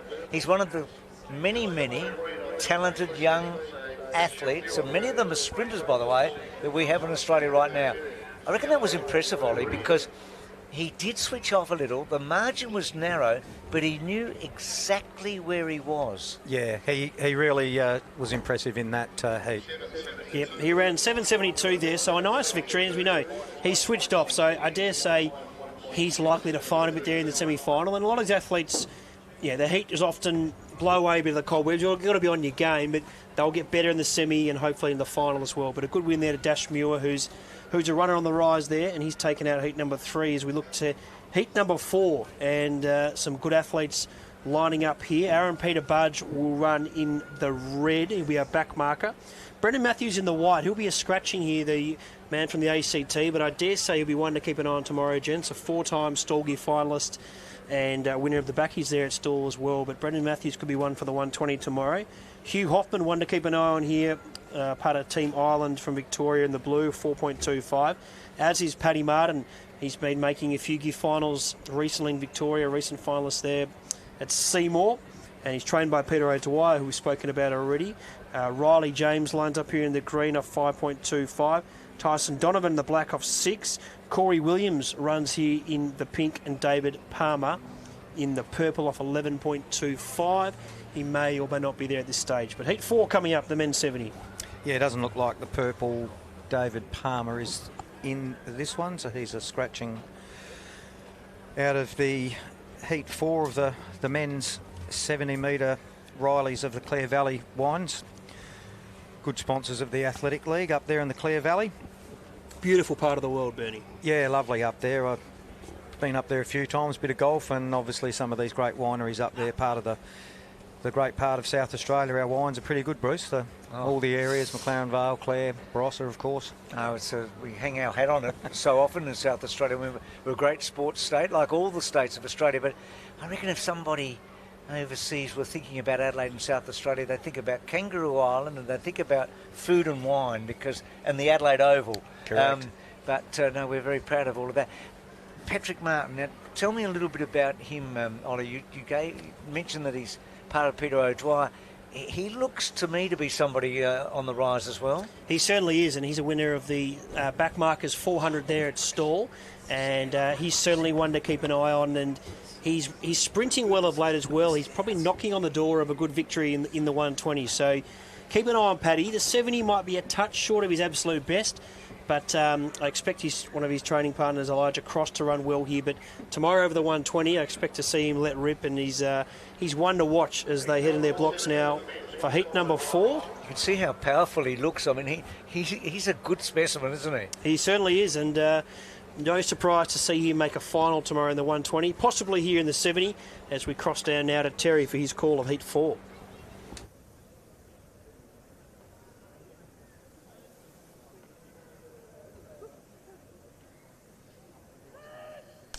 You got Williams out in front of Donovan, James, Martin, Hoffman and Peter Budge. So now in the centre, Martin takes control and wins comfortably.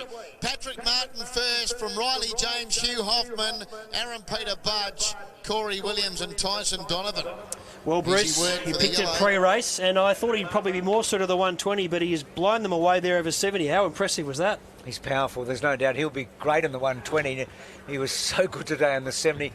Look, Bernie, he's fully developed almost, isn't he? I mean, he's a powerful young man, but that was just emphatic, wasn't it? Yeah, very fit, very confident athlete coming off the blocks there, looking at the head-on, straight down the track.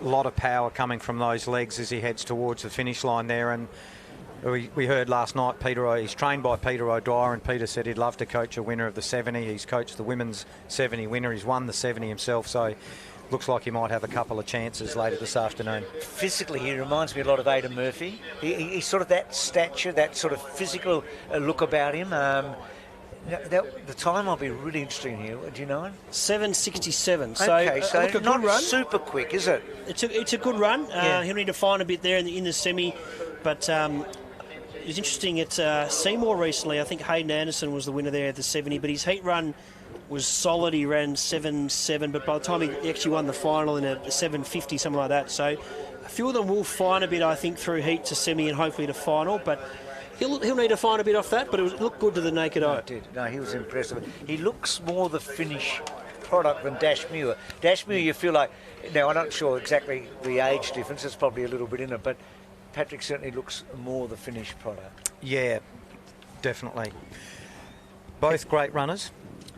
Big futures ahead of them. And again, look, we've had a couple of withdrawals, Ollie. A couple of hamstrings from top South Australians. But again, like the women, the depth here is really impressive so far. So already we've got 4 or 5 athletes we're thinking about potential finalists, and we haven't even got to the semi-final stage or halfway through these heats. Yeah, still plenty of heats to go. This is the 5th heat coming up, and as you mentioned earlier, Elijah Cross, he'll be running in the yellow here, one of Peter O'Dwyer's runners, and you're thinking he may be the one that could win the 70 later today, Ollie.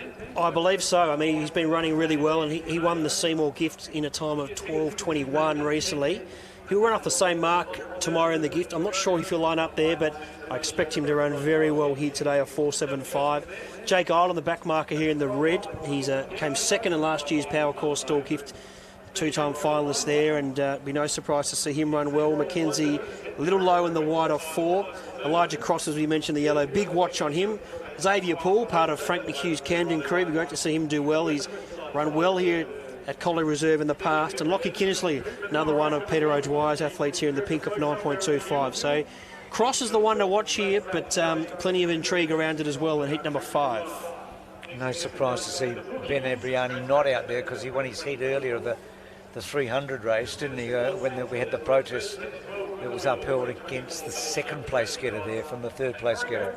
Yeah, so he's gone through to the finals. He'll be concentrating on that 300 to grab a sash here at Collie Reserve. That'll be his main target today. So, are you confident with Cross here? Quietly confident. Never get too confident in this game, Bruce. And, plenty of athletes, quality athletes here. Jake Ireland as well, a little low there in the white. But I think Cross is the one. Let's find out as we head down to Terry McAuliffe.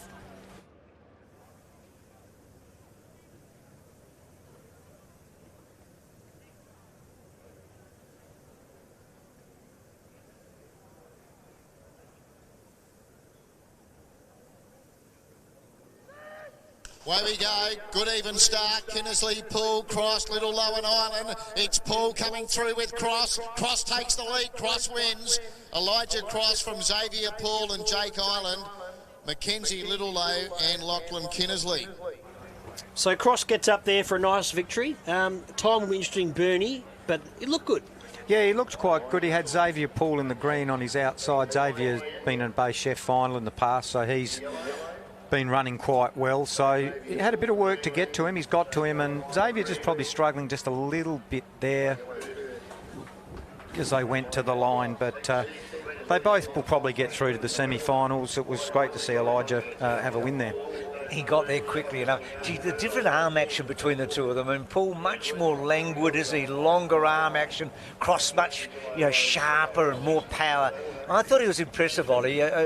His last 10 metres was pretty comfortable for him there. I mean, I think he's got a little bit left for the semi at least. I think so. Look, hopefully it's thereabouts for him, but I think he can find a bit, and I'd expect him to really challenge for that final, but we'll wait and see what the time was there. But good run there from Cross in heat 5, and Jake Island as well on the red, always competitive. He seems to keep coming back in handicap, but also keep progressing as well. So 7.52 there for Cross. Quick. 7.52. So it looked good to the naked eye, but I still feel there's a bit more to come there, and good run. No, definitely a bit more to come. Look, off that, you'd think he's in the final. Easy to say from up here because it's going to be so hot. But the way he ran there, I thought just the last 10 metres, he just switched off slightly, but he was comfortable. I think he's got at least a half a metre up his sleeve. Yeah, I wouldn't surprise to see him go 7-4. Exactly. If the conditions are the same once we get into the semi-finals. So good racing there in heat number 5. Heat 6 coming up, and Liam Moss. Always enjoy watching him race here, the talented South Aussie. He runs in the red off 3.25. Louis Laurie Latanzio in the white runs here off 4. Blake Jones in the blue, perhaps not there at the moment. Kean Bird in the yellow runs off 4.75. Big watch here, Tom Perry in the green. He's part of the team Fiedler crew off 5.5, a winner of the Camden Classic and also the Devonport 400 metres. Angelo Otero runs in the black off 6.25. Tyler Ford in the pink off 9.25. Looks to be our front marker there. So heat 6 coming up here, and Liam Moss, very competitive South Aussie. He's always been around the mark for some time. Yeah, travels a lot, gets to a lot of your Victorian meetings, Ollie, so he's well known around the circuit. It's a pretty good mark for him at this stage. He's very competitive. He won a 70-metre sprint a year or two ago down at Brighton Oval there, the Keith Patching, and yeah, he's one of the more competitive South Australian athletes on the circuit. Pretty consistent. He's had a terrific career. We've got the outmarker, obviously, at 9.25, but if you look at the handicaps here, so 3.25, 4, 475, 556, 25. So Liam's not going to feel like he's completely out of this, is he? No, he'd be right on him, like he's only giving away a little bit. It's almost a bit of a scratch race for him, just with the runners that are near him. Exactly. So Tom Perry, certainly one to watch here. Let's head down for heat number 6 with Terry McAuliffe.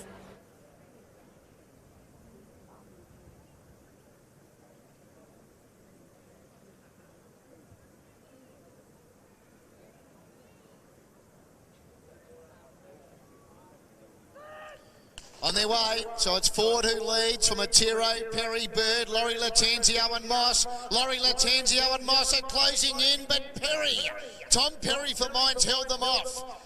Tom Perry in a blanket go. Louis, Laurie Latenzio, Liam Moss and Tyler Ford all there for the Miners with Kearn Bird. So good racing there in heat number 6. We think Perry will hold on there, Bruce, but a good race and good go. He was strong late. He'll get it for sure, I reckon. Ollie, he was very good late. It looked as if Laurie Latenzio might have it, but then Perry looks across. So son of the late, great Chris Perry, correct? Indeed, yes. Yeah, so Chris and John Dynan under Neil King were sort of the first two, Bernie, really to cross over from what we knew as the amateurs to the pros. And Dynan had that incredible run in Canberra when he ran 20.19. In Australia Games, I believe. Yeah, I was there. I was lucky enough to be there. And Chris ran well as well. Chris was a fantastic runner. Neil went on to be a CEO of Athletics Australia as well. So it was a really interesting time in Australian athletics. And Chris was a fantastic runner. Gee, he was strong late, Ollie, the youngster. He was really strong late. He certainly was, and I said he's won a couple of the big 400s here at Camden and also Devonport. He's just run 760, so he's right in the mix of things. He's been competitive in recent weeks in the Victorian Athletic League, and he's trained by Nick Fiedler, who knows a thing or two about peaking athletes. So Tom Perry looks right there in the thick of things, 7.60 the time there, and he'll be one to keep an eye on as we progress through. He's not the smoothest we've seen so far, but he was really strong late. I mean, there was a bit of movement in the top half of the body and all of that. The head was waving a bit at the end, but powerful to the line. So in the mix. Definitely in the mix, and as Ollie was saying earlier, it's a bit of a hit out for these runners, and he's had his run here today down Collie Reserve on the track, and he'll be better suited in the semis later. So heat 7 coming up here, and Jack Lacey, winner of the Stall Gift, lining up here. I said the reigning Stall Gift champion in what was a crazy Monday there at Central Park. Another one of Nick Fiedler's athletes. Ian Irwin in the white of 4.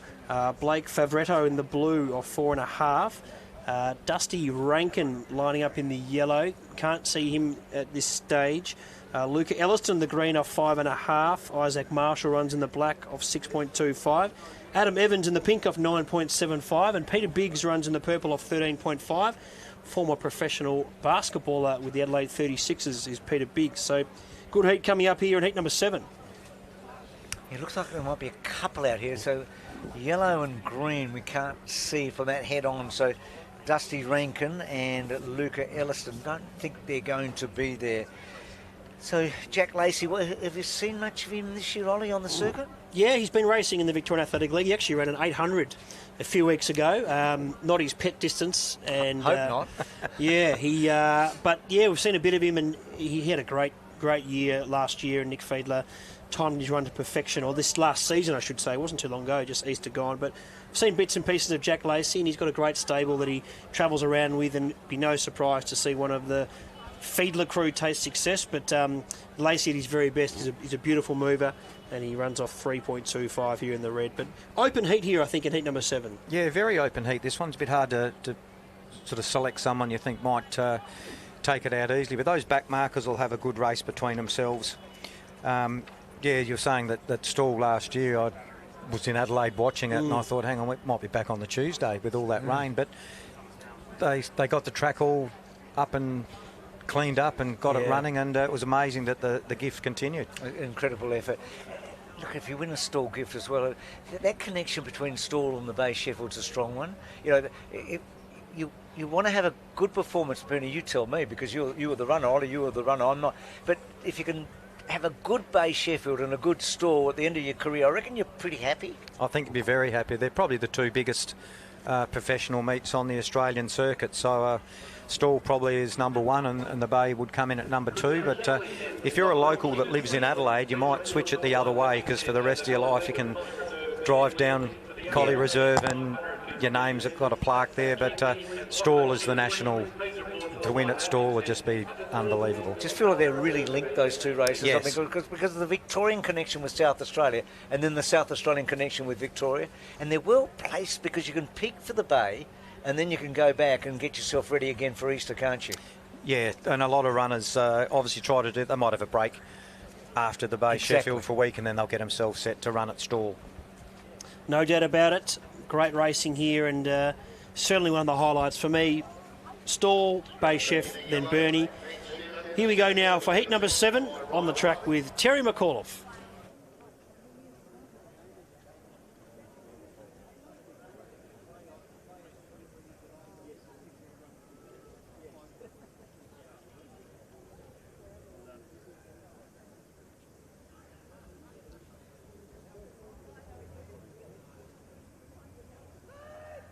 On their way, so it's Beggs leading Evans, Marshall, Elliston, Favretto, Irwin and Lacey. Taking over now was Evans. Evans in front and wins.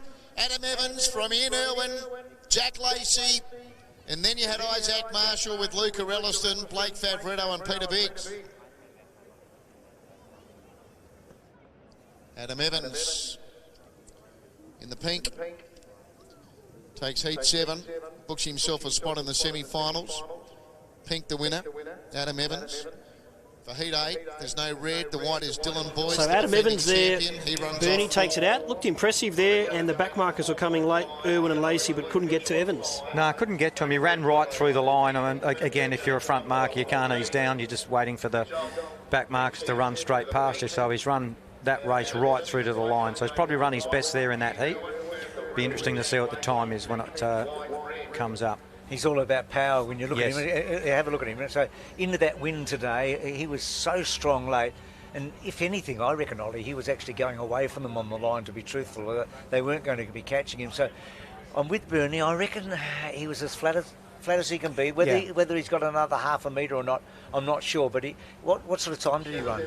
7:53 was the time there, so he's right on the thick of things, really. 7:53. That is the second fastest time that we've seen, just behind Elijah Crosser in a 7:52. So Adam Evans comes into calculations. Well, he's going to be thinking off that I can make the final. Oh, yes. He's going to be, if I can replicate that in a couple of hours' time, I'm going to be pretty hard to beat in the final. So, again, off that mark of 9.75, he's going to be a target for those other athletes. He's going to be hard to run down. It'll be hard to run down as long as he can just keep himself, doesn't come under that pressure of the arms going from side to side. But he looked pretty impressive there. I don't know much about him. I mean, is he? I'm not sure. He doesn't seem to be a regular on the set. Ollie, does he get down to Victoria at all? Look, no. In the program, squad says QAL, so I'm not sure if that's Queensland Athletic League. We're just speculating, but no, I don't know much about him. But clearly, he's a good mover and he's put himself right in the mix. So hats off to him. Thought Jack ran a good half. Jack Lacey, his first half of the race was excellent.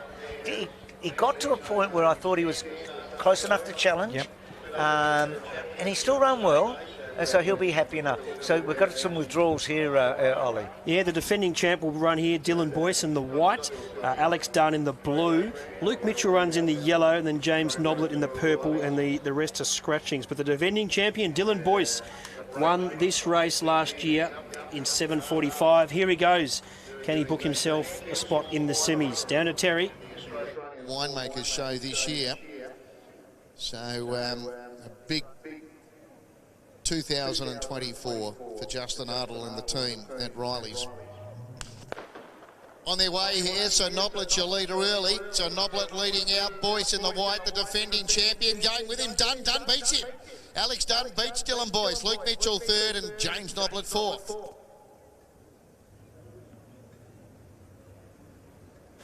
So it looks like Dunn has got up there for the win, Bruce, in a tight finish. Boyce was good, the defending champ. He was. He got to him so quickly, Bernie, and he was giving him a half a metre, and he got a half a stride in front, I thought, at one stage. But on the line, Dunn was just a little stronger, wasn't he? Yeah, Dunn fought back on the line. Dylan Boyce might have thought he had him covered and maybe eased a fraction, possibly. But no, great run by the runner in the blue in Alex Dunn. So good racing there. We'll get a time for you shortly. The 9th and final heat coming up. We'll be having a bit of a break after this one, so wherever you're tuning in from could be a good time to stretch the legs, put the kettle on, make yourself nice and comfortable, because the last heat, heat number 9, will take place at 4:30 local time. We'll be back at 5:05 local time for the under 18 boys 550, brought to you by the South Australian Tourism Commission. So final heat coming up here, heat number 9. Heat number 8, Alex Dunn ran a 7:89. 7:89 there for Alex Dunn. So that's well outside the 7.52 and the 7.53, the two fastest so far. Just thinking about the women, I felt after the women that we had 8 to 10 that were really impressive, a couple that probably jumped right out. With the men, it's a little more clouded, I reckon. Are you guys thinking the same? It's a bit more compact. Yeah. A bit more compact in the men's at this stage. I think so, yeah. Look, I mean, Cross looked good, a few others, Perry and also Evans, but it's pretty wide open. So the semis will tell us a bit more. Don't forget Martin. I think Martin and Moss were good earlier, but not Moss, the young fella Dash Mule. But yeah, I feel like the men's, we're going to find out a lot in the semis. Yep. I feel like with the women, we know a lot already going into the semis, don't you? Yes. Yeah, we had 3 of those quicker times with the women, and you'd think they'd all be separated in the semis. So those 3 could go through, and then it'll be a bit of a battle for the rest. Yep. The men, very tight, though. And I think the women are probably, and I think it's the same with the Bay tomorrow, Ollie. I think we've got a higher profile group of women this year than we do men. And that happens from year to year sometimes, don't you? Well, there's even talk that the backmarkers tomorrow, which is a race for the best runners who don't make the finals of the men's and women's gift, there could be more females in the backies than males, which would be a first, which is great for our sport, a sign of how things have come. So wait and see how the backmarkers looks tomorrow, and that could be a great sign to see some of Australia's very best lining up. Heat 9 coming up. Hayden Anderson runs in the red. He's a local boy from Seymour, and he won his local gift, the 70 metre there recently at the Seymour gift, which was a real highlight of the Victorian Athletic League. So Anderson's in good form, particularly over 70. He was good in his heat and really built nicely to win the final. Sebastian Baird in the white, Hayden Crowe in the blue. Johnny Evans, great to see him win there recently as well in Victoria, over 120. It was great to see him win there at Terang. Marcos Lebon in the green, a 5.5. James Forrest, the black. Michael Hayes, the pink. So last opportunity for athletes to book their spot in the men's 70 semi-finals. Down to Terry.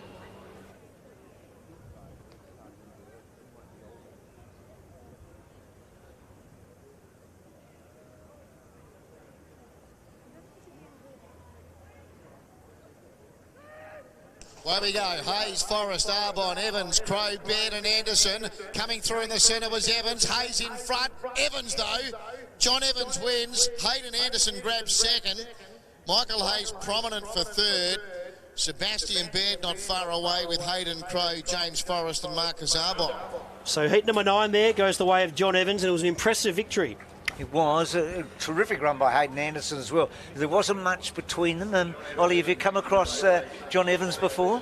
Yes, well, interestingly enough, about 10 or 12 years ago now, I was working at the AAS in Canberra as a tour guide, and John Evans was actually on the tour with his school group from Mount Barker, and he asked me, told me about just a bit of athletics, and I said, you should speak to this guy, Paul Young, in Adelaide, and he got in touch with Youngie, and they've formed a partnership since. So came across him by chance there, taking him for a tour around the Australian Institute of Sport, and it's great to see him doing well. He's won a gift there in Victoria at Terang, and I think he's won the Camden Classic as well. So great to see him still involved in the sport. What a great story that is. I mean, going back all those years. I thought Anderson was pretty good, but again, Bernie, I'm struggling to absolutely find an outright favourite. Maybe Cross after those heats. Maybe it's Cross. Yeah, Cross, and trained by Peter O'Dwyer and his training partner as well, are going to be 2 of the quicker ones going through. The winner there just in that heat, John Evans, 7:61 for the final heat today in the men's 70-metre sprint. Which is handy. I mean, that's probably 4th or 5th fastest, so anything under 7:60 was right there. So all set up for what should be terrific semi-finals, both men and women, Ollie.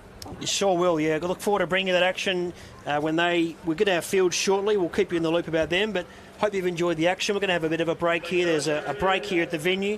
Bernie and Bruce, thank you for joining us. Been fantastic bringing you the action. We'll see you back shortly. Next event is at 5:05 a local time. Squid squad, where you can get some chips and squid. Hey, looking for a coffee this afternoon? We've got the Pier Hotel next to Billy's.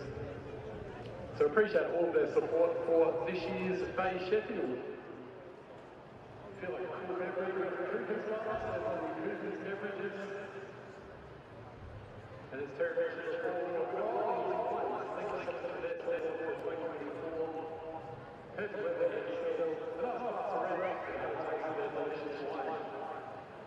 Next thing you want to put a bet on Bay Sheffield then back to 2024.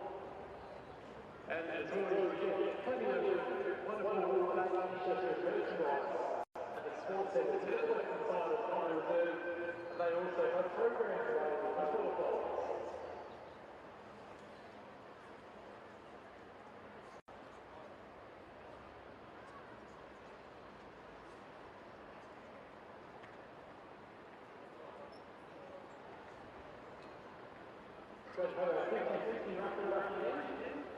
Last year's winner took over $2,000 in prize money.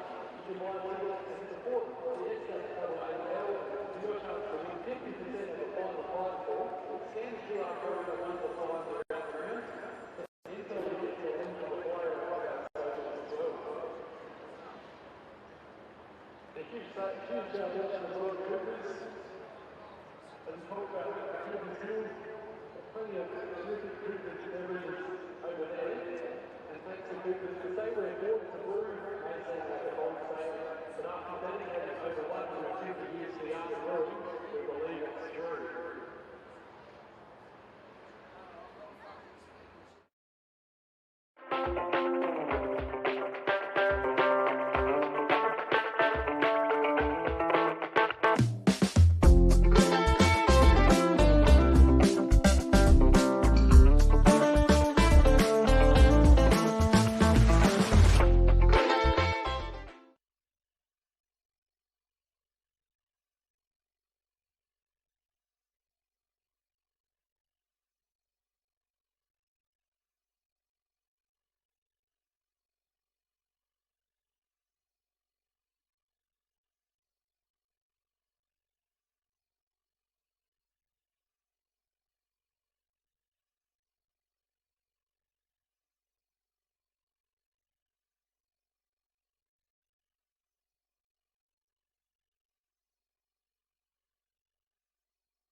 Forward third in heat 6, Hayden Anderson second in heat 9, Lee Ross fourth in heat 6, Ian Irwin second in heat 7, Young Bird fifth in heat 6. They're all got through to the semi.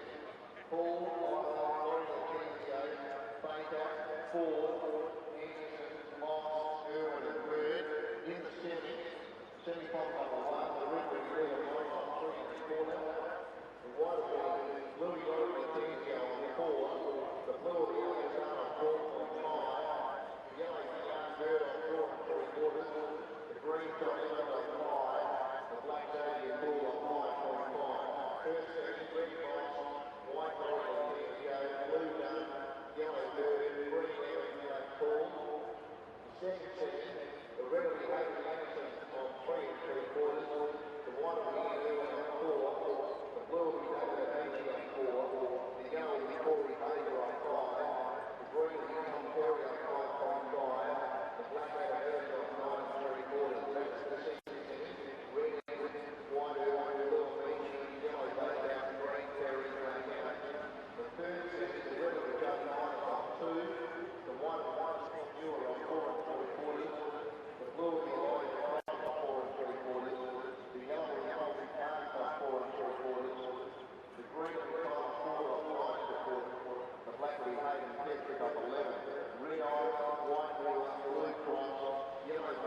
to Archie Charles, Liam Henry, Rory Wright, Michael Wright, Dan Paul, Phil Nolan.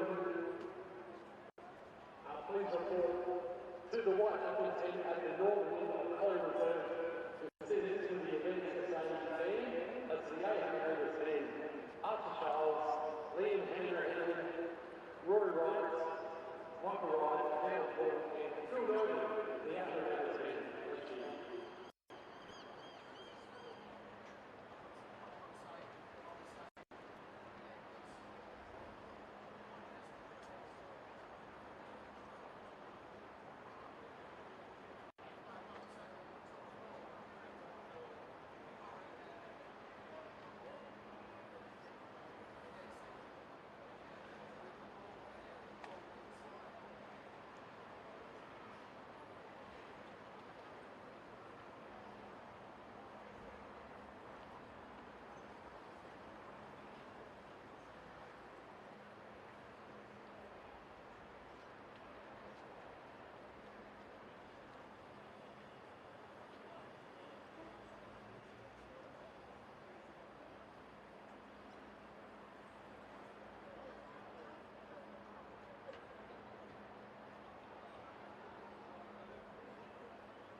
Welcome back here to Collie Reserve. We're in for a big few hours here as we've got some heats coming up of the 550 metre under-18 boys. 2 heats in total here and plenty more racing ahead. So I hope you've enjoyed the action wherever you're tuning in from.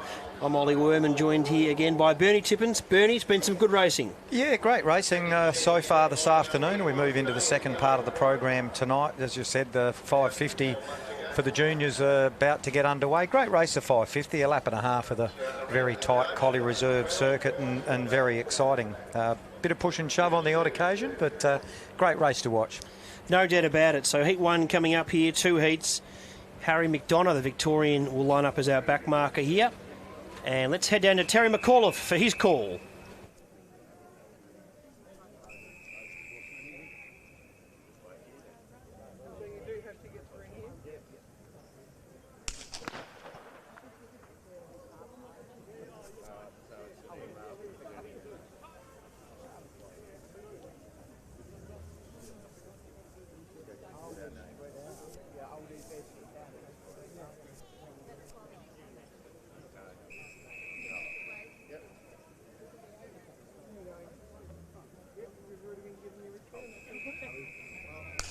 So they're on their way. First heat, under 18 boys over 550. Will Hayes it is who comes up into the home straight the first time. He leads out from Henry Raymond in second spot. Oh, having a tumble there was Luca Floriani in fourth spot. He's quickly back up on his feet, thank goodness. Just in front of him was Ollie Mayhew Sharp as Luca Floriani now goes by him. The next one of them was Leo McMill, then Tyler Rowston. Lewis Day in the yellow, the defending champion. Jet Taylor in the blue and Harry McDonough in the red was last of all. So going up the back and Will Hayes your leader. Over Henry Raymond in second spot. Luca Floriani was third. Next Ollie Mayhew Sharp. Lewis Day going around his outside. The red runners on the march.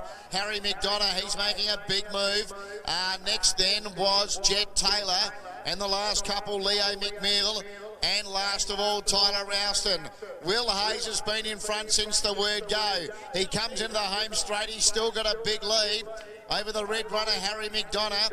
And then Lewis Day in third spot. So it's Will Hayes in front. Lewis Day, the defending champion, now emerging though. He's going to be back to defend his title and defend it in style. Lewis Day times it perfectly and wins. Harry McDonough second, Will Hayes third. Fourth was Jet Taylor, then Ollie Mayhew Sharp. Next was Tyler Rowston from Leo McMill, Luca Floriani, and with him was Henry Raymond. So good racing there, and Lewis Day, the defending champion, comes back, won this race in 1:12.7 last year, takes out the first heat, Bernie. Yeah, it was a great run. He seemed to be fairly confident all the way down. He ran off a handicap last year of 55 metres. He's been pulled back to 34 metres this year. So he's obviously trained pretty hard during the winter to be able to remain very competitive in the under-18 boys. So good racing there. Harry McDonough ran well, the Victorian. Does a bit of race calling actually in Victoria. So a bit of a race caller on the rise and a very talented runner as well. Yeah, a very tight mark for him at the back there off of 15. He probably with about 30 to 40 metres to go. He looked like he might have run into second, but he sort of got overtaken a little bit towards the end there. But great race from young Harry. So 1:18.01 was the time there. 1:18.01, the winning time. And that's interesting there because Lewis, who did win last year, ran 1:12 in the final. So that's a 6-second difference. His handicap is back, of course, but, you know, they've got the headwind here. They've got to contend with Tice. Yeah, tough conditions here for our circular events in particular. So it'd be nice to get a bit of wind cover if you can. Settle in behind someone and get some protection there. But heat 2 coming up here. Mitchell Ianello will be our back marker in the red. He's another Victorian visitor here. Actually won a race over 800 at Stall and can sprint as well. So the 550 should suit him pretty well. Juvenile Doko Chakota in the white runs off 26. Heading out to their marks as well. We've got Lockie Kinnersley looks to be a scratching there. Oliver Civic runs in the blue. Finn Spanigal in the green. Jack Combe in the black. Wyatt Taylor in the pink. Jack Kinnersley in the purple. He's there. Jesse Strachan wears number 1. Zach Kinley number 2. And Oscar Norman number 3. So this is heat number 2. The under-18 boys 550 brought to you by the South Australian Tourism Commission. Big spread of handicaps there. 18 the back marker. Out to 100 metres for Oscar Norman carrying the number 3 jacket. They'll have 1.5 laps, but twice into the headwind up the straight. So heading out there, athletes almost all on their marks. And we'll cross down to Terry McCall for his call the second heat. 1:18.01 the time from heat 1 set by Lewis Day in the yellow.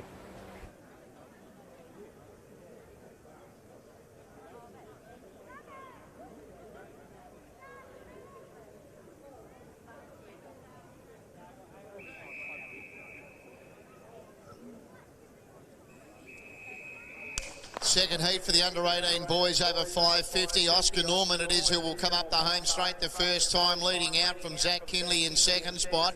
Jesse Strachan was third. Then you had Jack Kinnersley and Wyatt Taylor. Behind that pair then was Jack Combe. Now making a move wide out on the track was Finn Spanigal. Going with him as well was Oliver Civic. And back towards the tail then was Juvenile Doko Chitoka. Last of all was Mitchell Ianello. The leader was Oscar Norman. He goes up the back straight, leading, striding into second now Finn Spanigal. Oliver Civic went to third. Fourth was Zach Kinley. Next was Jack Combe. Juvenile Doko Chitoka's making strong ground. Then Jack Kinnersley. Behind him was Wyatt Taylor, now being passed by Mitchell Ianello, and then Jesse Strachan. We've got a new leader. Finn Spanigal's taken over. Looks to be going like a winner, turning for home. Oliver Civic goes into second spot. Juvenile Doko Chitoka's making ground in the white. The leader, Finn Spanigal. Oliver Civic's pegging him back. Finn Spanigal tackled now by Oliver Civic. Oliver Civic takes over. Oliver Civic wins from Finn Spanigal. Juvenile Doko Chitoka third. Fourth was Jack Combe. Then Oscar Norman. Mitchell Ianello was next from Zach Kinley, then Jack Kinnersley, Jesse Strachan, and with him was Wyatt Taylor. So Ollie Civic there in the yellow, timed his run to perfection, Bernie, and gets up in the final 20 or 30 or so metres. Good win. Yeah, very good win. He got away there pretty well. He ran off of 38 metres. He had to chase down Finn Spanigal. He ran off of 43 metres.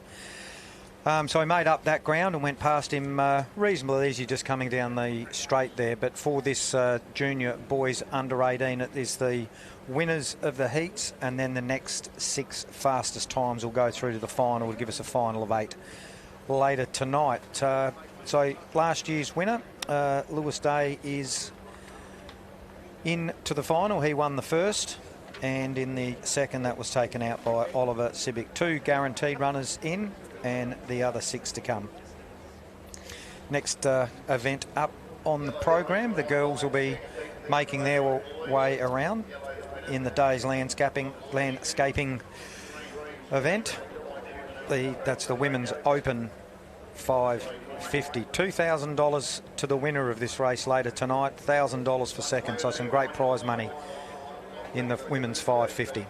Yeah, some very good prize money here, so be interesting to see which of our ladies can step up here. Ruby Crisp, we saw her running earlier in the 70. She was the winner last year of the 550. She ran 1:21.2, so she's not entered this year. The third place getter, Molly Cook, she was third. She is entered here as Ali Truartha as well. So a couple of the ladies to keep an eye on there. Bella Pasquale won't line up here in the red, unfortunately a scratching, but Emma Henkel runs in the white.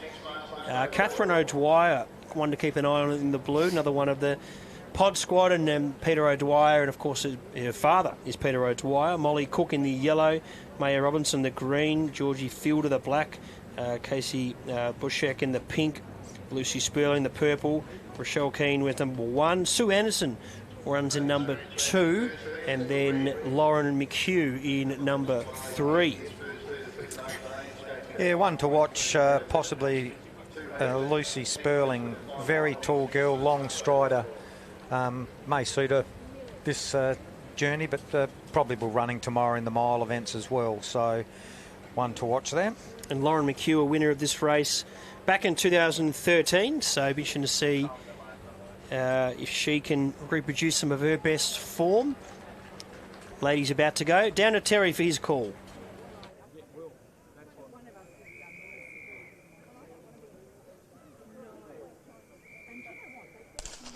So they're on their way, and Lauren McHugh it is who leads them out. Our winner of this event from 2013, 11 years ago, Lauren was the champ in this event.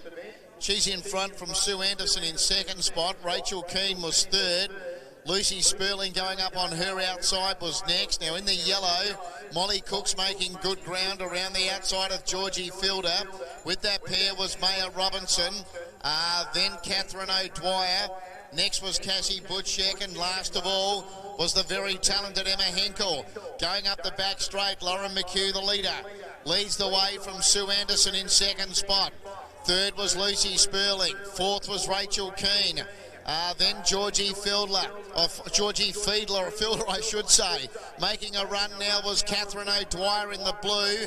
Molly Cook was trying to latch onto her back in the yellow. And then Maya Robinson. Back second last was Cassie Butchek, and Emma Henkel still at the tail, but coming into the home straight. We've got a new leader here. Lucy Sperling took over. So Lucy Sperling leading the way. Georgie Fielder continues to make really good ground. She's coming after her. And Georgie Fielder now goes up to take the lead. Catherine O'Dwyer's running on late, but it's Georgie Fielder in front. And Georgie Fielder's going to just win. She switched off near the line. And both Catherine O'Dwyer and Molly Cook got really close. From Lucy Sperling, next was Maya Robinson, and then Cassie Butchek and Lauren McHugh with Sue Anderson and Rachel Keane. So good racing here. As you watch the replay on the screen, it was a tight finish. Fielder looked home, and then O'Dwyer has lunged late. As you watch the replay here, still Fielder in the lead. She might have just held on, but O'Dwyer was late on the scene, Bernie. Very tight, and also the yellow runner, Molly Cook, was flying home there as well. Lucy Sperling led him into the straight, but just folded a little bit towards the end there. But it's two heats of this event, same as the junior boys there. It'll be the winners and the next 6 fastest overall. So you'd think the first 3 there will probably go through. But yeah, did ease down on the line, the winner, who very close. So 1:23.24 was the winning time there for Georgie Fielder in the black. She gets up ahead of Catherine O'Dwyer in second. Molly Cook was third, 1:23.24. Bit of context, last year Ruby Chris won this race, 1:21.20. So not a bad run there. We know the conditions are tricky out there. The wind's swirling around as the ladies line up here in heat number 2. We'll see Layla Watson lining up here in the red off 20, as we know, back from the US. Lucy Zoddy, the talented lady there from Seymour. She's certainly been running well. Ran well with her hometown gift there recently in the white. She's off 50. Sophie Stokes as well. We know that she's a performer here at Collie Reserve. She lines up here and she'll be off 52 in the blue. She's had a great start to the year as well in Victoria. Including wins, for example, at Essendon there over 200 metres. So Sophie Stokes is there.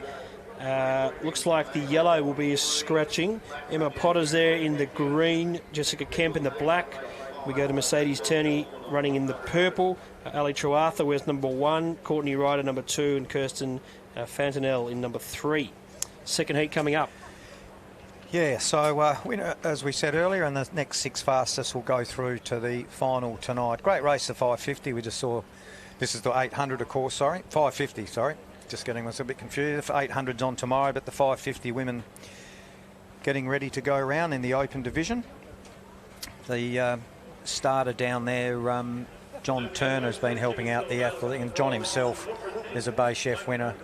Long time ago, would have been mid-80s, about 87, I think John won. And you did say earlier today that runners that run well in the restricted race do tend to go on a few years down, and John also the previous year did win the restricted, and then the following year won the Bay Chef. And great to see some of the past runners and come back and help and officiate and be part of the carnival.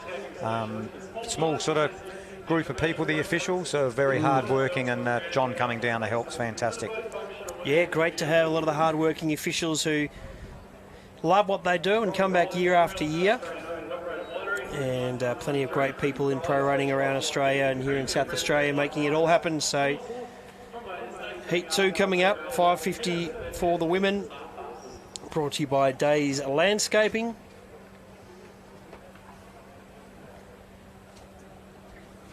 Straight after this, we'll be having the South Australian Tourism Commission 800 metres for the men, and that should be a good race with 3 heats there for the men's 800 metres. The Padawalonga handicap, just the river at the back of the track here.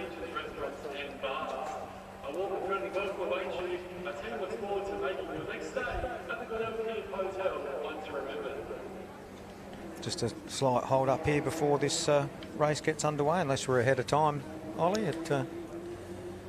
Well, it looks like we are about a minute away, which is a good problem to have, but hopefully wherever you're tuning in from, you're nice and comfortable and ready for the next few hours, because we're building up. After we get a few of these heats underway, we'll be looking purely at finals action as well, and the 70s, the semi-finals for our men's and women's 70s should be fascinating, so look forward to bringing you that action and seeing how those 70s unfold, because the heats were very interesting, and be interesting to see who can find a bit there perhaps in the semis. Yeah, all reasonably close. No real standout in either the men's or women's, so it's good handicapping at this stage. You're going to have to improve to win, to be guaranteed to win. No doubt about it, yeah. There's plenty of chances there, and someone's going to have to find a bit to win. But ladies now heading out to their marks, right on start time, 5:20 local time. The 550 metre women's, brought to you by Days Landscaping. And Layla Watson with the task ahead of her. Our back marker here running in the red off 20. And we'll head down shortly to Terry McAuliffe. Done a great job today calling the action as he does each year. Certainly wouldn't be the Bay Sheffield without Terry McAuliffe calling the action. No, definitely not. This is his, I think it's his 32nd time calling the Bay Sheffield. So great to have Terry here, and well-known identity, a lot of South Australians and Australians there. Great race caller and doing a lot on racing.com now, hosting, but great to have him calling our races. Let's head down to Terry now for heat number 2, the women's 550.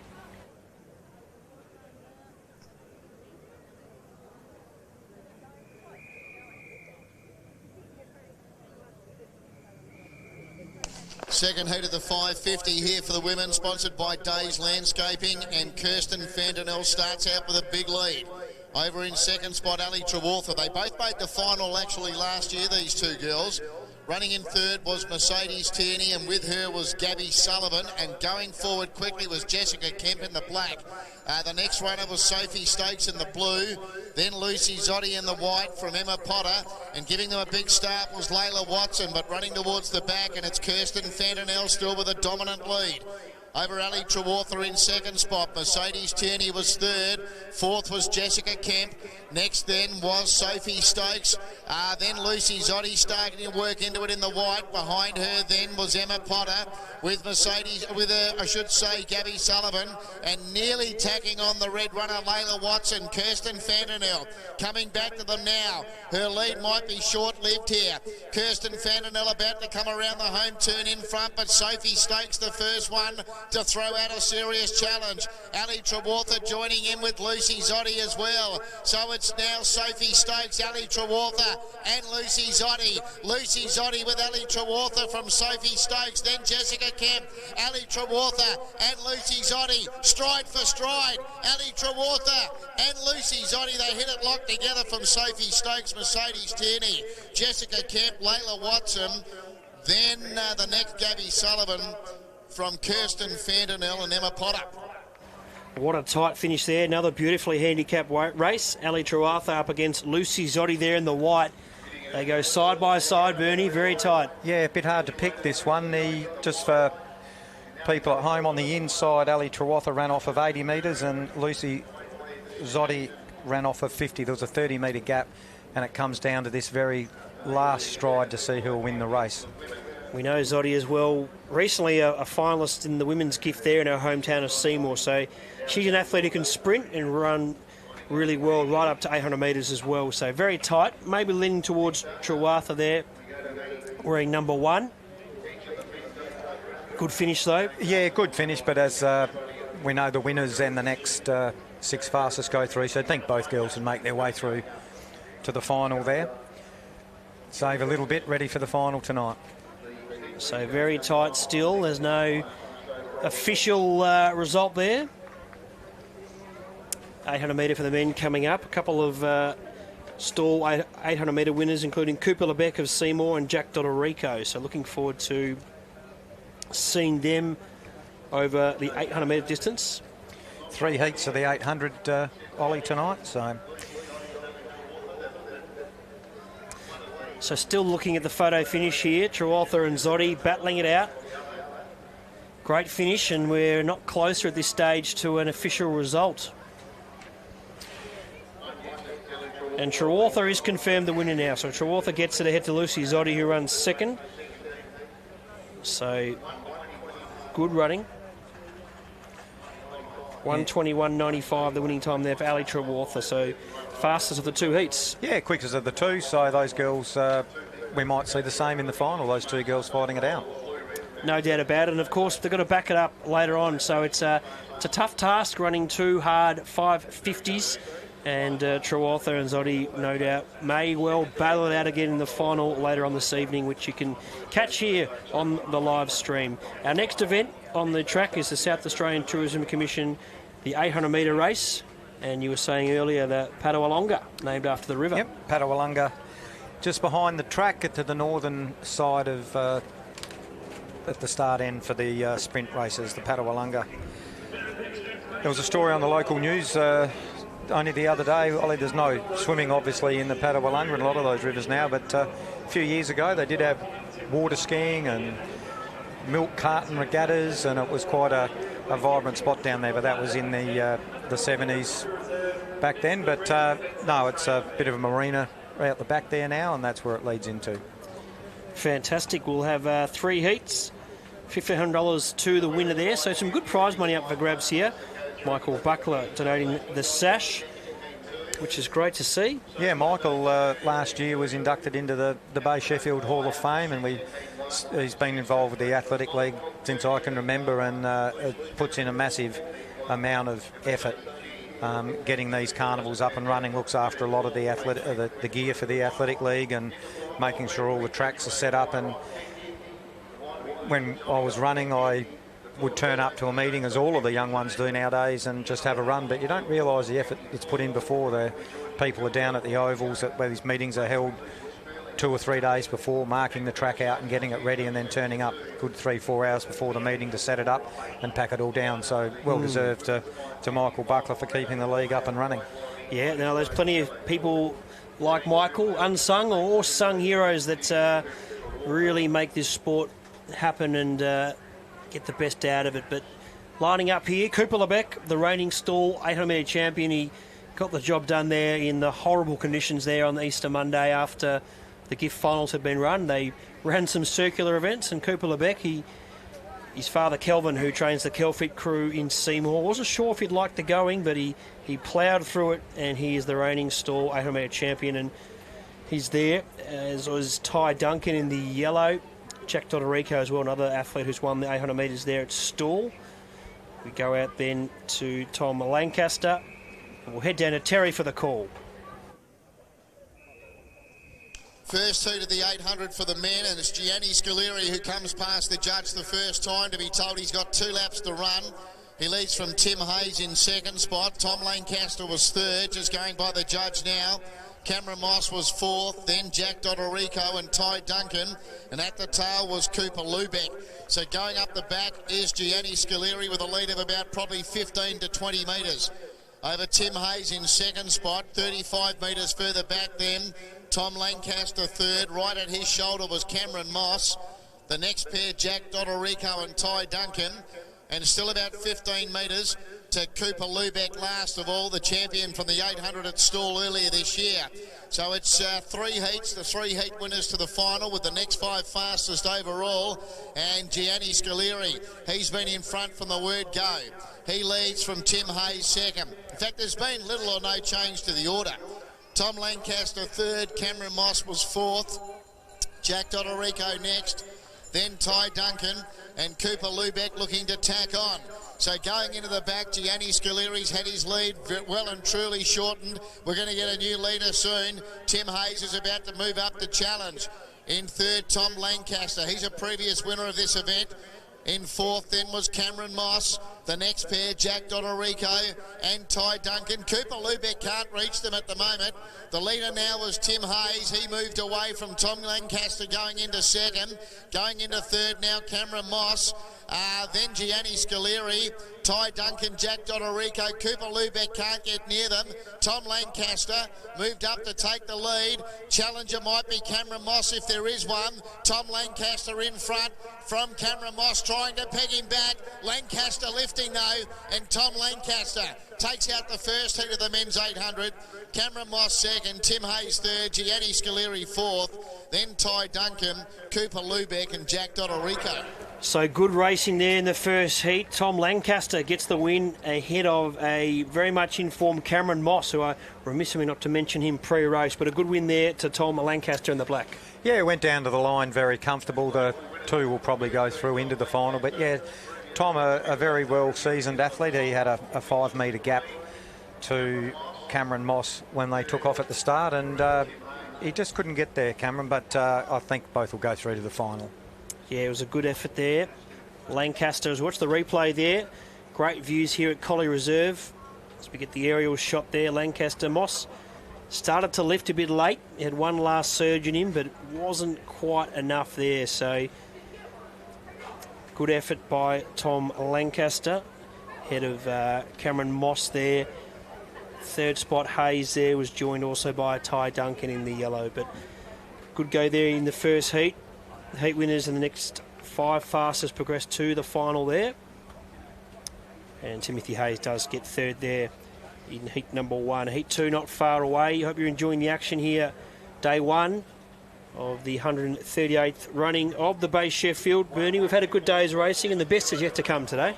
Yeah, the finals will be good. The lights will come on a little bit later. The finals of both the men's and women's 70 will be held under lights. Semi-finals possibly. The sun setting about 8:30 here tonight, and the final of the men's about 9:20 local time.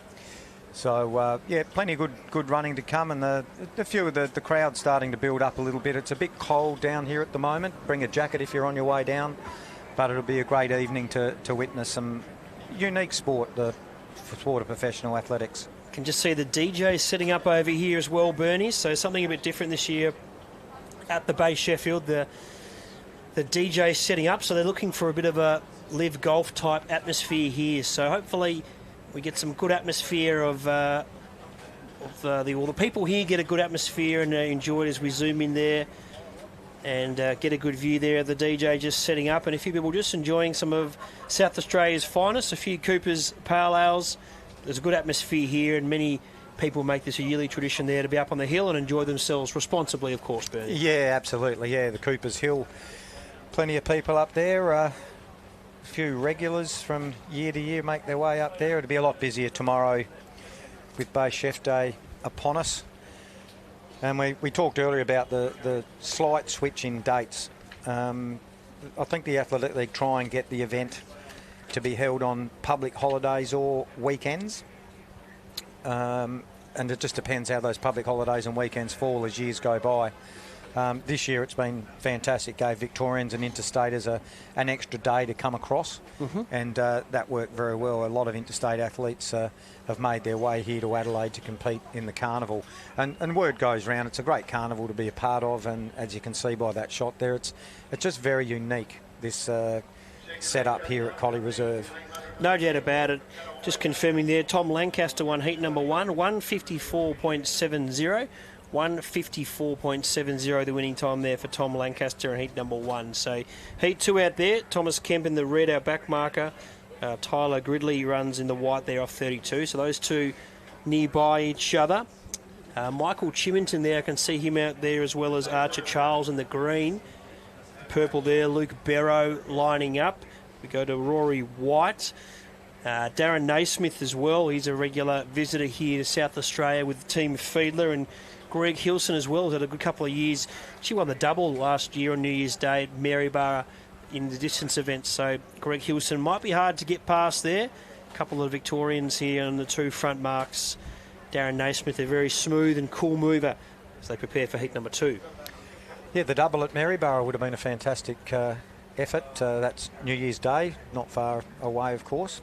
A lot of the runners that will compete here will probably go across to Maryborough on their way home, the Victorians.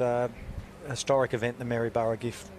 Yeah, one of the great highlights there, and plenty of history there with the Highland Society, a bit of a link there, so a lot of bands performing as well. So it's a great day as we head down to Terry McAuliffe for heat number 2 here.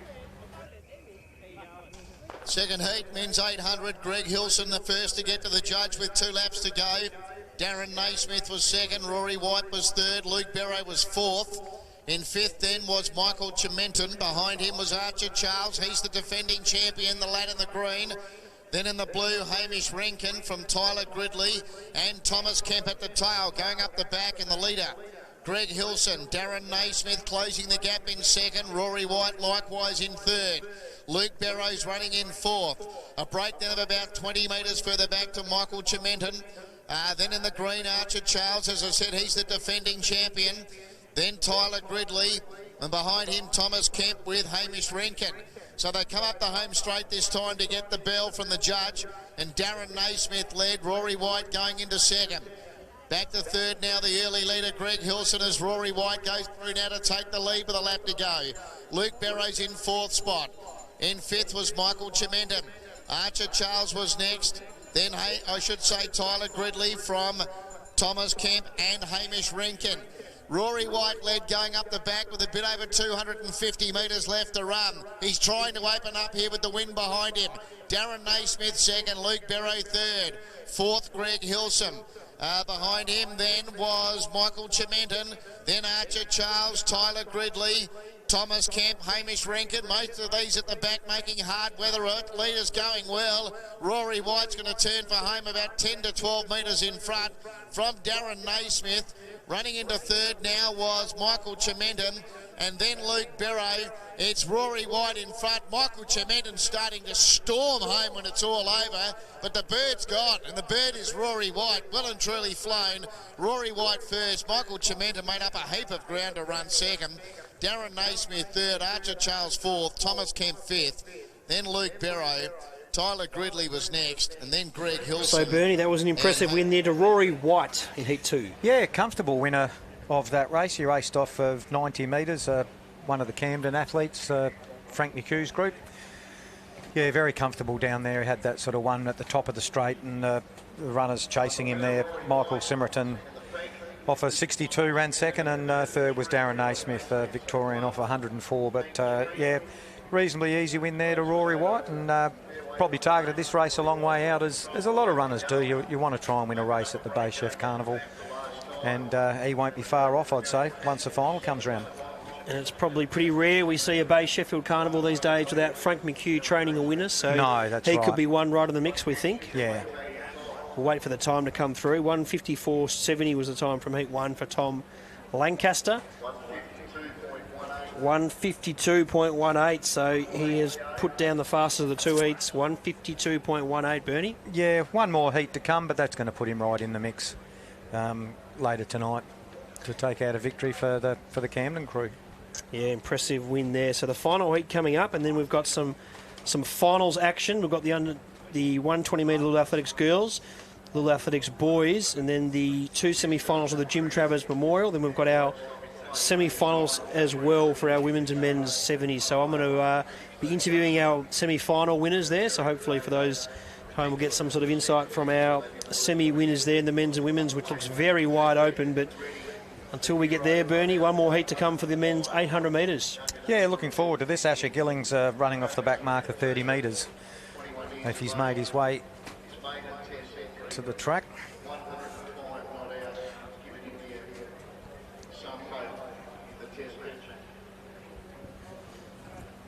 So third and final heats. Front marker on your screen, Kyle Hilson, who's a recent winner in Victoria. He'll be our front marker here as last opportunity to book their spot in the final. 152.18 the time to beat, set there by Rory White. As we hand over to Terry McAuliffe for the call.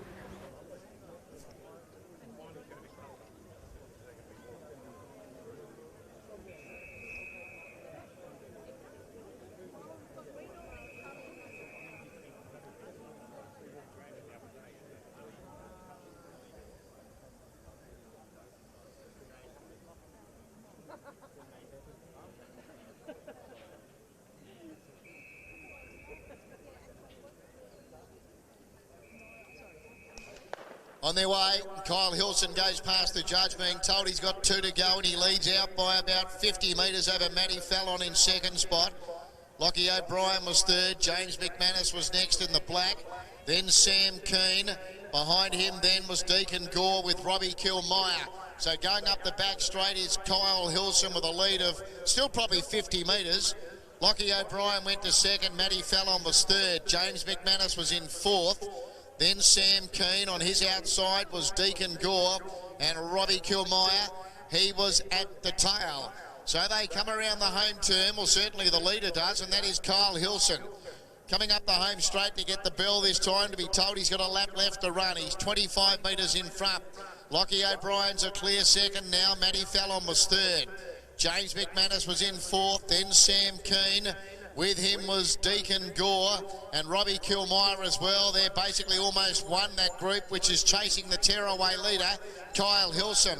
Leading from Lockie O'Brien, James McManus. Making a move now was Deacon Gore in the white. So young McManus goes to second, Gore goes to third, and they're quickly after this leader. The next runner, Robbie Kilmeyer, by the way, has got a miss, which is shocking luck for Robbie. One of the real champions here from the Bay Sheffield. He's out of it as we're about to get a new leader. James McManus takes over. Deacon Gore going into second. Kyle Hilson back to third now. Closing in on him was Sam Keane for that spot. Behind him then was Matty Fallon. At the tail was Lockie O'Brien into the home straight. James McManus led. Deacon Gore was second. Sam Keane's not going away in third spot, and he'll keep charging to the line. James McManus led. Sam Keane goes to second. Then Deacon Gore. Still McManus. He's going well, the youngster. And James McManus, he looked really good. Beats Sam Keane. Third, Deacon Gore. Fourth home is Matty Fallon. Fifth home was Kyle Hilson, and Lockie O'Brien, he'll be the last one to clock in, with unfortunately Robbie Kilmeyer out of action with a lap to go. So James McManus takes it out there, third and final heat, Bernie. It looked impressive. We'll wait for the time. Yeah, he looked pretty good going down there. Place getters Sam Keane, and then in third place was Deacon Gore. But yeah, look, if you look at the replay there, he's got a clear break on the field there. So he raced off of his 60 metres and used his handicap to his advantage. He looks like he's got a bit left too. So you see him down the back straight there, just hitting the front. So plenty of action coming up here as you watch the replay. There's some great footage here at Collie Reserve as James McManus made his move there. 1:57 the time there, so that is the slowest of our three heats. 1:57 there for James McManus. All results online at swal.org.au/program. And just a pity there to see Robert Kilmeyer. He has twice won the races down here at the Carnival. Stalwart of the Athletic League, veteran competitor. He was only racing off of 40 metres there today, and just looks like a bit of an injury with a lap to go, so he pulled out. Unfortunate for Robbie. Yep, fingers crossed he's okay. So bit of a legend is Robbie, and fingers crossed nothing too serious. Next event on the track will be the Villiers Family Bakery 120 metres Little Athletics Girls. We'll be back with you shortly for the first opportunity to win a sash here at the Bay Sheffield of 2024.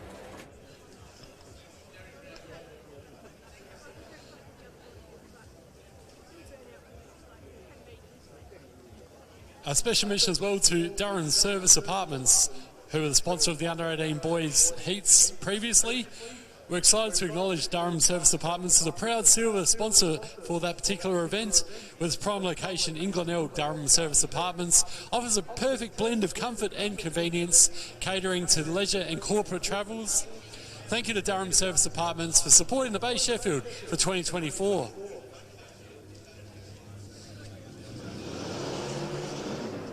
Not quite ice cream weather today, but the Glenelg Ice Cream Festival is back for summer, folks. Kicking off at 4 p.m. on Thursday the 23rd of January. Jetty Road, come alive with kids activities, food, films, pop-up bars, retail music, entertainment, and more. Plenty of ice cream.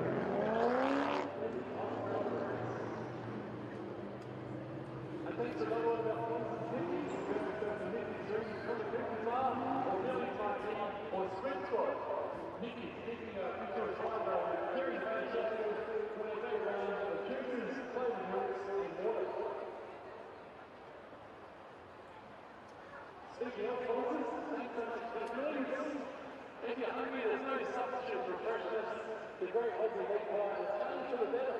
A warm fry, chocolate full of real beef, golden flaky pastry, a taste sensation. Sound familiar? Yes, it's a real pie. Available to the sunroom or Carnival Zoo. And next then you'll find Squid Squad, and they've got sweet egg cheese. If you're looking for a bite of it, head over and see the building guide or the Squid Squad. If you're looking for a full breakfast, just look for the bar open. With plenty of great cooking sandwiches up there.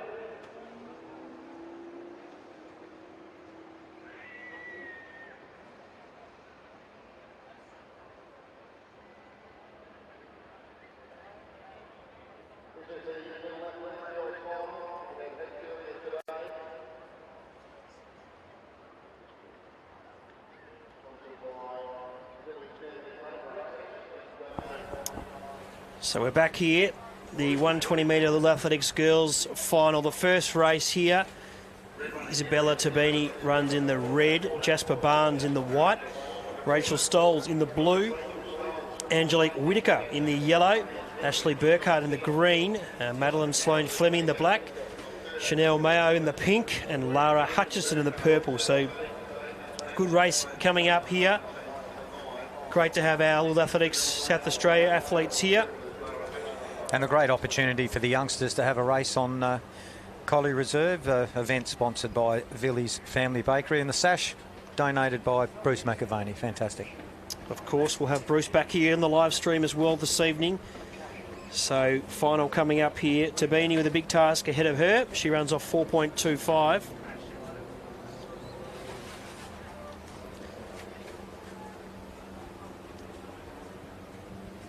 Here we go, down to Terry. Off they go. So it's Hutchinson who leads out with Mayo, and then Sloane Fleming, Burkhardt, Whitaker, Barnes, Stoll starting to charge after them. Then Tabini. The leader was Mayo. It's Chanel Mayo in front. She's going well. She's going to win. Chanel Mayo first. Lara Hutchinson should be second. Not sure about third. Angelique Whitaker, Rachel Stoltz, and Jasper Barnes in a dead set line. Isabella Tabini was next from Ashley Burkhardt and Madeline Sloane Fleming.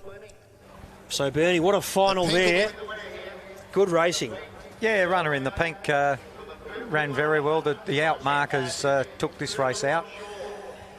And a sash for one of the youngsters out there today. It'll be fantastic to have a Bay Chef sash these young lads, girls. Of course, no, good win there. Chanel Mayo in the pink off 22, and she's got the privilege of receiving a sash very shortly. So the first sash of the Bay Sheffield of 2024, and she'll no doubt remember this the rest of her life, Bernie. Yeah, just a great opportunity for the kids to race on the track. Many years ago, wouldn't be able to do that, had to be in the open athletics, but now it's open now for these competitors to come down and just have a taste of what the handicap foot racing's all about. Yeah, fantastic racing there, not too far away from our first presentation there. We'll get those results through to you shortly for those tuning in. We've got our next event as well, which will be the Little Athletics Boys 120 final, sponsored by Nippies. Tyler Bell running the red off 2 metres. Jack Wheeler in the white off 4.5. Liam Cowald in the blue, 4.5 also. David Hartog Jennings in the yellow of 6. Harry Wallen in the green of 6.25. Caleb Camilleri runs in the black off 9.5. Mitchell Moffat runs off 16 in the pink now. I believe he's been re-handicapped from his heat, so I think he's back to 6. And then William Cottrell in the purple off 20 as Kim Steers down there having a chat with the young ladies there on the podium. Yeah, we're just working out the third. Went to the yellow runner in the previous. Very tight for third place in the little athletics girls division.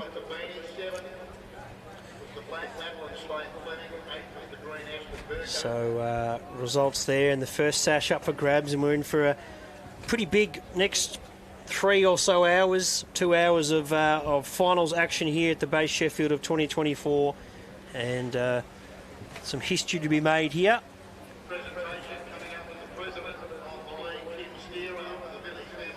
And we'll head down to Terry, who's got our presentation, and we'll take the audio there with Kim Steer to present the sash.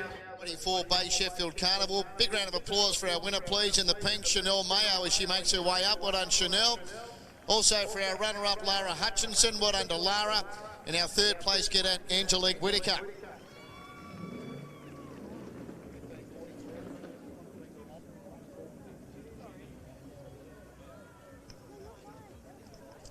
$15.43 was the winner's time. $15.43. The win was minus 3.3.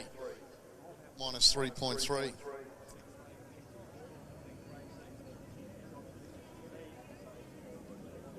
Now, girls, when we have the Bay Sheffield presentations, we do like to give our place getters a chance to thank a few people. It might be mum, dad, a coach, your uncle, your grandma.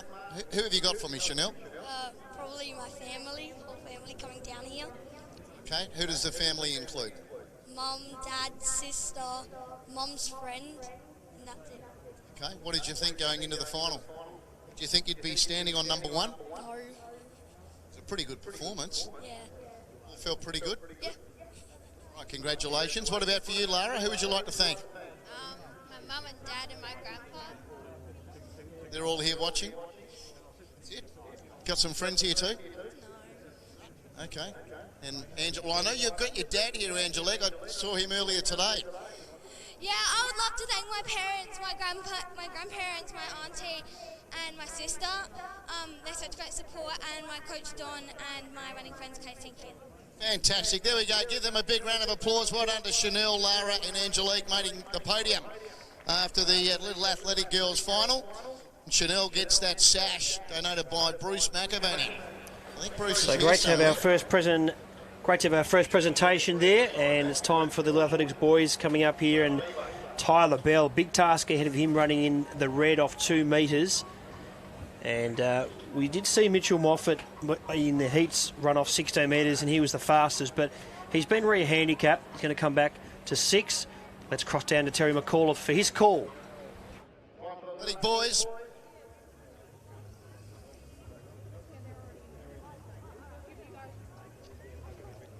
Away they go. So Katru is your leader from Camilleri, then Whalen and Moffat, Hartog, Jennings, Cowald, Wheeler and Bell. So the leader was Katru, now headed by Moffat. Tyler Bell's charging home. Tyler Bell moves up close. Tyler Bell, Mitchell Moffat, nothing in it. Jack Wheeler third. Then Harry Whalen, David Hartog, Jennings, Liam Cowald, Caleb Camilleri and Will Katru. What a finish there, Bernie. We're going to have a look at the photo finish and the replay here, because the red Tyler Bell was right there, and also Mitchell Moffat. He was re-handicapped, but he's still right there. Yeah, he's still right in it. It was good to be re-handicapped. He came back 10 metres, so he would have made a mess of the field. But the back marker there, Tyler Bell, coming off at 2 metres. It's a long way for the young lad to make his way down Collie Reserve into the win. And still can't tell who's won that one. That's tight, very tight. So watch the replay here. Gets her well off the blocks as the runner in the red, Tyler Bell.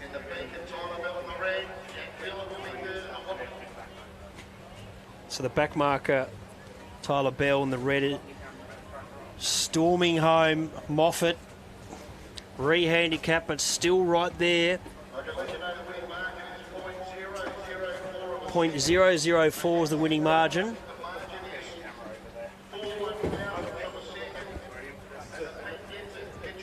And Moffat gets the win. So Mitchell Moffat gets the win. He'll be our winner. Ahead of Tyler Bell in the red, and third goes to Jack Wheeler. And that was a very tight finish. Yeah, one of the better finishes of the day. The youngsters are providing some good entertainment. But, yeah, great run, Tyler Bell, off that 2 metre mark. So he'll remember his day. Probably just a little bit disappointed he didn't get the victory, but he's up on the dais and had a taste of Collie Reserve. So Mitchell Moffat. And we'll head down to our presentation now as Paul Young is going to present our sash here. And let's head down to Terry for presentation time. Sorry, Paul Young's still in conversation with him. Sorry, Youngie. And also for our second place getter, Tyler Bell, just pipped, and third, Jack Wheeler. Well done, guys.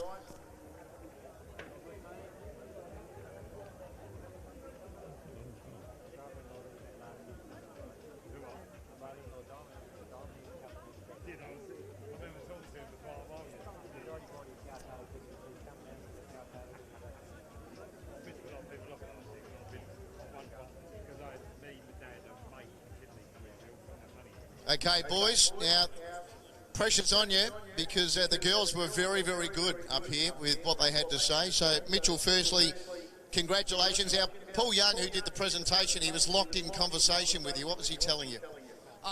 Just sort of talking to me about how I had been moved back from my original heat advantage, like down from 16 to 6 metres. How did you deal with that? I mean, I wasn't really that upset by it. It's fair enough. Congratulations, you've been able to still win even though you went back 10 metres. Who would you like to thank? Mum, Dad, my coach Lindsay, they've pushed me to this point, yeah, pretty much, that's it. All right, Tyler, congratulations on your run as well. It was so close. Yeah, thanks. There's obviously some support out there, judging by the fact I can hear people cheering and clapping. Yeah, I'd like to thank all my family, my coaches, Jenny and Sam. What family have you got here today? I've got my dad, mum, auntie, grandparents, and my brothers. That's great support. And what about for you, Jack, in third spot? You got some people you'd like to thank? Yeah, I'd like to thank my mum and my coaches, Russell, who has helped me through my sport and sprinting career. Congratulations on your third placing today. Give them a big round of applause. Mitchell Moffat, our winner, narrowly from Tyler Bell with Jack Wheeler third.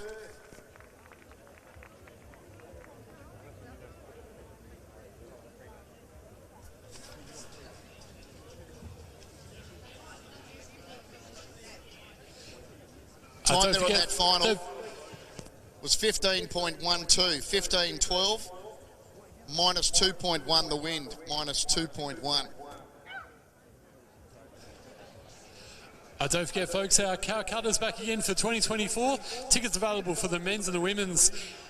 They're available at the Bay Sheffield website for only $5. The heats will be drawn tomorrow morning. Great prize money up for grabs. That's the Calcutta.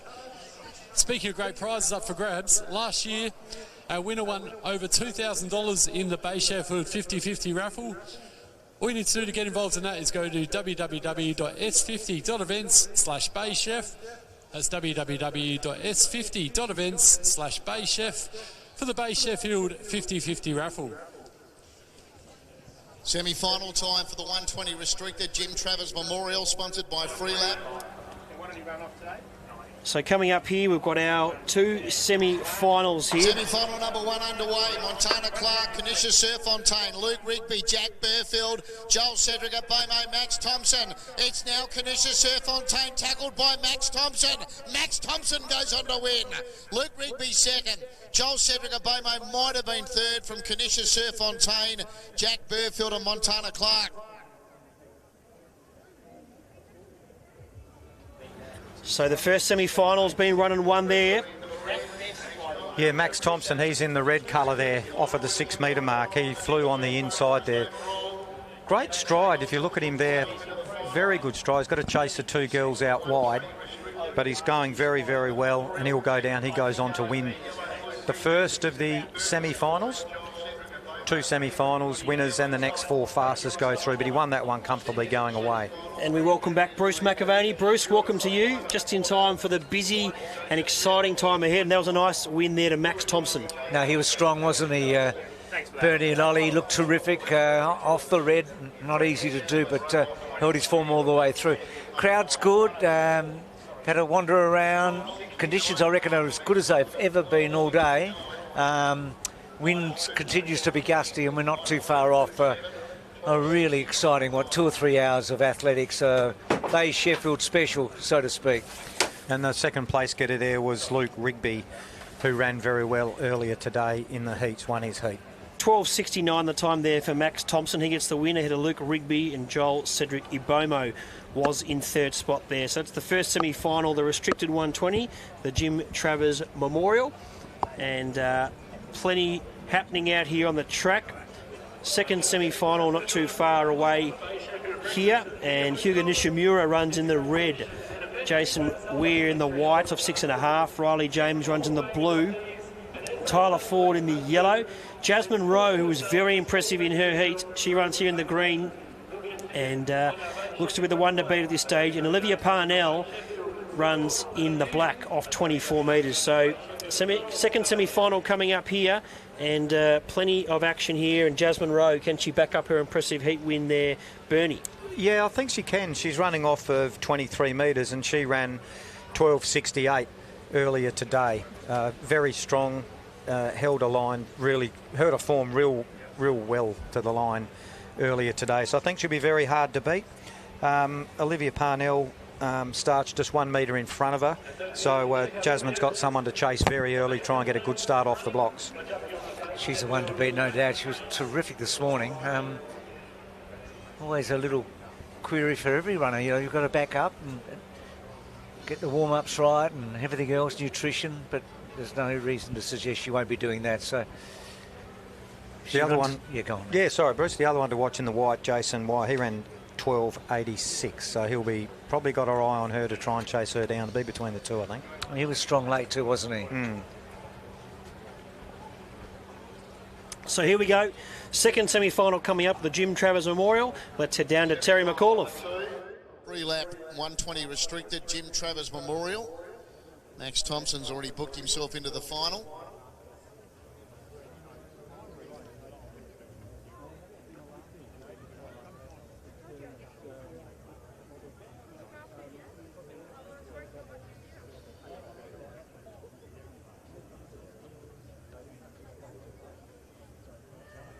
On their way, looked a nice even start. Olivia Parnell and Jasmine Rowe virtually starting together. Blasting out was Jason Weir with Riley James, then Tyler Ford and Hyuga Nishimura, but it's Jasmine Rowe in front. They won't get her. Jasmine Rowe first, Jason Weir second. Then Riley James with Olivia Parnell, Hyuga Nishimura and Tyler Ford. So that was impressive there. Jasmine Rowe backs up an impressive heat victory there, Bruce, and never looked like losing. No, she certainly did not look like losing. She's done 2 fantastic races so far today. The Weir was good in second place again, Bernie. That was probably the form, how it came through, but he was never quite able to get close enough to her to put Jasmine under any real pressure. Yeah, she did get a good break on him early and had the race sewn up a long way out. It's going to be tough to beat in the final off the 23-metre handicap. She certainly is, because she gets a good start and then she gets into, I guess a pretty relaxed situation, Bernie, because she's in good nick and no one's been able to get alongside her, have they, and put that pressure on her, so she's the one to beat. Yeah, she's had it all her own way for the heat and the semi today.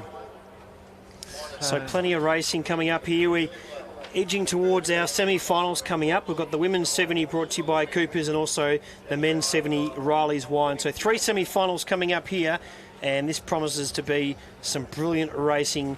So wherever you are, lock yourselves in. We've seen the heat. Still 9 minutes away from our semi-finals, but plenty of action coming up here. Don't go anywhere. We'll be back with you shortly for our semi-finals for the women's 70 brought to you by Coopers.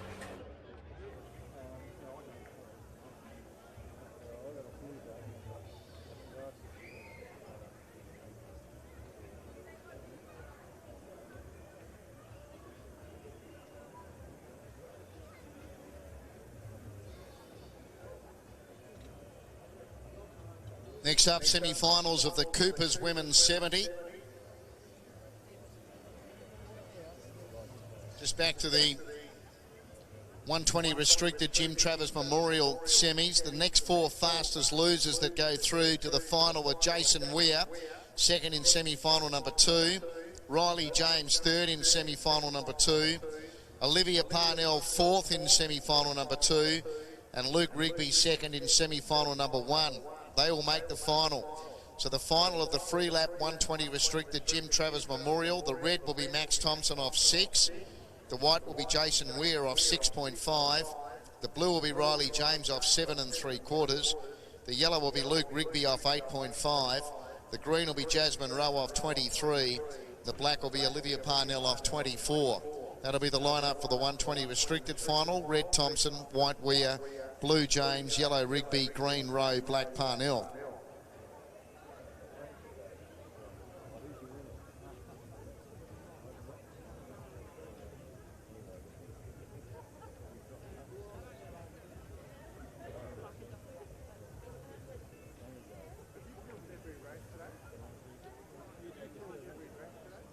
So the semis of the 70 for the women about to get underway. In the first semi, the red is Grace Crow off 1 3/4. The white is Ellie Whittingham off 2 1/4. The blue is Mia Perkins off 5.5. The yellow is Ruby Crisp off 7 3/4. The green is Maya Lang off 9 1/4. The black is Anne-Marie Miriam King off 14. We've got 3 semi-finals for the women's 70. So the winners to the final with the next 3 fastest overall.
So the women's 70 metres here, Bernie. The first of 3 semi-finals.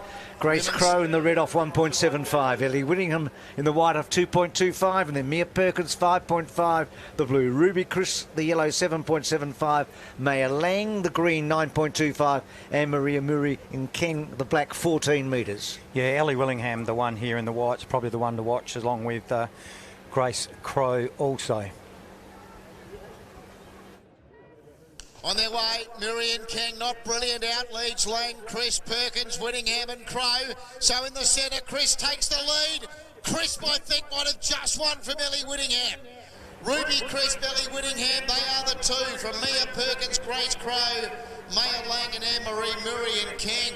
She's close. I'm not sure that Whittingham didn't get up. She was slow early, Whittingham, wasn't she? She would not be happy with in that the white start. Crisp got away pretty well, but she really flew home, Ellie. Ellie Whittingham really flew home. It's going to be very tight. Oh, yeah, I could be with you there, Bruce. I think she might have just got there. It's very tight. Crisp, I think Ollie's going down with Crisp, but look to Whittingham to us from here. I mean, it is so close. Whittingham in the white and Crisp in the yellow. Crisp with a clear lead. Gee, Whittingham was so slow early, Bertie. Yeah, no, and then she absolutely flashed up. So just the winner to go through automatically, then the next 3 fastest overall. So here's the start again. So 2 from the right. So Crow got past Whittingham early, didn't she? Got through there, but yeah, great by Crisp to really fight back, but we still don't know who won this semi-final. We did say they were going to be close, Bruce, today.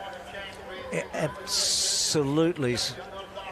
So the judge still hasn't made a decision here. The second in the semi-finals, Geordie McMillan's in the red, Emily Burge the white, Taya Spackman the blue, Liana Shannon the yellow, Cara Seville the green. So the white does get it, Ellie Whittingham. So let's go down and join Ollie, who's got Ellie after a fantastic semi-final win, coming from behind. With Ellie Whittingham. So we have a chat with Ellie now. Very tight finish there. Are you happy with the run progressing from the heat there through to the semi? Yeah, definitely. Just to make a final, it's just what I wanted. So it's just a big achievement just to make the final. So. And you look super in the heat there. How would you compare the semi-final run to the heat? I mean, I had a bit of a slow reaction compared to the heat, but just happy to be out running. Well, great run there. Good luck in the final. Well, thank you. 2 1,000ths of a second was the margin, Ollie, 0.002. So Ellie Whittingham edging out. Yeah, just 2 1,000ths of a second there, Bruce. What a tight race that was. We said there'll be great semi-finals tonight. First one hasn't disappointed. Fantastic run. And so Ellie into the final. Ruby has to wait because it's the 3 winners that go through, then the 3 fastest after that. Now the time, I'm trying to work, we'll try and get the times. So Geordie McMillan here in the red, and then Emily Berger, former winner, in the white, Taya Spackman in the blue, Liana Shannon in the yellow, Cara Seville in the green, and Chantel McEnany in the black.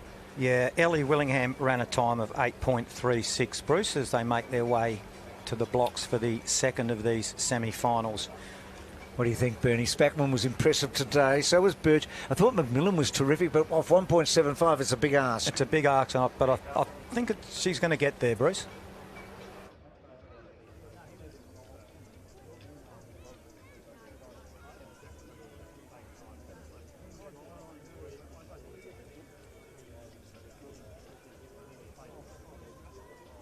Away they go. So it's McEnany, Seville, Channon, Spackman, Burgeon, McMillan. Spackman coming after Channon. Spackman in front. Taylor Spackman, no doubt this time, beats Jordan McMillan. Liana Channon third.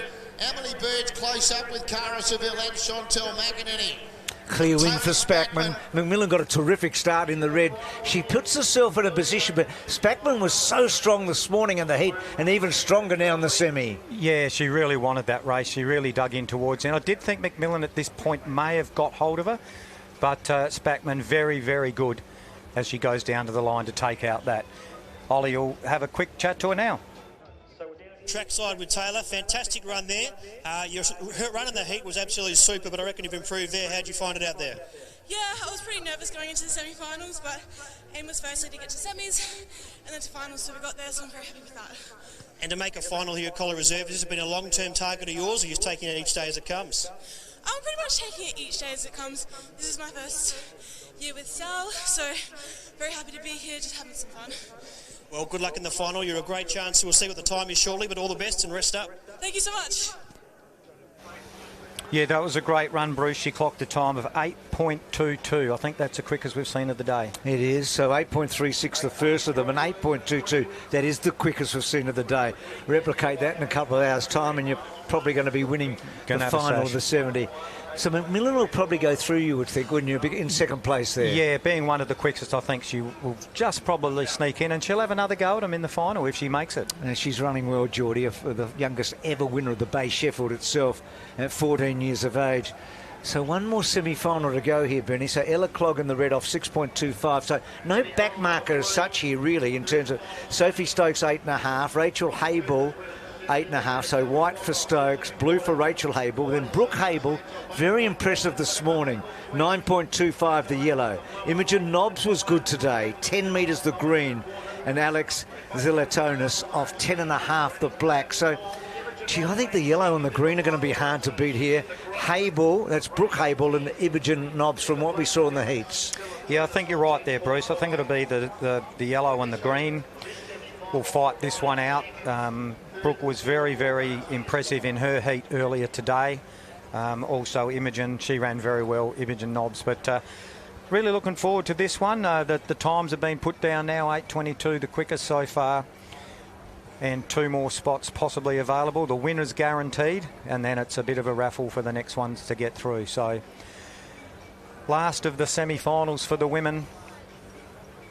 So Ellie Whittingham and Taylor Spackman are through. Ruby Crisp so close to winning the first, so you think she's got a very good chance of going through on time.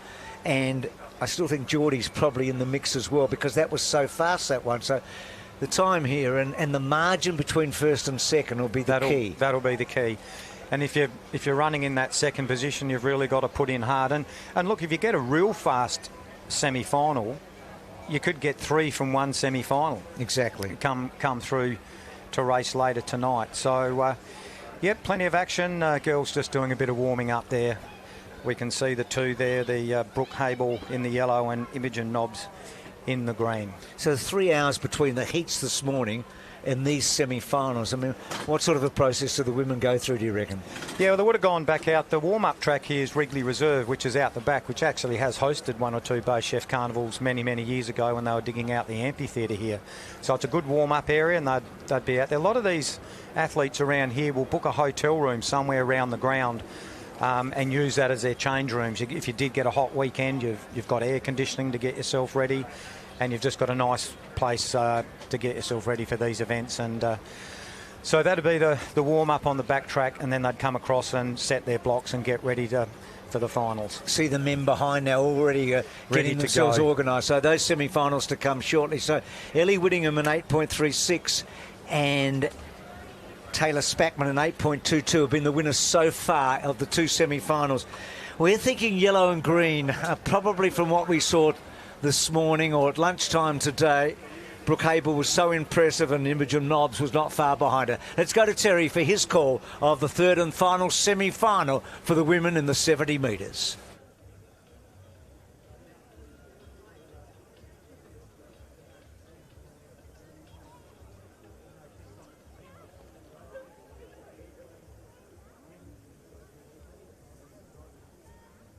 On their way, so Silentonus leading Nobbs, Brooke Hable, Rachel Hable, Stokes and Clog. It's now Brooke Hable taking the lead. Going with her was Imogen Nobbs, who came back to win.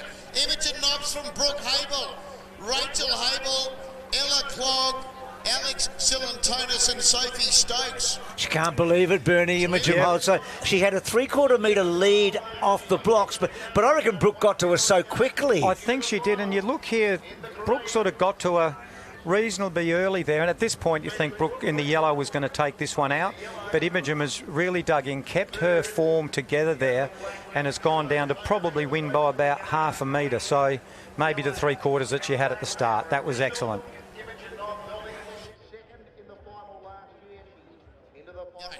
Imogen, good to see you here again, fresh off a victory recently in Terrain, so you're in red-hot form, second last year. Can you go one better? Oh, look, I'm just grateful to make the final, so just see what happens and, yeah, have a bit of fun. And obviously with the Terrain Gift victory recently, you are in possibly career best form, so hopefully you're enjoying your racing and you're ready to give it your all in the final. Yeah, that's it, just grateful to be here, so, yeah, thank you. Well done, all the best, and I'm sure you're going to go well. Thank you so much. Is that time come up here, Bernie? Yeah, it looks like we've got 8.22 again. Okay, so 8.22s, but so there's a little bit of a margin back there to Brooke Hable. So it's going to be really interesting to see whether Geordie McMillan gets through. Yeah. I think Ruby Crisp was so close to Ellie Whittingham.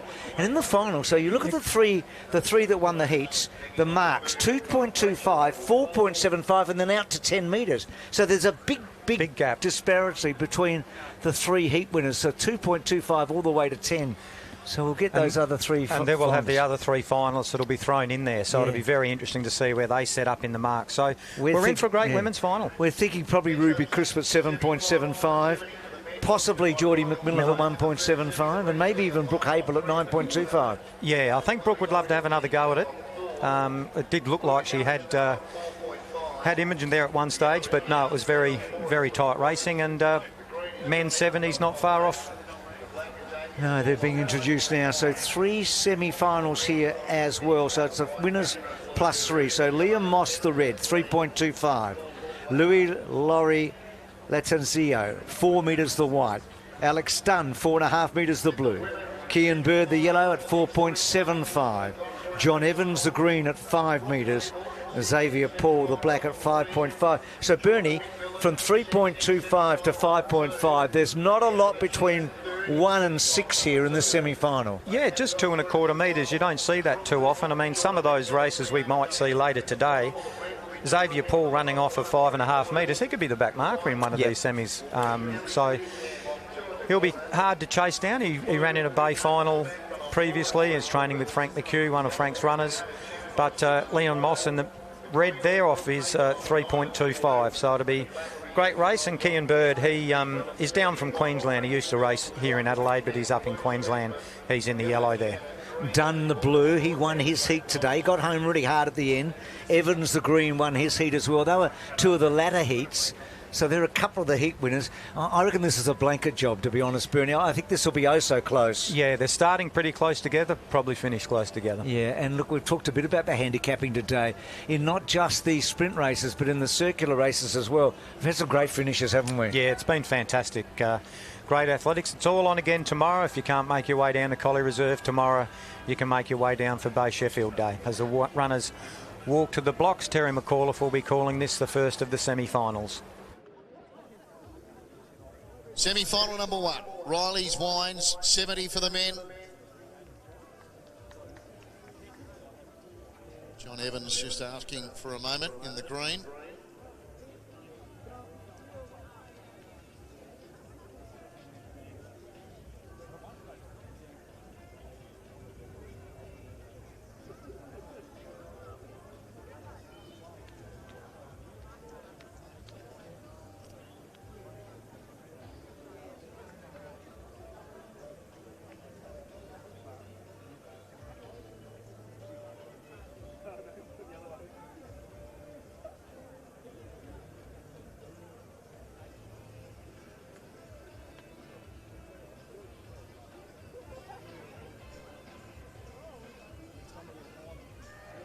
On their way, so it's Paul, Evans, Bird, Dunn, Laurie Latenzio and Moss. It's Paul in front.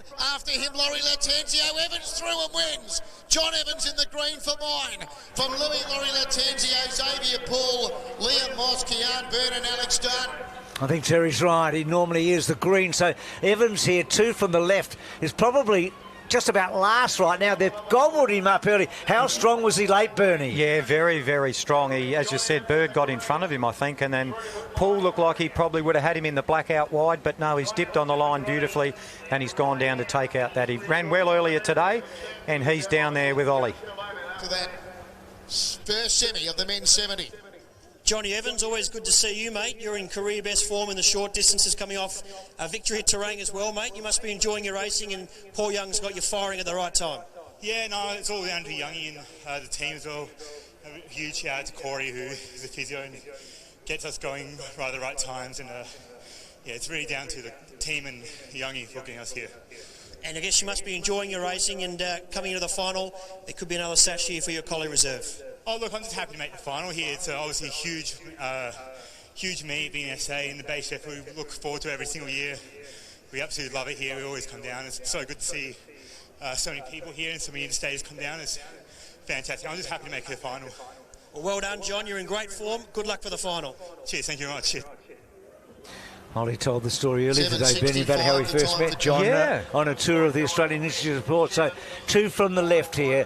Fantastic back half of the race for him. Yeah, it was brilliant, that back half. At one stage, it looked like he might have ended up running 3rd or 4th, but he's just powered through over the last 20 metres, and his training's paid off. He's run a great time. He's run 7.64 to take out that, and second place went to Xavier Paul, and his time was 7.66. And Louis Laurie Latenzio a little behind them, so 7.64 and 7.66. So John's into the final. Xavier has to wait and see. We'll try and find out what's happened in the women's as well in terms of the 3 non-automatic qualifiers, Bernie, in terms of who's got through. I think there's probably 4 that are a chance, and it's going to be very close. The one that miss out. Will that come up on your phone of yours? Because it'll come up shortly, but not just yet. I am technologically absolutely challenged, so you're with the not wrong far bloke. behind you. Okay. Well, I'll look forward to Ollie coming back and joining us shortly. So here's the second semi-final. Hayden Anderson, the red, off 3.75. Ian Irwin, the white, off 4. Also off 4, David Amici, the blue. Corey Baker off 5 metres, the yellow. Tom Perry, I should say, Chris Perry, the late Chris Perry's son, off 5.5 metres the green, and Adam Evans, the outmarker, in fact, a big outmarker here, and he was impressive today from the QAL, 9.75 the black.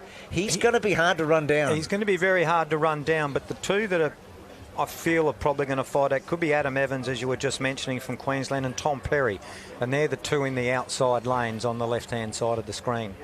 Can I throw another in? I thought Amici was impressive today. Yeah, early on, very good. He was one of those early heats, and maybe the time wasn't as quick as some of the others, so he's the white, but gee, black is going to be so hard to pick up here, and Tom Perry looking forward to seeing him late here. Yes. The green. Here's Terry for his call of the second semi-final.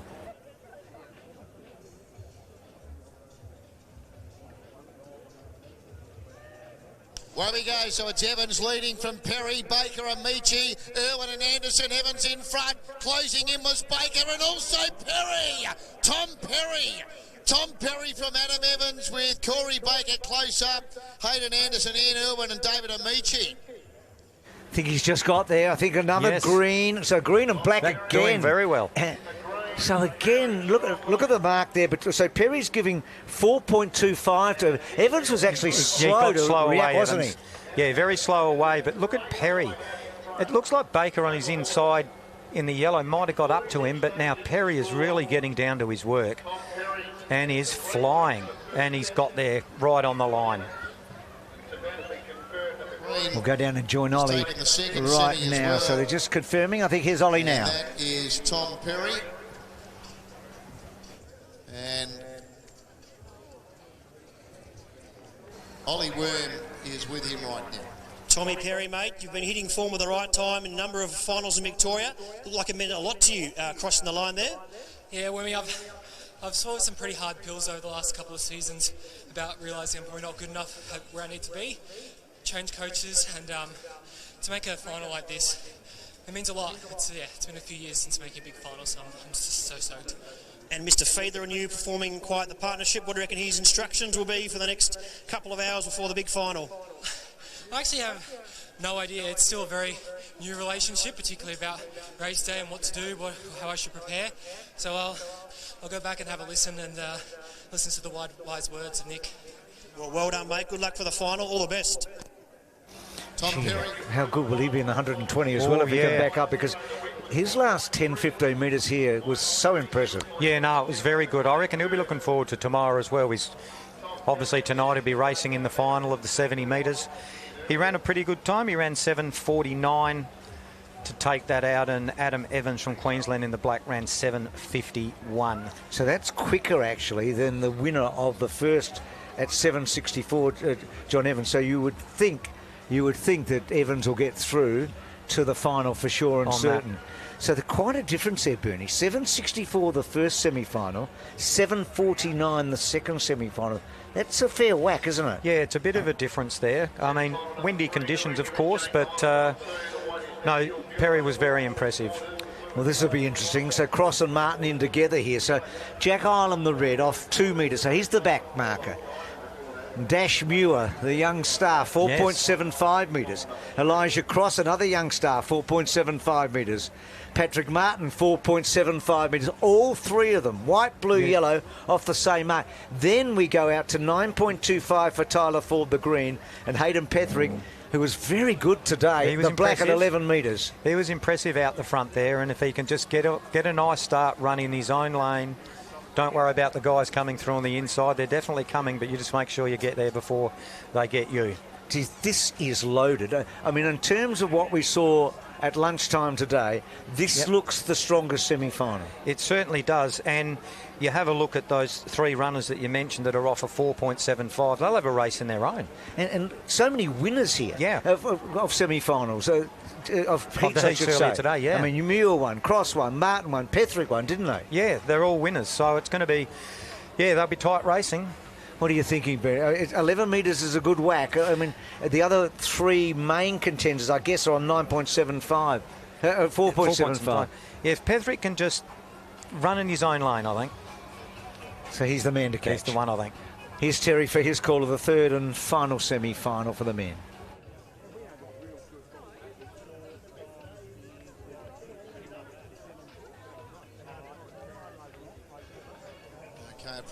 gun. Yeah, so none of the runners be penalised for a false start. There was a bit of a issue with the gun that happens occasionally, so the nerves will just build for those runners. So Patrick Martin was the one that sort of fell out, but he's okay. But you can see that in the yellow that he's pumped up. Yep. You've got to get yourself organised again, don't you? And all set, refocused. Yep. So second go here for all of them. It's a nervy time. Here we go. Here's Terry.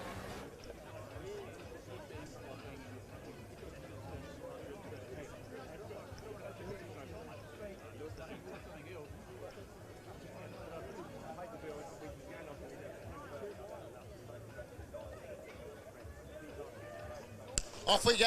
Petherick out fairly. Ford, Martin, Cross, Muir and Island. Petherick's in front. Closing in. Cross with Muir. And through in the centre, Patrick Martin. Patrick Martin in the yellow takes the third semi-final. They were queuing up with him. They were. He was outstanding, Martin, because of those on 4.75, he was actually the slowest to get going. Remember, he was the one that the gun affected as well. We're talking about the yellow. And here, Bernie, after about 20 metres, you're thinking, not the yellow, but all of a sudden explodes. He took off and really ran through the field. Look at him gritting his teeth there, really racing to the line. One of Peter O'Dwyer's runners, and we said earlier, Peter's hoping to maybe coach a winner of the 70. He's won it himself. And Ollie's got him down there and ready to go for an interview. With Paddy Martin, and it was an impressive heat win, but even better in the semi-final, mate. Talk to us, Stuart. You look good. Yeah, no, I thought I needed to go up another gear there. I was a bit off the time, so yeah, and I had a pretty tough semi-draw there. Lige, my stable mate, we've been training together, so I knew what I was up against. And I know Peter O'Dwyer has had great success in this race himself as an athlete and coaching the women's as well, but hopefully today he can train you to win. You must be feeling good and growing in confidence every run. Yeah, well, this one means a lot to Pete. He's done it back in 1990, so talks about the prestige and all that, so yeah, it means a lot. Well, good luck for the final, mate. Do him proud. Thanks, Ollie. Cheers. Yeah, that was a great run by Patrick Martin. He's clocked a time of 7.54. So right in the middle. So right in the middle there. Yeah. And Hayden Petherick off the 11 metres ran 7.58. So that might not get him into the final. So again, such a fine line between 1, 2, 3, 4 there. And it was interesting because with those heats, some of those runners that went on to win, we probably gave up on them a little bit once they came off the blocks, but they really motored through. I mean, Perry was one of them, and Martin in that one there. It was just great to see these guys. They were under pressure and bang, they came through. And even Evans in the first one, which was the slowest one. So basically, the winner of each of the 3 semi-finals has not been in front with 10 metres to go. Yeah, exactly right. So we're in for a great final tonight. And a little bit of that, Bernie, is obviously about the way they run their races, but it's a hard headwind today. It is. It's a full 70 metres, isn't it? Definitely. So, yeah, the wind has, we can see the flag sort of flying around the grounds, and, yeah, they haven't had a tailwind today. Don't think they'll get one tomorrow either, Bruce. No, well, the prevailing wind here, if you don't know Glenelg that well, is the southerly or the southwesterly. Well, what a magnificent venue it is. I mean, we've had a good crowd here today. Still a couple of hours away from the features, the 2 finals of the 70s. You've just seen the semi-finals there. Just going back to the women, Nellie Whittingham won the first of those, and she came... Final with the 3 semi-final winners are Adam Evans, second in semi-final number 2, Hayden Petherick, second in semi-final number 3, and Elijah Cross, third in semi-final number 3. They're all in the so final. Elijah Cross and Petherick come out of that final semi-final. Yep. They get through. Adams comes out of the second of the semi-finals. So they'll get through. Yeah. So the women, is on that little computer of yours, that little phone, does that tell you who got through for the women of those non-winners, the 3? Yeah, well, we've got the final field here for the women. It's Jordan McMillan. So Geordie's got through? She's got through. She's running the red off 1.75. Ellie Whittingham will run off 2.25. Taylor Spackman from 4.75. Liana Shannon has got through as one of the losers of 6.25. Brooke Hayball 9.25, and Imogen Nobbs will run from 10 metres. So Brooke and Imogen will have exactly the same two front markers in the women's final, and you've got Jordan McMillan flying home at the back along with Ellie Willingham. So McMillan and Whittingham sort of together are going to help one another a little bit. I think what Whittingham needs is a better start. She does. If she gets a better start, she'll be right in it. And the two girls out the front, they've just got to keep racing. And Brooke Haber will probably be looking for a better start as well. And not forgetting Spackman, who has been so impressive so far. So Ollie's about to make his way back. Ollie, come over here into the main chair, because I don't know how to use the computer. I think we've got a 20-minute break, Bruce. So. Oh, we've got a break, have we? Just relax. We've been graced by some VIPs up here, but that's okay. Be very careful going down the stairs, whatever you do, all right? Doing a great job, guys. Bernie, thank you. Hard to pick these semis. I mean, for the women, I look at that six, and I reckon all six have got a winning chance. Yeah, all have got a great chance of winning. I mean, that's the idea of the professional foot running. Handicaps come into it, and as we say, we've got six in the final, and could have two picks and not get two in the first three. And what about the men? I mean, isn't it the same deal? Yeah, very much so. So, no, really looking forward to it. We've got a bit of a break coming up at the moment. We'll get back into it with the men's 800 final. So, with great running, Ollie's joined us back up here. He was doing all the interviews down on the track, and that went very well, and we look forward to that happening again tomorrow. He's going to put his headsets on. I just want to ask him a couple of quick things. So, Ollie.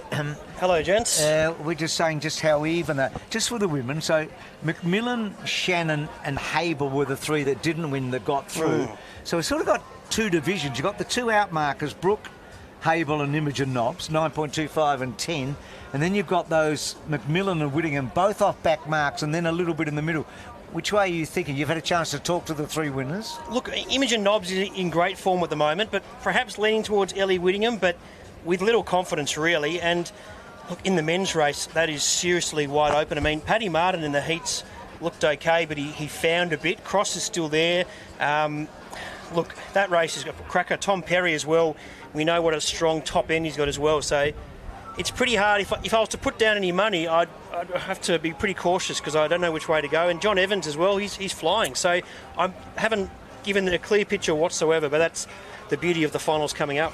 Well, I'm no bookmaker, but if I reckon there are 6 chances in the women, and there's probably 5 3/4 chances in the men.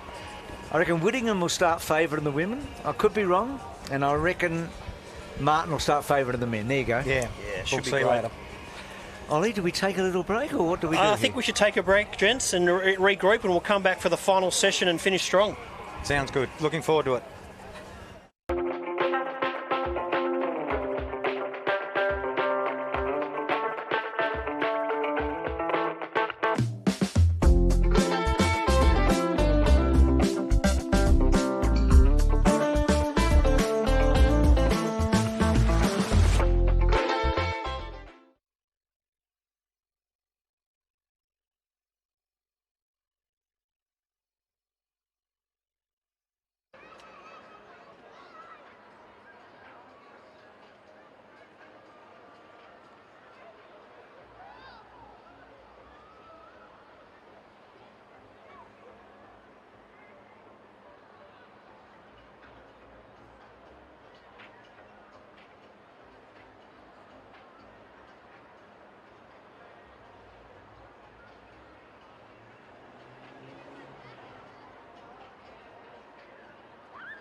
So welcome back to Collie Reserve, and we are in prime time here.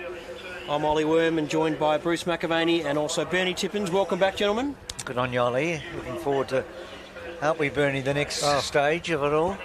Yeah, those semi-finals of the 70s were fantastic. I had an opportunity during the break to speak to Peter O'Dwyer, and the two runners, he's got Patrick Martin and Elijah Cross. He said at training, they both race off the same mark. One will win the first run, the other one will win the second run, and that just keeps chopping and changing. So he can't pick a winner between his two runners if he had to pick which will be first past the post, and obviously one of them will be well clear at the end, but it's going to be very tight, and the margin, the distance in that men's and probably women's between first and last in that final is going to be less than a metre, I'd say. I agree. No, he's got a strong hand, there's no doubt about that.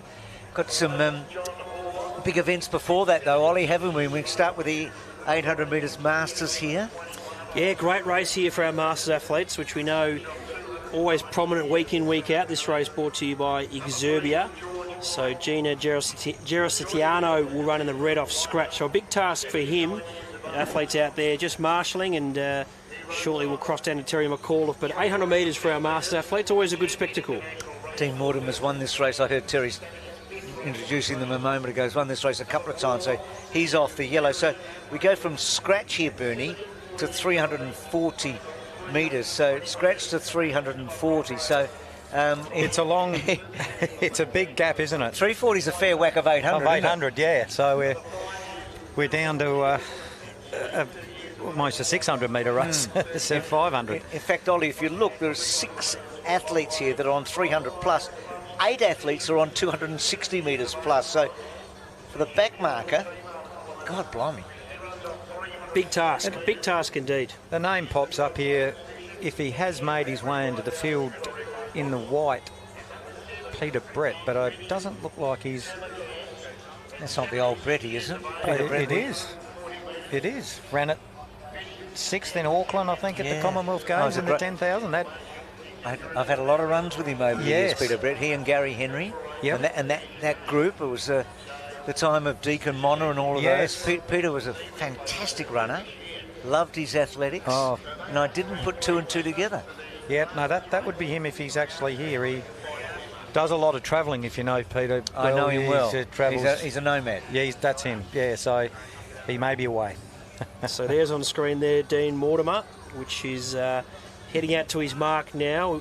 Just trying to get a gauge of their spread across, as we saw there, from scratch to 340. So they're spread all across the track here, our athletes, and weather conditions quite good. Still a bit blustery, but track's played beautifully. No rain around and the sun is out.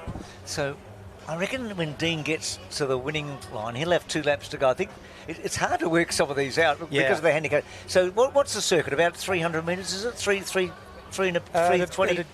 It'd be around the 350, I believe. Okay, so I think Dean, where is Dean? I think he's going to have 2 laps to go when he gets to the finish, but we'll work all that out in a moment because his handicap's 110, yeah.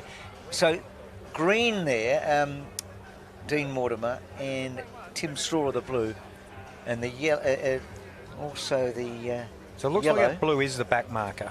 Yep. No red, no white. Okay, so no red. Oh, no, we've got a red. Okay. Oh, there we go. So they've got 2 laps to go, Ollie, when they get past the line. The winning post. Yeah, and the green runner, which is Jerry Toon, he's about 40 metres, and then he gets to the winning line, and then he'll have 2 laps to go. Yeah. So those that are the outmarkers are probably going to be running about 1 3/4 laps. Correct. And good luck to race caller Terry McCall. If we can't work it out. Don't worry. Three of us Well, here. the 2 miles coming up as well, gents. The 2 mile. He'll handle it. You know he'll handle it. How he does it, I do not know. Yeah, it's tough, and I've called races before. Even the laps, with everyone starting different spots, I remember calling a 2 mile race, and they got a lap short, so unfortunately that occurred. But won't happen here today. The Bay Sheffield, down to Terry for the call. These 3 athletes coming past the judge, they're going to be told they've got 2 laps left to go. So that's Jerry Toon, Dean Mortimer, the defending champion, in the yellow, and Tim Storer in the blue. And the red runner, Gino Girazzatano, who runs off scratch, he's coming down the home straight to get 2 left to go as well. So momentarily in front was Vinnie Germicans. All of these other runners, Gino Girazzatano just going past the judge now with 2 to go, but all of these runners now are about to get the bell. And your leader here is Mary Abry. So Mary Abry's in front, the club statistician. So she's the first one. In fact, no, she's not the club statistician. Ross Lowe is. Going past the judge in second is Malcolm Tiggerman. Vinnie Germicans was next. Going around the outside was John Hoare from George White. Then Roslow, the club statistician. Sabine Orchard-Simonides was next. Behind her then was Brian Hattie. Then Jerry Toon now going past him. Further back, Lisa Hanrahan. Then Dean Mortimer, Tim Storer and Gino Girazzatano. But going up the back straight here, and it's Mary Abry who is the one they have to catch. So Mary Abry is the leader here. Leads the way from John Hoare in second spot. In third was George White. Fourth was Malcolm Tiggerman. In the purple, Sabine Orchard-Simonides is making good ground. Then Roslow and Vinnie Germicans. In the green, Jerry Toon, the baby of the field, the 32-year-old. He's starting to charge into it. In the pink, then next was Brian Hattie. In the blue, Tim Storer's making good ground from Dean Mortimer. Then Lisa Hanrahan and Gino Girazzatano. Mary Abry, 74 years of age. Can she hang on? She leads from John Hoare. He's 76 years of age. It's going to be a real battle of the veterans here. Mary Abry in front. John Hoare closing the gap. Mary Abry about to be tackled and headed by John Hoare. John Hoare, 76 years of age. Away he goes to win the Masters final. Mary Abry second. The baby of the field, Jerry Toon, at 32 years of age, runs third. Sabine Orchard-Simonides was fourth. Tim Storer runs in fifth. Next in is George White. Then Dean Mortimer, the champ from last year. Next is Malcolm Tiggerman. Then Brian Hattie with Lisa Hanrahan, Gino Girazzatano, Roslow. So what a finish there. John Hoare came over the top there to win. What a finish. 76 years of age, so Terry tells us John Hoare. So John off 290 over Mary Abry, who was off 320. And honestly, she looked the winner for just about the whole race. And young Jerry Toon, the youngest in the field in his 30s, off 120.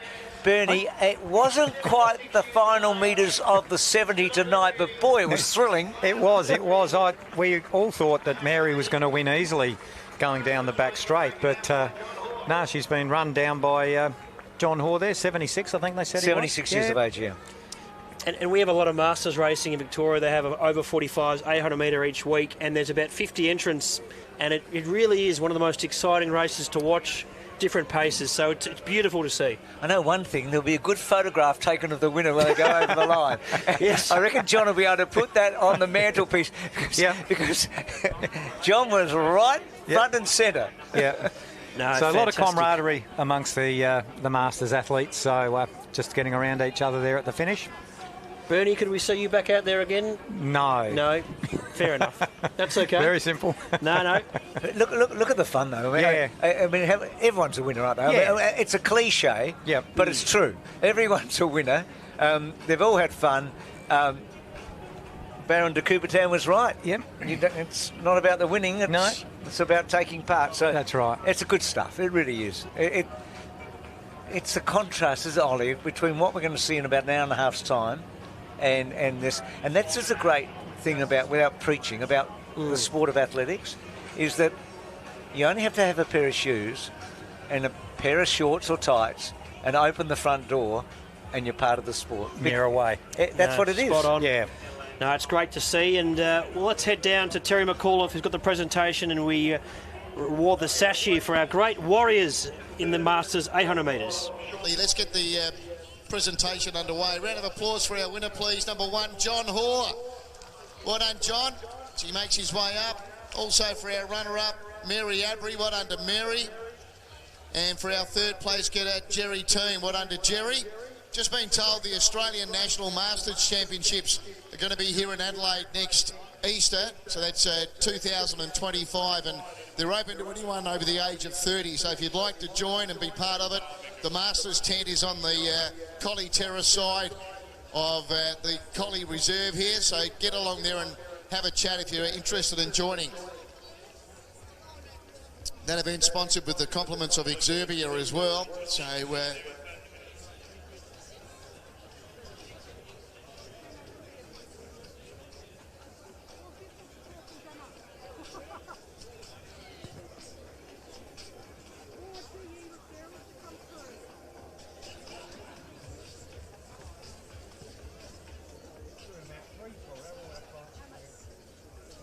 okay, we'll jump in. I'm sure John and Mary and Jerry would like to thank a few people. John, congratulations. Is it your second win in this race? Yes, it is. I burgled it twice. No, I didn't. So you're getting better with age, mate? Well, I try and keep it. Absolutely outstanding. But, gee, Mary made it tough. Yeah, I know. She always does. We run against one another all the time, and often she beats me. Got some good support out here today, John? Yes, I'd like to thank Vinny for all his work to make this possible, and of course the Athletic League for allowing our Masters to run in this event, and of course to our sponsor Exerbia for providing the prize money, so that's really great. Good on you, John, well said. What about for yourself, Mary? You've got some words you'd like to share with us? Oh, not really.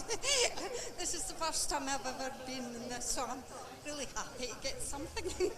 No, great effort, and all bar John, you were able to hold off.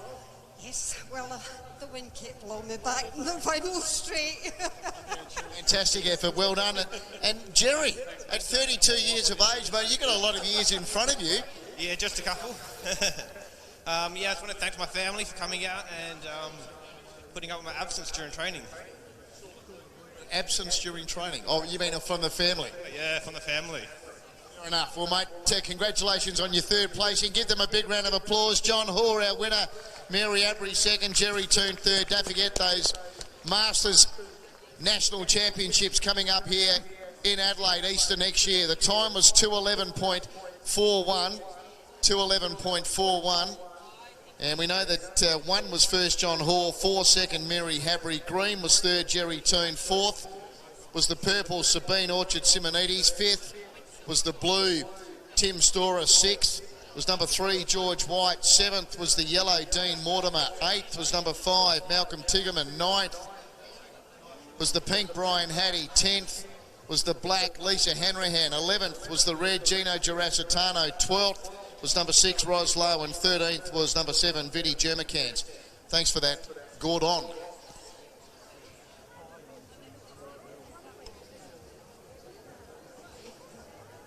Just a quick announcement. Can William McCann and Torben Roberts please report to the northern end of Collie Reserve to the White Admin tent immediately? for the 3,200 metres back markers. That's William McCann and Torben Roberts. Thank you.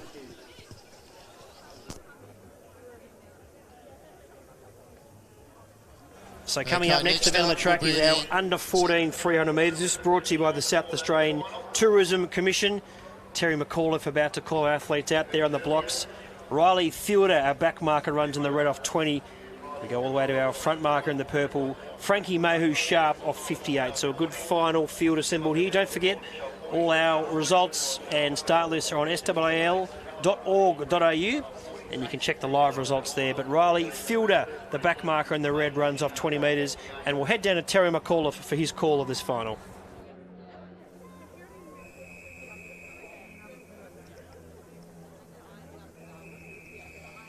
Away we go. So Frankie Mayhew Sharp is the one they have to catch. Leads out from Oscar Norman, Callum Cornish, Evelyn Cornish, Noah Charlesworth, Tyler Schmidt, Perry Watson and Riley Fielder. We've got a changing of the lead coming up here, and going to the front now was Evelyn Cornish. Evelyn Cornish is going to turn for home in front here from Frankie Mayhew Sharp. Callum Cornish was next, and then Noah Charlesworth. Evelyn Cornish, the one they have to try and peg back, leads the way from Callum Cornish. Then Noah Charlesworth. It's still Evelyn Cornish in front from Noah Charlesworth. Tyler Schmidt, Evelyn Cornish, a brilliant win. Noah Charlesworth second, Callum Cornish third. Fourth, Tyler Schmidt. Then Oscar Norman. Perry Watson was making up ground late with Riley Fielder. And the winner, though, is Evelyn Cornish in the yellow.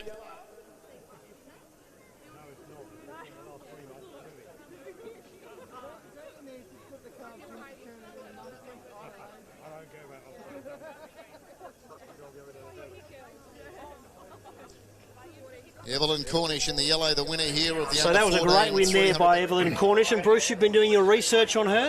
In the life-saving world, Kim's Steer just telling me, the president, that she's been an Australian champion there, so fantastic run. I mean, looked the winner for most of the way, and then so strong up the straight. And on this day in the circular races, we've found the last 50 metres up the straight has been so difficult for the leaders to hang on, but hang on she did. Yeah, she hung on all the way up the straight, and a few of the younger fellas were challenging her, but no, she did very, very well, and has gone on to win that. Evelyn Cornish ran off 42 metres in the yellow, and there she is on screen. So it's only the second time this race has been contested and won, so had enough Ollie nominations to have heats today and final, so this is great. I mean, this is the future. These young ones, they're going to go through the grades, under 14 all the way through. Yeah, and hopefully they're here in 10, 20 years' time running and being part of sport, the young people to get involved. Athletics is great, we'd love them to be there, but any sport that these young people get involved in is just fantastic. They're going to be in their early 20s when Brisbane Olympics are on. Yes, exactly right. And Evelyn's time in winning was 37.78. Noah Charlesworth second in 38.55, and Callum Cornish, say the brother, at 38.60. So presentation time now with Terry McAuliffe. The presentation coming up now after the South Australian Tourism Commission under 14 300 metre final. Round of applause for our winner in the yellow, Evelyn Cornish, as she steps up. Well done. Also for our runner-up, Noah Charlesworth, and our third place getter, Callum Cornish. Tony Day with the presentation. Fantastic to have Day's Landscaping and Externals on board as valued sponsors of the Bay Sheffield Carnival.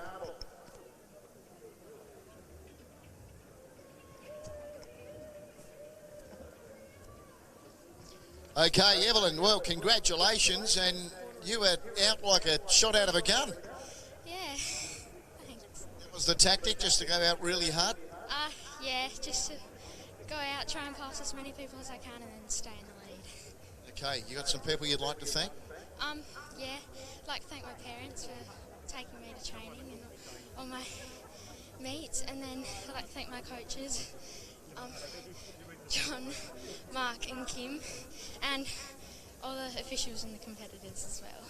Well done, congratulations, and Noah, well done on your performance as well. You got some people out there supporting you? Yeah, my mum, my grandparents, my brother, my sister, my dad, and my And who's coaching you? Frank. Frank McHugh at Camden. Yeah. Right, well played. And Callum, what a great result with yourself third and your sister first. Yeah, it was good. Fantastic. Did she forget anyone to thank? Our grandparents and our friends for supporting us. Right, they should all be very, very proud of you both. Congratulations. Give them a great big round of applause. Evelyn Cornish, the winner of the under-14 final from Noah Charlesworth and Callum Cornish. Next up. So we were discussing then about how great it is to see the youngsters really loving what they're doing, and great that we had heats and a fascinating final there. So well done to our top three and all the finalists there. As we head to our next event, the over 30 women's 300 metres, brought to you by Nippies, and a good field here assembled. Yeah, we've got Amy Grossel run off the back mark, trained at Flinders University off of 40. Hetty Driscoll off of 44. Hayley Kovacic off 60. Courtney Ryder, who's had victory down here in the past, off 65. Lisa Skipworth, 70. Sue Turner, who's also, she's won the women's 70 down here many, many years ago. She's running off 70 metres. Sonia Pollard off 78, and Lynn Peake be the front marker in the purple off 104 metres. So the 300 metres will be pretty tied up in that top corner, especially with these back markers flying around there. It's very tight up there. We see that in the distance races, but 300 metres, you'd be moving pretty quick around there up the top. No doubt about it, and a big task for our back marker running off 40. That's Amy Gross, all the way out to Lynn Peake off 104, who ran well in her heat. They couldn't get to her there, so we'll see what happens here. And Sonia Pollard actually false started in her heat, so she come back 2 metres, so hopefully she's a bit more settled here, the experienced Victorian in the field. But good final coming up here. Nippies, great supporters here of pro running in South Australia. Let's head down to Terry McAuliffe for his call.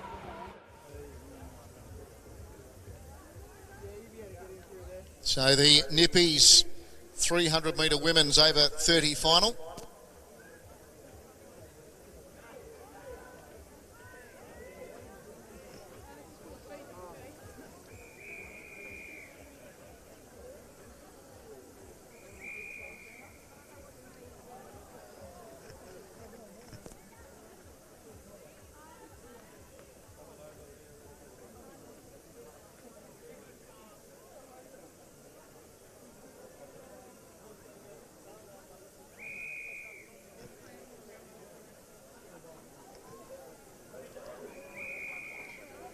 Away we go. So Lynn Peake's the one they have to try and run down here. Leads Sonia Pollard, Sue Turner, Lisa Skipworth, Courtney Ryder in the yellow, last year's winner. Hayley Kovacic, Hetty Driscoll and Amy Gross. Lynn Peake, she'll come into the home straight with a lead of about 15 metres into that strong headwind now. Leads Sonia Pollard, Sue Turner. They are the immediate pursuers. Lynn Peake in front. Sue Turner, Sonia Pollard trying to pick her back. Then Hayley Kovacic and Courtney Ryder. Still Lynn Peake in front. Sue Turner within 3 metres. Liddy's going to do it. Lynn Peake wins.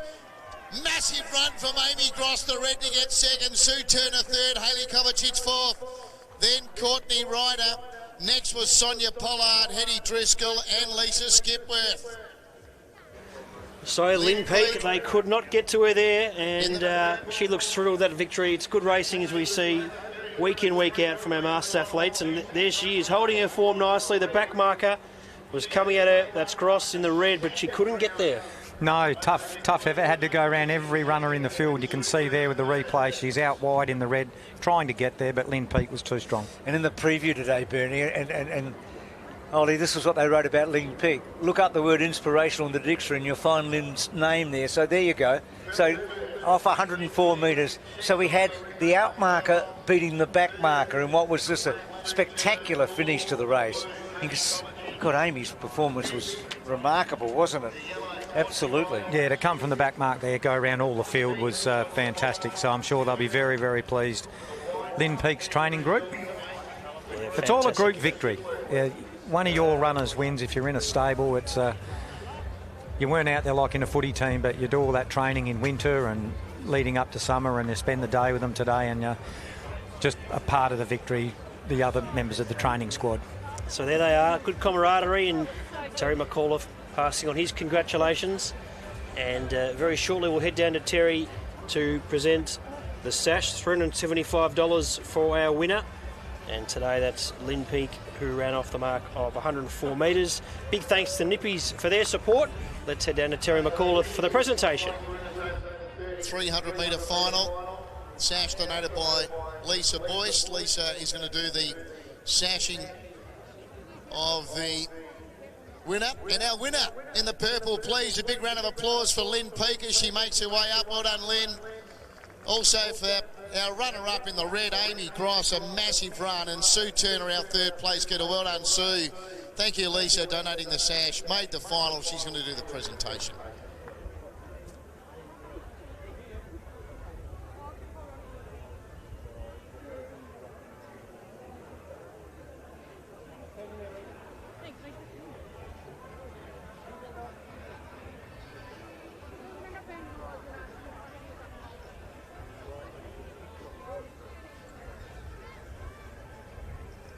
Now, Lenny, you should never ask a woman her age, but we've just had the Masters run, and I had the full spread from video on how old all of the athletes were. How old are you, Lynn Peake? 75. 75. Fantastic. You've just won the over 30s women 300. So they should have started this race a long time ago. It's only been a relatively new race. Yes, I wish they had it. Can you recall how many sashes you won here at the Bay Sheffield Carnival? I think this is my second. Second only? So, yes, the first time was the 550 about 9 years ago. So it's been a long time. And you were absolutely outstanding in your heat. So good, though, that they actually re-handicapped you for the final. They did. They pulled me a few metres. But that just made me more determined to get up the front, so I just had to stay there. It's a hard part, the headwind. I was going to ask you about that headwind. You turned for home with a nice break, but it must have felt like it was a mile long that last little bit. Absolutely huge, but then again, they all had to do the same, so yeah, no. It's hard work, but it's worth it. Right, you got some people you want to thank, Lynn? I do. I'd like to thank my partner, Jock, for coming to all my meets and being my bag person. Our coach, Robin, all our in-sync team and group are just so supportive and fantastic. Yourself is always an amazing race caller, best ever.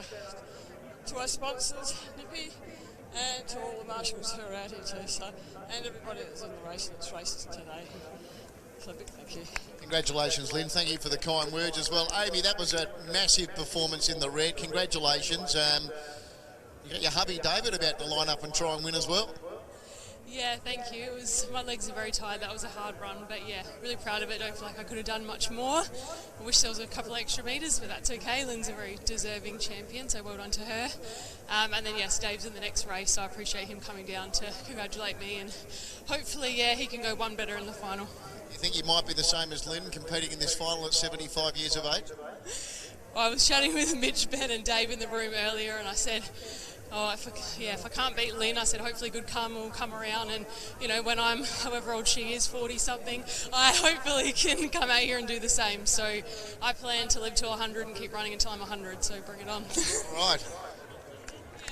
Yeah, I wish I was able to still be here calling you, but I'll be long gone. Sue, another great effort by you, and you always seem to turn up in pretty good form at the Bay Sheffield Carnival. Yeah, it's great. It's such a great atmosphere here. I love it. Great competing against the girls. It's really great to actually have a race with just women. So, yeah, great day. I'm so happy for Lynn. And just making a final is always a bonus, but to be up here is, yeah, great. Fantastic. What's in store tomorrow for you? The 120 over 35s, yeah. Good luck with that. Thank you. Can I just thank all my crew, Robin, our coach, the NSYNC crew as well. They're just fantastic. All of the girls that made the final. And thank you to all of the volunteers and, of course, Nippies, the sponsors. Thank you. Well done to Lisa for donating the sash as well. And that sash belongs to Lynn Peake, 75 years of age. Fantastic. So there she is, Lynn Peake, loving it and lapping it up there with her fellow place getters. Plenty happening out here, Bruce, and coming up is the over 35 centimetres, brought to you by the Pier. And Ben Briani's going to be hard to beat here off the red. His performance in the heat this morning was absolutely superb, wasn't it? Yeah, very good. He's got to get round that corner. As we can see sort of at the start there, some of those other runners have got to start on a straight, and a few are just on the corner, so they might zip away just quickly, but I think he's good enough. He's off at 18 metres. So what are the marks here, Bernie? We're 18 metres and out to what, 31? The front marker, Michael Cassidy, off of 35. Here we go, down to Terry McAuliffe for his call. Off in the over 35 final, Mark Burns the one they have to catch here. Bruce Kinnersley quickly after him. James Grant third, David Cross was next, then Michael Cassidy. Next then was Matthew Cousins from Jared Dartnell, Daniel Martin and Ben Abriani at the tail. It's Bruce Kinnersley who's taken off in front, turning for home. James Grant gets chase in second spot. Mark Burns was third. James Grant now going up the challenge. Down the outside, David Gross with a big run. David Gross takes the lead. He'll go one better than his wife, and David Gross takes it out. Ben Abriani second, James Grant third. Then Mark Burns, Matthew Cousins, Bruce Kinnersley, Michael Cassidy, Daniel Martin, Jared Dartnell. Good win there to David Gross. He takes it out, running off the mark of 36. He was strong with about 50 to go. Never looked like losing. No, he was well clear there, and as Terry said, he had the win, and his wife was second in the previous race. So, Bernie, the red, have a look at the red performance again. So, Amy in the previous one in the red came from the clouds. David's got it one now in the green, but Ben's run in the red here is remarkable, isn't it? Yeah, it's right up against the crowd on the outside fence, but bit of a bigger, the handicap was too much for him. But David looks pretty strong there, doesn't he? He's run well, he's run so well, so powerful, and Ben was able to reel everybody else in. Certainly was a fantastic effort there, and we've seen David Gross as well sprint here very well over the years of the Bay Sheffield in open class, and today in the over 35s. 300 metres, he is victorious. We'll confirm those minors, but wow, what an eye catcher you mentioned there. Ben Ariani in the red, storming home, and David Gross there. It's been a good day for the Gross family, first and second. And there's Amy in the background now, guys. So, yeah, real celebration. So we'll have the presentation soon, and then we brace ourselves for two mile races. We've got the front markers 3200 and the back markers 3200, brought to you by Villiers Family Bakery. So plenty of great viewing. Hopefully you're enjoying it wherever you're tuning in from, nice and comfortable. And that 3200 front marker's a great South Australian name. Izzy Bat-Doyle's scratch runner. Yeah, she's got a little bit, got a bit of a hamstring problem, Bernie. So she's not going to be here. So she sent her apologies. She'd love to have been here, Izzy, but just a tightening of the hamstring after Valencia. The other big thing we should talk about in the next couple of hours. So we've got the 70 minutes. We're going to have some entertainment here over the next couple of hours that we haven't seen before at the Bay Sheffield. So you're sitting at home, strap yourself in. You're going to be in for a bit of fun because, frankly, we're not too sure what's going on. Are you performing, Bruce? You're not getting out there, are you? I'm sitting right next to you, Ollie, so if I'm performing, you're in the show with me. No, we are looking forward to this, so it's going to be a big build-up to the semi-finals and some great racing. Presentation now with Terry McAuliffe. Dave as he hops up. Also for our runner-up, Ben Abriani, well done to Ben, and our third place getter, James Grant, likewise.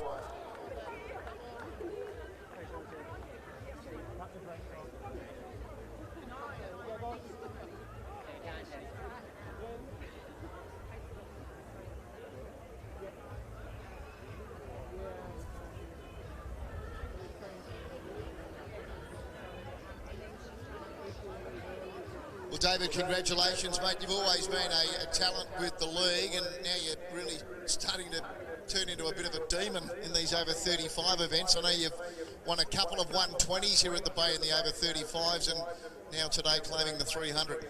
Yeah, I needed an initial challenge this year, and having a look at something I haven't done before is a 300. So to build through that and work hard and obviously get the results through the people that have helped me along the way. So very happy. Really the perfect result with Amy running second in the previous. Yeah, well, it's clear who wears the pants, but there's always next year, Amy. Yeah, you got some other people you'd like to thank? Yeah, I've got some my training squad, which is Amy and Mitch, obviously. I've got some of the family who are out here. I've got my best mate, Ben. We've got some of the runners who made the final today. And an official today gave me a photo that was 20 years old from my win at the Bay Chef, which is at Adelaide Oval, which is about long time ago, so thank you, Brian Hart. Good on you, mate. Well done. Hey, and Ben, congratulations on another outstanding run from you in the red. Thanks, mate. Congratulations to Davo. Good stuff. Jimmy, it's a close one at the end, mate. Well done. Great run. Big thanks to the officials and sponsors. Came up Bruce here. Also, my wife, it's her birthday today. So if I won, I was going to sing happy birthday, but happy birthday, honey. You're not singing anyway? I could. Happy birthday. It's pretty good. Thanks to Gary, my coach, and teammates. Thanks, everyone. You mentioned Kmart Bruce, which my boys have kindly dubbed me. The real Bruce is sitting up there, mate, in the broadcast box. There he is, giving you a wave as well. He's up there, mate, above you on the screen. He is up there. There he is, the great man himself. Jimmy, what a season you're having. Yeah, thanks, mate. I really gave it absolutely everything I could, but yeah, really happy to be on the podium. Okay. You're not going to thank anyone? Yeah. Thank you to Frank McKee. I actually forgot to get him a Christmas present. I said I'll win a Bay sash for you, so you might have to wait till next year now. Thank you to all the Camden boys, the peer for the sponsorships, Jenny, all the volunteers, you Terry, yourself. It's a big 2 days, so thanks a lot. Good on you, Jimmy. Well done. Give them a round of applause. David Cross winning from Ben Abriani. And in third there, James Grant after the over 35s, the peer.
So welcome back to the coverage here. Collie Reserve, day one, 138th Bay Sheffield, and we've got some distance racing coming up for all our distance running lovers out there. The 3200 metre front markers race will be next. Unfortunately, as mentioned earlier, Izzy Bat-Doyle won't be starting here today, but plenty of quality athletes lining up in the 2 mile events.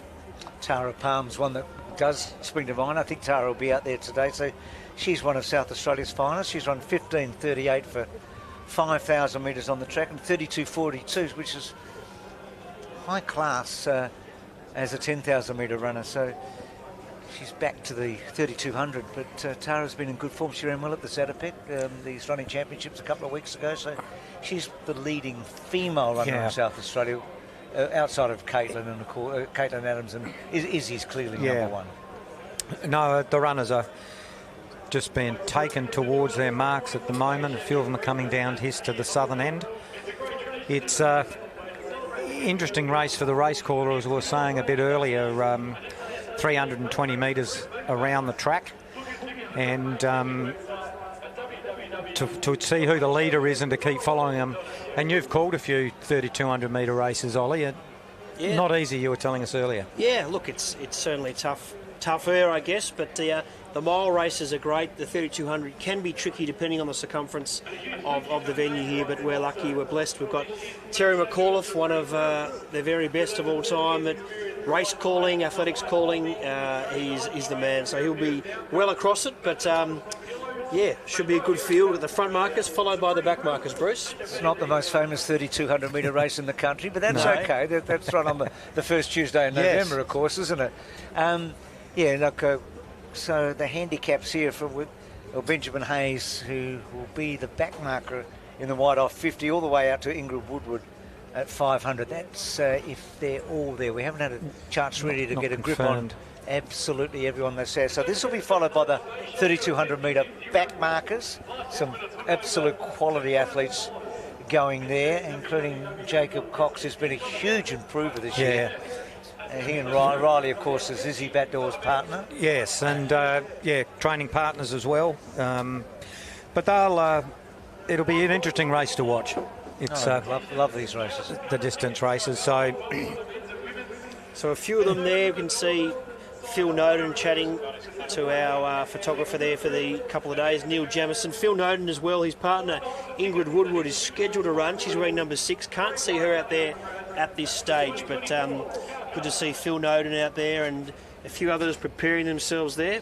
Isabel Hobbs wearing number 4, and the yellow as well, Harry McGregor lining up. So a few minutes away from start, and the next hour and a half we're in for some great finals action, and looking forward to bringing it to you in the next hour and a half, but all happening.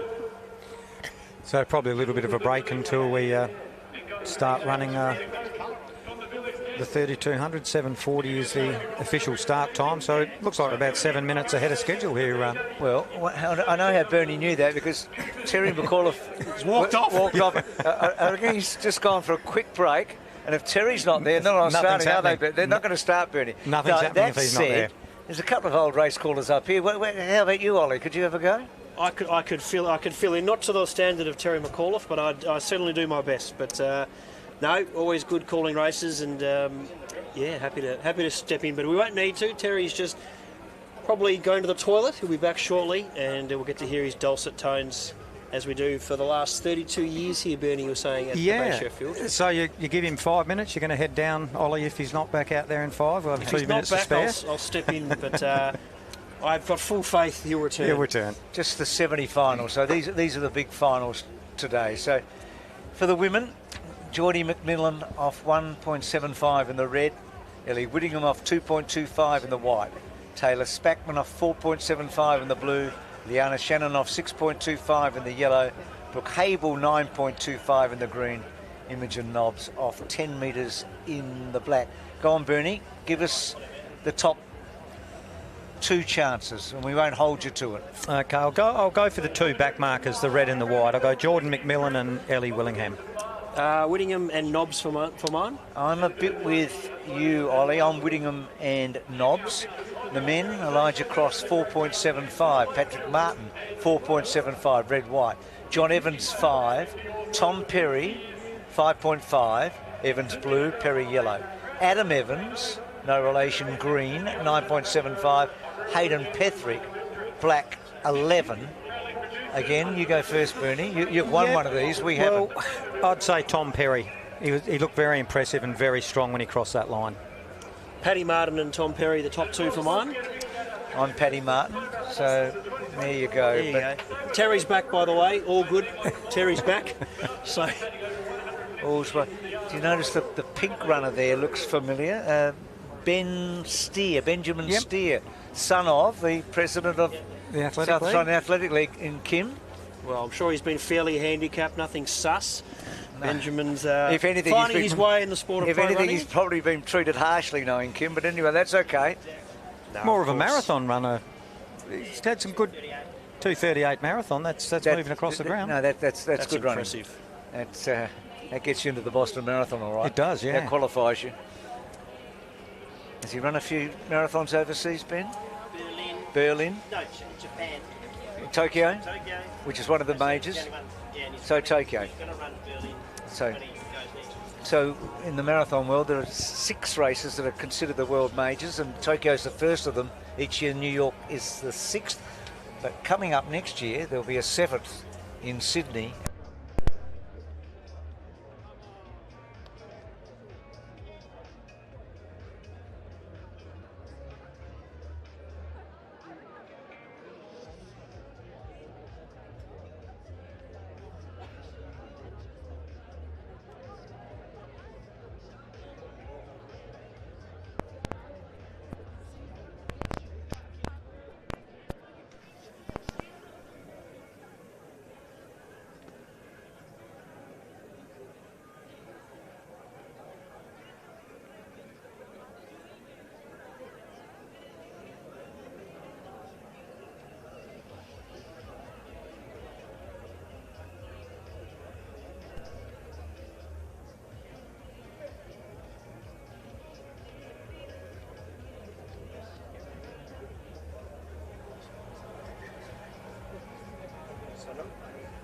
Next event is the Villiers family.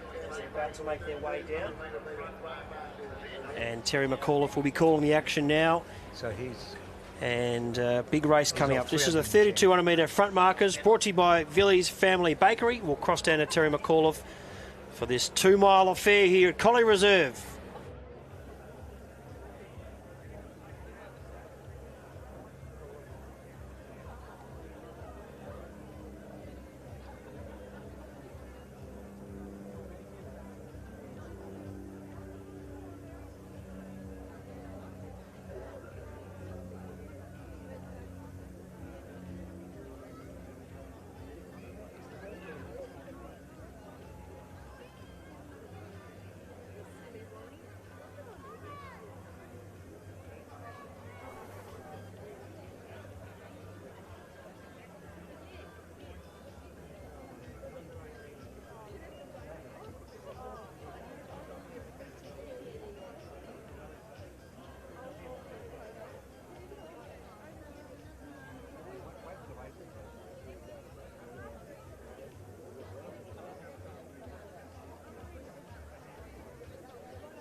So they're on their way, 3,200 metres. So you've got halfway up the back straight in just the white singlet, Benjamin Hayes. So he's at the tail of the field. And immediately behind him, so a lap in front of him effectively, is Phil Noden, your leader. Just going past the judge now, getting 9 laps left to go, is Jet Noble. But your leader is just about to come off the back straight now and work up towards the home turn, and that's Phil Noden, who leads out from Yayan Hook, who's gone to second. Isabel Hobbs, I should say, was in third spot. Tez Kavanagh Dando was in fourth. Then that long break to Jet Noble. Behind Jet Noble then you've got Benjamin Steer. Going past the judge, this group of 4, they are next. And that is Zach Zelag. With him, Harry McGregor, Jordan Harvey and Benjamin Hayes. Going past the judge, though, is the leader with 8 laps to go, and that's Phil Noden. Leading out from Yayan Hook in second spot. Isabel Hobbs was third, and going up on her outside now was Tez Kavanagh Dando. So that's the lead group of 4. They're just working into the back straight. Coming down to the judge to get 8 laps left to go now, running in 5th spot, is Jet Noble. Also in the home straight now is Benjamin Steer. And the other 4 runners coming into the home straight now as well. Zach Sealag with Harry McGregor, Ben Hayes and Jordan Harvey. But your leader about to work into the home straight, and it is still Phil Noden. So Phil Noden leading the way. Tez Kavanagh Dando's now in second spot, has gone past Yayan Hook third. 4th placing was Isabel Hobbs. So this is the lead group of 4 coming down to the judge to get 7 laps left to go. Phil Noden been in front from the word go. Tez Kavanagh Dando's picked off a couple and gone to second. 3rd, Yayan Hook. 4th was Isabel Hobbs. Coming into the home straight now in the purple was Jet Noble. He's in 5th spot. Then about probably another 40 or 50 metres behind him to Benjamin Steer. Another 10 metres further back to Zach Sealag with Ben Hayes. Then Harry McGregor and Jordan Harvey last of all. Your leader, though, going up the back straight with a bit over 6.5 laps left to run, is Phil Noden. Tez Kavanagh Dando is closing the gap rapidly, though, and you sense he's going to be in front soon. Yayan Hook was 3rd. 4th was Isabel Hobbs. Going into the back now was Jet Noble in 5th spot. Just going past the judge in 6th spot was Benjamin Steer. On his tail now, Zach Sealag with Ben Hayes going around him, and now about to go around Ben Steer. In the yellow, Harry McGregor was next, and Jordan Harvey in the green. He's last of all. It's still Phil Noden in front. Tez Kavanagh Dando's just popped in behind him for a bit of a breather in second spot as they come down to the judge with 6 laps left to go. About 50 metres further back in 3rd was Yayan Hook. And then only about 6 metres away then to Isabel Hobbs, who has started to pull some ground off him. A breakdown of another 50 metres further back to Jet Noble. Probably a similar gap then to Ben Hayes, Zach Sealag, Ben Steer, Harry McGregor and Jordan Harvey. Now Kavanagh Dando's taken it up. So Tez Kavanagh Dando has taken the lead as he goes towards the 5.5 lap mark, and he starts to edge away from Phil Naden in second spot. Yayan Hook third, but right on his tail now was Isabel Hobbs in fourth spot. And young Jet Noble's making ground on that pair. He's probably only 35 or 40 metres further back. The next pair, Zach Sealag and Ben Hayes together. Then the last group of three. Jordan Harvey making a move now. Goes around both Ben Steer and Harry McGregor. So down to the judge. 5 laps in front of him. Tez Kavanagh Dando leads by 15 metres now. Over Phil Naden in second spot. And Isabel Hobbs has now gone past Yayan Hook and gone into third spot. But only about probably 15 metres away now to young Jet Noble. He's closing in rapidly on third and fourth. Still about 40 metres behind him to Ben Hayes with Zach Sealag. Jordan Harvey in the green. He's starting to show some interest. Then in the yellow, Harry McGregor and Ben Steer now last of all. Well, Tez Kavanagh Dando's opened up a big break now. Last time he went past me, he was only about probably 15 metres in front of Phil Naden. All of a sudden that margin's at least double that. So he's coming into the home straight to get just on 4 laps left to run this time around. So Tez Kavanagh Dando leading by 35 or 40 metres now. Over Phil Naden second. Now Jet Noble's gone to third, the youngster. He's gone past Isabel Hobbs. Yayan Hook was next. Then Ben Hayes and Zach Sealag with Jordan Harvey in the green. He's the one starting to show some real interest. And the last pair, Harry McGregor, and back with him, Ben Steer. Leader going towards the back straight with short of 4 laps to go is Tez Kavanagh Dando. In second spot, Phil Naden. In third spot, about to come past the judge with 4 to go, is Jet Noble. Then you got Zach Sealag and Ben Hayes. Jordan Harvey now goes by Isabel Hobbs, and Yayan Hook is about to be passed by both Harry McGregor and Ben Steer. Leader's got 3.5 laps left to run. So he's about to come into the home straight once again, and that is Tez Kavanagh Dando. So he's been in front now for the best part of 2 laps, and he leads from the early leader, Phil Naden, second. Jet Noble third. Zach Sealag now a clear fourth. He's moved away from Ben Hayes. Jordan Harvey in the green next, then a gap to Ben Steer with Harry McGregor. They've both got by Isabel Hobbs, then Yayan Hook, and he is at the tail. So Tez Kavanagh Dando, 3 laps left in front of him. He's got a margin of 60 or 70 metres over Phil Naden in second spot. Another 35 metres away then to Jet Noble. Zach Sealag right with him. Next pair, Ben Hayes and Jordan Harvey. Then you've got another pair of Ben Steer and Harry McGregor. And then you've got Isabel Hobbs with Yayan Hook at the tail. Tez Kavanagh Dando, can they catch him? 2.5 laps left to travel. He nearly leads by the length of the back straight. He's probably 80 metres in front. He's got Phil Naden covered. Can anyone emerge? You've got Zach Sealag going up on the outside now of Jet Noble. Jordan Harvey, could he make a move in the green? He's got by Ben Hayes, then Ben Steer, Harry McGregor. Next was Isabel Hobbs and Yayan Hook. So Tez Kavanagh Dando coming down to get 2 laps left to travel. Can they possibly catch him? He leads by 80 metres. Over in second spot, Zach Sealag. Going to third now was Jet Noble. They've both gone by Phil Naden. Then Jordan Harvey, Ben Hayes. Ben Steer was next. Then Harry McGregor.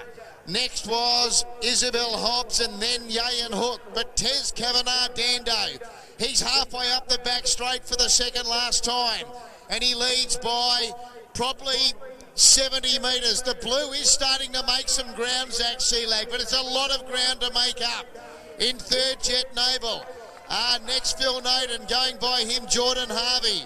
Then Ben Hayes. The next runner was Ben Steer from Harry McGregor. And then that long break to Isabel Hobbs and Yayan Hook. Tez Kavanagh-Dando, though. He's coming down to get the bell. He's got a bit over a lap left to travel, and he leads by 50 metres. Zach Seelag in the blue has certainly made up a heap of ground, but he's still got a lot of work to do in this final lap. As Tez Kavanagh-Dando gets the bell. Still 2 laps left to go for the next runner, Isabel Hobbs, and likewise Yayan Hook. Zach Seelag, the only possible danger, if there is one, to Tez Kavanagh-Dando, who goes up the back straight with a lead of about probably 40 metres. Zach Seelag is starting to charge after him. Can he possibly pick him up? In third, Jet Noble, and next was Jordan Harvey. Tez Kavanagh-Dando, he's got less than 200 metres to run. He's 25 metres in front. Zach Seelag is eating into the margin. Then Jet Noble. Next Jordan Harvey. Tez Kavanagh-Dando. He's been in front for the best part of 5 laps. Zach Seelag is pegging him back. Margin might be too great. Tez Kavanagh-Dando, 15 metres clear. He's going to take it out. Tez Kavanagh-Dando wins the Village Family Bakery. 3,200 metre front markers. A brilliant run from Zach Seelag second. Where's the battle for third? Jet Noble at the moment has it. Jordan Harvey, some chance of pegging him back. Jet Noble gritting the teeth. He will hang on and get third. So Jet Noble next to clock in. Jordan Harvey, he comes in fourth. Fifth to clock in will be Ben Hayes. Sixth placing will go to Ben Steer. Seventh placing will go to the yellow Harry McGregor. Eighth placing, Phil Noden. And we just have to bring in 9th and 10th. We could have a bit of a battle here in this last lap for 9th and 10th. So at the moment it's Isabel Hobbs from Yayan Hook. They've swapped positions a couple of times in the run. At the moment it's Isabel trying to hold off Yayan. Bit over 200 metres left to travel. So Isabel Hobbs with about 2 metres to spare at the moment over Yayan Hook. Has he got something in the locker to have a dash up the home straight? They come off the back, about 150 metres left to travel, and maybe Isabel Hobbs has got something left. She moves away from Yayan Hook, so it looks like it will be Isabel to come in 9th in front of Yayan Hook. Yeah, give them encouragement as they clock in. Our final 2 athletes here after the Villies Family Bakery 3,200 metre front markers, and Isabel Hobbs has charged to the line that last 100 metres. She runs 9th, 10th home. Yayan Hook, and that is it. Hook, line and sinker. So Terence Kavanagh-Dando, the Victorian, getting up for the win there. It was a great race, great finish there. In the blue, wasn't that a great finish for second, Bruce? Zach Seelag, he's young, he's got a good style. He was clever in the way he raced, Bernie, because he kept getting in behind runners in the headwind and then used his pace down the back. But full credit to the winner. I mean, Tess was just fantastic. He did all the hard work, all the hard yards, but the last couple of laps were pretty exciting. Yeah, it did get... we thought maybe the young lad was going to grab him, but no, Tez did very well to just found a little bit. He probably had a little bit up his sleeve and just used it, and he had to use it. And Jet Noble's run well for third too. No, it was a fantastic race. These are the front markers. The elite runners, so to speak, run in the next in the back markers, so it's going to be even probably more competitive because they did stretch out there. There was big gaps. But I think the young fella, Zach Seelag, is one to watch. Yeah, he'll be one trained up at Flinders University. That's one of the top distance groups in the state. So I think they've uncovered one there. And have a look at his, Ollie, just look at his statue. I mean, there's plenty of development there for the youngster. In the black book he goes. I think so. I think so for sure. Let's head down to Terry for the presentation. Also for second and third, well done to Zach Seelag and Jet Noble. Shane Grimwade with the presentation. Good on you, Shane.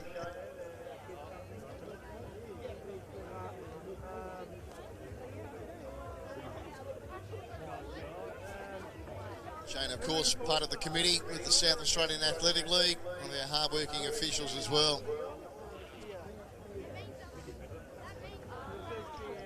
All right. Well, Tez, you had control a long, long way from home. Did you always feel confident? No, never confident. Just keep forward, put the blinkers on and try to get to the finish line. Congratulations. Young Zach certainly made it interesting the last lap.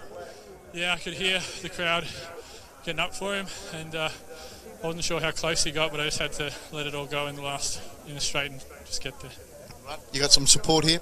Yep, my girlfriend Lily, she comes with me everywhere. I forgot to thank her last time I won, so I love you so much. Thanks for doing everything. Good on you, mate. Congratulations. And Zach, fantastic. Just needed maybe one more lap, buddy. Yeah, I reckon maybe one more lap and I would have got him, but yeah, that's what happens. First time running here, so I don't know. Get used to the new track while you're running, I guess. All right, you got some people out there you'd like to thank? Yeah, just my family, mum, dad, all out here, friends, stuff like that. All right, coaches? Yeah, Coach Paul, just over there. Yeah, I want to thank him. He's been great throughout this year, and yeah. All right, congratulations on a great run. And what about you, Jet? I'd like to thank my mum and dad, sister, friends, coach, George, just the Flinders crew. Yeah. Good on you, mate. Well done. Give them a round of applause. Our winner, Tez Kavanagh Dando of the 3,200 metre front markers. Big thank you to our sponsor, Villiers Family Bakery. Well done to the youngsters there, second and third, Zach Sealag and Jet Noble. The good news for me, I've got a...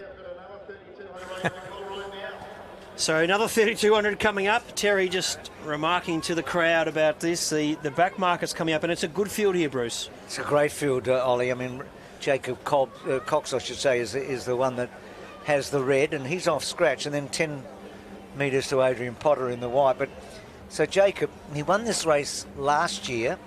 He ran 29.17 at the Australian Championships in Melbourne a couple of weeks ago at the Zatopek, which was a personal best. And Bernie, this year, he set personal best, Jacob, from 1,500 through to 10,000. So he's in the form of his life. Yeah, great improvement. And this race here, we see he's off the back mark of scratch and the front marker, Michael Nitschke, off 160. So that's the entire 160 is the maximum. But when we did see the previous race, it was scratch out to 500 metres. So this is going to be a little bit more compact, tight compact race. Adrian Potter's interesting here, Ollie. So he hasn't started in a league race since 2017. He won the 1,600 here way back in 2017. Now he's on 13.46 for 5,000 metres at his best. So not sure what sort of shape he's in, but 13.46 is very good running. It's quick running for the distance. We've got the West Australian as well, Dan Canala as well, so he's going to be one to watch as well. Thomas Dowd as well is a 3:49 man over 1,500 metres. Torben Roberts, one of our elite juniors there from Flinders. So there's some good athletes in here, and the beauty of it, hopefully we're going to see a great finish for starters, but plenty of chances here in this great race. Brought to you by Villiers Family Bakery. The best thing about these races is when the back markers have a winning chance. When the elite runners have a chance to win with 2 or 3 laps to go, and that's what really makes these races. So let's hope we get that situation here. Yeah, I think we will, just with that only 160 metres from the back marker to the front marker. And the wind, both Ollie and Bernie, has played a part. We just saw young Zach, who very cleverly kept behind runners running up the front straight for the first half of the race. So he was shielded from the breeze, and he actually made a real effort. Bernie, we noticed that, didn't he? He made sure that he got in. So how Jacob does this here now, Jacob will want to get quickly up, I reckon, to Adrian, and then from that point on try and work his way through. So there'll be no loafing. It'll be hard from the start. Back straight has a lovely tailwind. Front straight, different story. And they're going to run up that front straight 9 times. Yeah. So he's off the back mark there and 10 laps. Yeah, he's almost got exactly, Ollie, 10 laps, Jacob. So he's, 10 or 15 metres in front of the 10 lap. Yeah, big race coming up. Looking forward to watching this unfold as well. We've also got Michael Wright in this race as well. He was a winner at Stawell. Dr. Michael Wright, he won the double there as well. So some good athletes. He's number 3 there, running off 100 metres. He won the double there, the mile and the 3,200. So plenty of talent lining up here from here locally and across the country. Jacob Cox, can he get up off scratch in the red? And it's a good field, bit of intrigue, good atmosphere building around here tonight. We're coming up to the business end of the program with our only finals action from here. The DJ's pumping out some tunes, and we're told there's more entertainment coming your way. But hopefully you're enjoying watching wherever you're tuning in from. We're into the final stretch, the last hour or so of our coverage this evening of day one of the Bay Sheffield, Bruce. And what makes Collie unique as well are these tight turns, these really tight turns. And these guys have got to do this numerous times. You know, the top and bottom tight turn. And it's how you get your way around there in many ways, is how efficient you are and what sort of speed you're running at. You don't want to get caught wide on those turns. You don't want to be held up on those turns. So real tactical battle, fascinating, and we're about to see it unfold, aren't we, guys? Yeah, looking forward to it.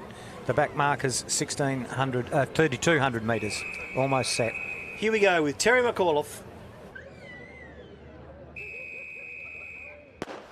So it's to the judge and 9 for every athlete, and Michael Nitschke is the first of the athletes we spot in the home straight. So he heads up the home straight, leading out from Finlay Crisp in second spot. Then you had Liam Hanrahan, Michael Hyde, I should say, and Lockie Hall. Then in the purple, Luke Mitchell. Behind him, Thomas Elfenbein. The next group you've got in the yellow, Thomas Dowd, then Daniel Canala, Adrian Potter and Jacob Cox. So going by the judge, Michael Nitschke leading from Finlay Crisp second. Now quickly, Michael Wright went up on the outside and went by Liam Hanrahan into third spot. Next then was Lockie Hall. Behind him was Luke Mitchell, then Thomas Elfenbein. Going by the judge now in the yellow, Thomas Dowd. Daniel Canala was next, and the last pair were Adrian Potter and Jacob Cox. So Michael Nitschke, they've all run the first circuit. Nitschke's been in front from the word go. Michael Nitschke comes into the home straight this time to get 8 to travel, and his lead is about probably 15 metres over Finlay Crisp in second spot. Then not much between Michael Wright and Liam Hanrahan, the next pair. Then Lockie Hall. Behind him in the purple was Luke Mitchell. He's moved away slightly from Thomas Elfenbein. And then the other 4 runners almost as one. Thomas Dowd, Daniel Canala, Adrian Potter and Jacob Cox. Michael Nitschke leads the way, goes towards the back, leading Finlay Crisp in second. Michael Wright third, Liam Hanrahan fourth. Lockie Hall was fifth. The next runner then was Luke Mitchell from Thomas Elfenbein, and still this group of 4 at the tail. Thomas Dowd, Daniel Canala, Adrian Potter and Jacob Cox. So it's Nitschke. They've run 2 laps. Michael Nitschke in front with about 7.5 laps left to travel. Over Finlay Crisp in second spot. Michael Wright third, Liam Hanrahan was fourth, and closing on that pair now was Lockie Hall. Next was Luke Mitchell from Thomas Elfenbein, then Thomas Dowd. Next was Daniel Canala, Jacob Cox. He now relegates Adrian Potter back to last. At the judge with 7 to go is Michael Nitschke. Leads only about probably 6 metres now. Over Finlay Crisp second. Going into third now was Lockie Hall. He's gone by both Michael Wright and Liam Hanrahan. Luke Mitchell was next from Thomas Elfenbein. And again, this group of 4, Thomas Dowd with Daniel Canala, Adrian Potter now goes up on the outside of Jacob Cox, who's just looking for some room. Michael Nitschke goes up the back. He's been in front for 3 laps. Michael Nitschke leading by about 5 metres over Finlay Crisp in second spot. 12 metres away, Lockie Hall was... Next one from Liam Hanrahan. Then still about 15 to 20 metres away to Luke Mitchell, Thomas Elfenbein in the back 4, seemingly not panicking at this stage. Thomas Down, Daniel Canala, Adrian Potter and Jacob Cox. Although now both Potter and Cox are making a bit of a move, and they go by both Thomas Down and Daniel Canala. At the judge with 6 to go. Michael Nitschke leading by 8 metres. Over Finlay Crisp in second. Lockie Hall third. Fourth, Michael Wright. Fifth was Liam Hanrahan. Next was Luke Mitchell from Thomas Elfenbein. Then Adrian Potter, Jacob Cox, Thomas Down and Daniel Canala. Nitschke goes up the back once again. So he's got a bit over 5.5 laps left to travel. About to go to second now is Lockie Hall. He goes by Finlay Chris. About 10 metres away then to Michael Wright, Liam Hanrahan. Another 12 metres or so to Luke Mitchell, Thomas Elfenbean, Adrian Potter, Jacob Cox. They're just steadily making ground. The other two sticking with them, Thomas Dowd and Daniel Canala. So Michael Nitschke, he is about to be headed off seemingly. As they come down to get 5 laps left to travel, we've got a new leader. Lockie Hall has taken it up. So Lockie Hall moves to the lead. Finlay Chris went to second. Michael Nitschke back to third. About 15 minutes away then to Michael Wright. Liam Hanrahan was next. Thomas Elfenbean and Luke Mitchell side by side. Adrian Potter, Jacob Cox, Thomas Dowd, Daniel Canala. You could have thrown a handkerchief over that quartet virtually from them, or probably 3 laps ago. But going up the back in the leader, Lockie Hall. So Lockie Hall with a bit over 4.5 laps left to go. Michael Nitschke went to second again. Finlay Chris was third. Then Michael Wright, Liam Hanrahan, Thomas Elfenbean, Luke Mitchell, Adrian Potter, Jacob Cox. And the last pair, Thomas Dowd and Daniel Canala. So up the home straight, coming down to get 4 laps left to run. And now Lockie Hall seemingly trying to make a bit of a move here. So Lockie Hall's moved nearly 10 metres in front. He's starting to try and wind it up. Michael Nitschke second, Finlay Chris was third. Next, Michael Wright from Liam Hanrahan. Then Thomas Elfenbean, Luke Mitchell. Next, Adrian Potter, Jacob Cox. They're shadowing one another wherever they go. And the other two are right with them, Thomas Dowd and Daniel Canala. Lockie Hall's opened up about a 15-metre lead over Michael Nitschke second. Finlay Chris third. Michael Wright fourth. Then Liam Hanrahan. His outside was Thomas Elfenbean. Luke Mitchell was next. The other 4 have nearly tacked onto that group now. Adrian Potter, Jacob Cox, Thomas Dowd, and Daniel Canala. So Lockie Hall comes into the home straight and he leads by about 8 metres. Going into second now, Thomas Elfenbean making a bit of a move. So a bit of a change here behind this leader. Thomas Elfenbean's gone to a clear second. Michael Nitschke was third, and here come the 2 big guns out wide. Adrian Potter now taking off with Jacob Cox as they get 3 laps left to go. So the race really starting to hot up now. And the leader was Lockie Hall. He's been in front for a couple of laps, but he's about to get company. Firstly from Thomas Elfenbean, Adrian Potter and Jacob Cox both working into it stylishly. The next runner then was Liam Hanrahan. Then Thomas Dowd. He goes by Luke Mitchell. Michael Nitschke was next. Then Daniel Canala.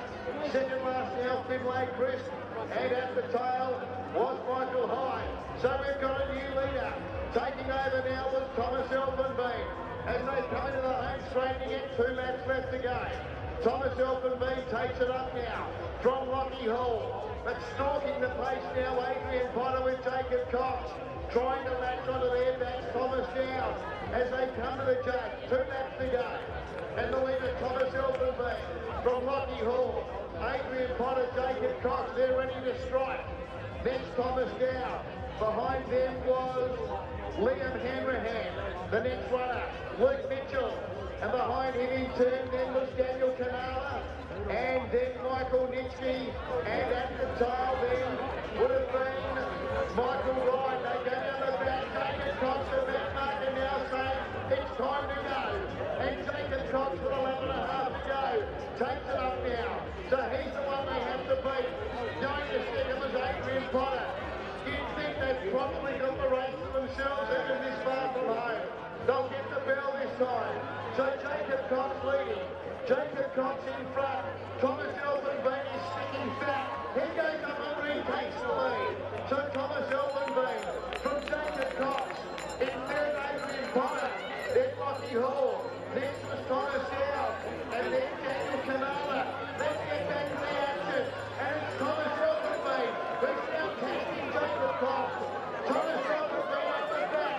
Left 3 metres over Jacob Cox, who has to dig deep. 12 metres away into Adrian Potter. Again, then Thomas Dowd with him, Lockie Hall. Thomas Elfenbean.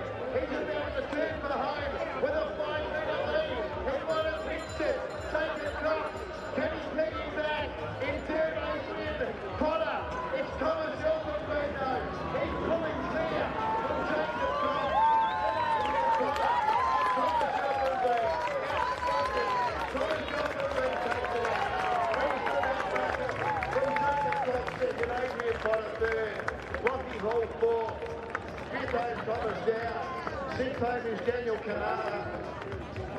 7th placing will go to Luke Mitchell. 8th placing will go the way of Liam Hanrahan. 9th placing will be Michael Nitsky. And 10th placing will go the way of Finlay Chris. Bring in, make sure there's plenty of encouragement for Michael Wright. So he finishes off the last portion of the Villiers Family Bakery 3,200 metre back markers, won brilliantly by Thomas Elfenbein.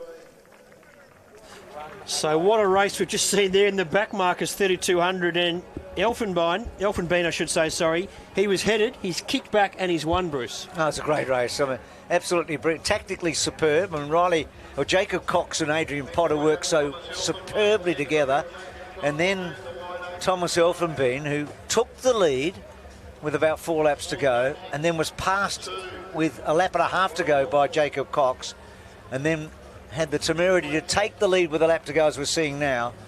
Kick away down the back. Jacob looked like for a moment, Bernie, that he'd raise an effort again, and yet Thomas was able to run away. From the same team as Jacob, from the same team as Izzy Bat-Doyle and Jacob's brother Riley. But this was a fantastic race. And I thought Adrian Potter was superb in the white as well, because he did a lot of the work. He did a lot of work helping out the back marker, but they all sort of trained together. They know how well they're going, but I did think the back marker was going to win that. Oh, I did too. He had it. But he couldn't have run a better race, could he, Jake? I mean, maybe he went a lap too early, but because of the margin at the end, I don't think Jacob was going to beat Thomas whatever happened. But he did go probably slightly early. He probably didn't need to go when he went, but when he went, I thought he was home. Yeah, he looked like he was running away, and then that all changed. Thought Adrian Potter was good. So Adrian Potter's first run here at the league for 7 years. He's in the white, and he did so much work with Jacob. He definitely helped Jacob Cox get round the track. I'm interested to know the story of Thomas Elfenbein, because he's a bit of a mystery, so should know. About to find out from Terry, aren't we? Yeah, we are. Well, it's going to be great to hear a bit more about him, and what a beautifully timed run. Let's head down to Terry McCullough for the presentation. Time also for our runner-up Jacob Cox, and our third place getter Adrian Potter.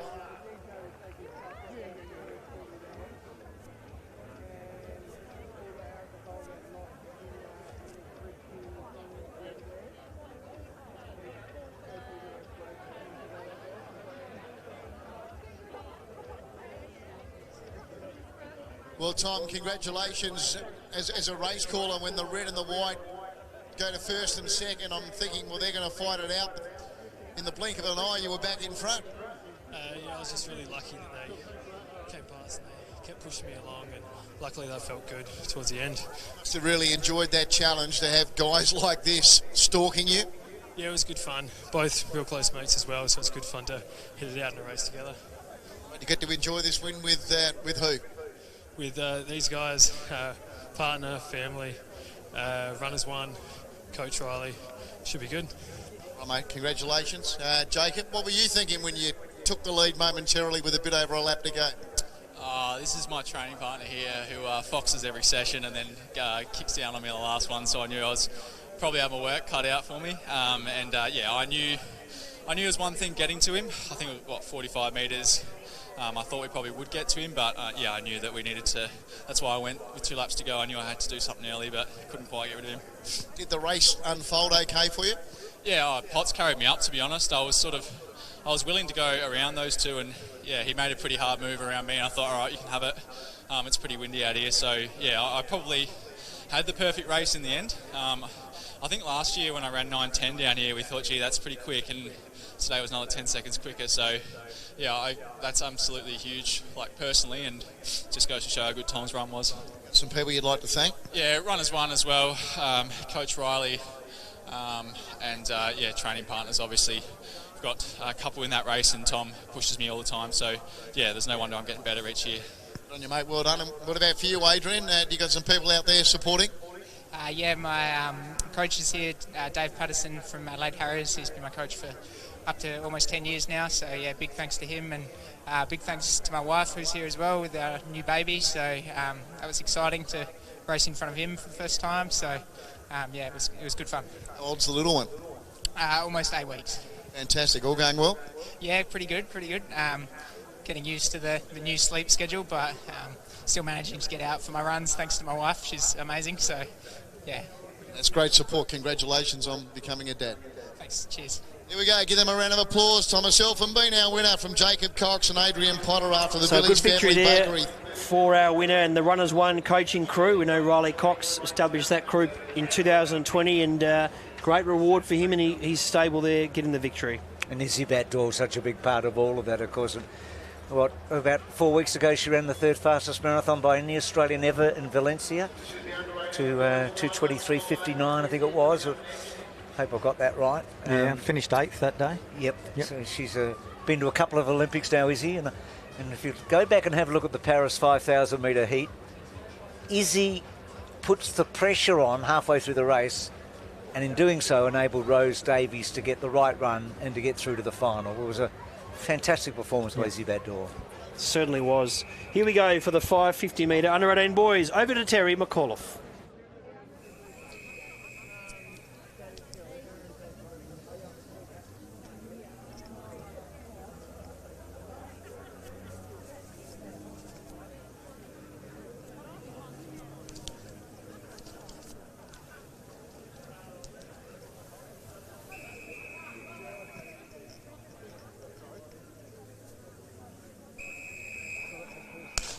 On their way, SA Tourism Commission, under 18 boys, 550 metre final. And you've got Oscar Norman leading from Will Hayes in second spot. They'll come down to get the bell here in this event. Jack Coombe is in third. Finn Spinagle was running in fourth. Then Oliver Civic. In the blue, you've got Lewis Day. He is the defending champion. Juvenile Doko Chitoka was next, and then Harry McDonough. So they've all had the bell now. They're on their way home. And it's Oscar Norman going into the back straight leading. Oscar Norman from Will Hayes in second spot. Finn Spinagle's gone to third. Oliver Civic fourth. They've moved away now from Jack Coombe. Then Lewis Day, Juvenile Doko Chitoka and Harry McDonough. It's now Oliver Civic cutting loose and taking the lead. Finn Spinagle goes with him, and they move away now from Will Hayes. Oscar Norman was next, but turning for home, it looks a match in two. Oliver Civic in front. Coming to the outside, Finn Spinagle to try and peg him back. Oliver Civic going strongly. Finn Spinagle closing though. Oliver Civic headed by Finn Spinagle, and Finn Spinagle's going to go clear to score from Oliver Civic second. Lewis Day, last year's winner, runs third. Juvenile Doko Chitoka fourth. Then Jack Coombe, Harry McDonough, Will Hayes and Oscar Norman. So what a finish there. Good finish, Ollie Civic and Finn Spinagle battling it out. Spinagle getting up for a victory and a good win there for Grange Track Squad here at Collie Reserve as we watch the replay. Tenacious through the line was young Finn. Yeah, fairly tall runner compared to the rest of the field, and that would have assisted him coming down the straight, his strength into the win. We're seeing there, both lads putting in a big effort. Ollie went early, didn't he? So it's really interesting tactic. So Ollie took the lead off the back straight, that tight final turn, led by 5 or 6 metres in the straight, and then paid that penalty. Tactically, it's a difficult race, 550, because there's a bit of an in-betweener. Ollie had his time again. He might have maybe held on. Finn was so strong late, and there was a big, big gap, wasn't there? Lewis has come through. Lewis Day, who won the race last year, has come through for third place. So, yeah, no, tactically really interesting. Harry McDonough's run pretty well off the red, 15 metres, but he had real trouble getting around the turns. Yeah, you would have noticed that, wouldn't you, Bernie? Yeah, he had a bit of trouble, but all to the winner, though, and his Grange Track Squad. All his training partners, family, friends out there congratulating him. It's a good distance, I reckon, the 550. I mean, it's that combination of speed and a bit of strength at this, particularly this age, the under 18. So you've got to be able to, you know, have sort of 200 to 400 metre speed, probably 400 metre speed, and also 800 metre endurance. Yeah, it's a good distance and nice to have it in pro running, and you're right, it's the perfect mix there for the 400 metres stepping up and the 800 metres runners stepping down. So good racing there. The under 18 girls not too far away as well, but we'll head down to Terry McAuliffe for the presentation. The under 18 boys 550. Big thanks to the South Australian Tourism Commission. Winner in the green, Finn Spinagle, as he makes his way up. Well done, Finn. Also for our runner-up, Oliver Civic. And our third place getter, Lewis Day. As I said, Mickey Buckler with the presentation on behalf of the South Australian Tourism Commission, but the sash donated in memory of the lady in Redaway, one of Mickey's great mates.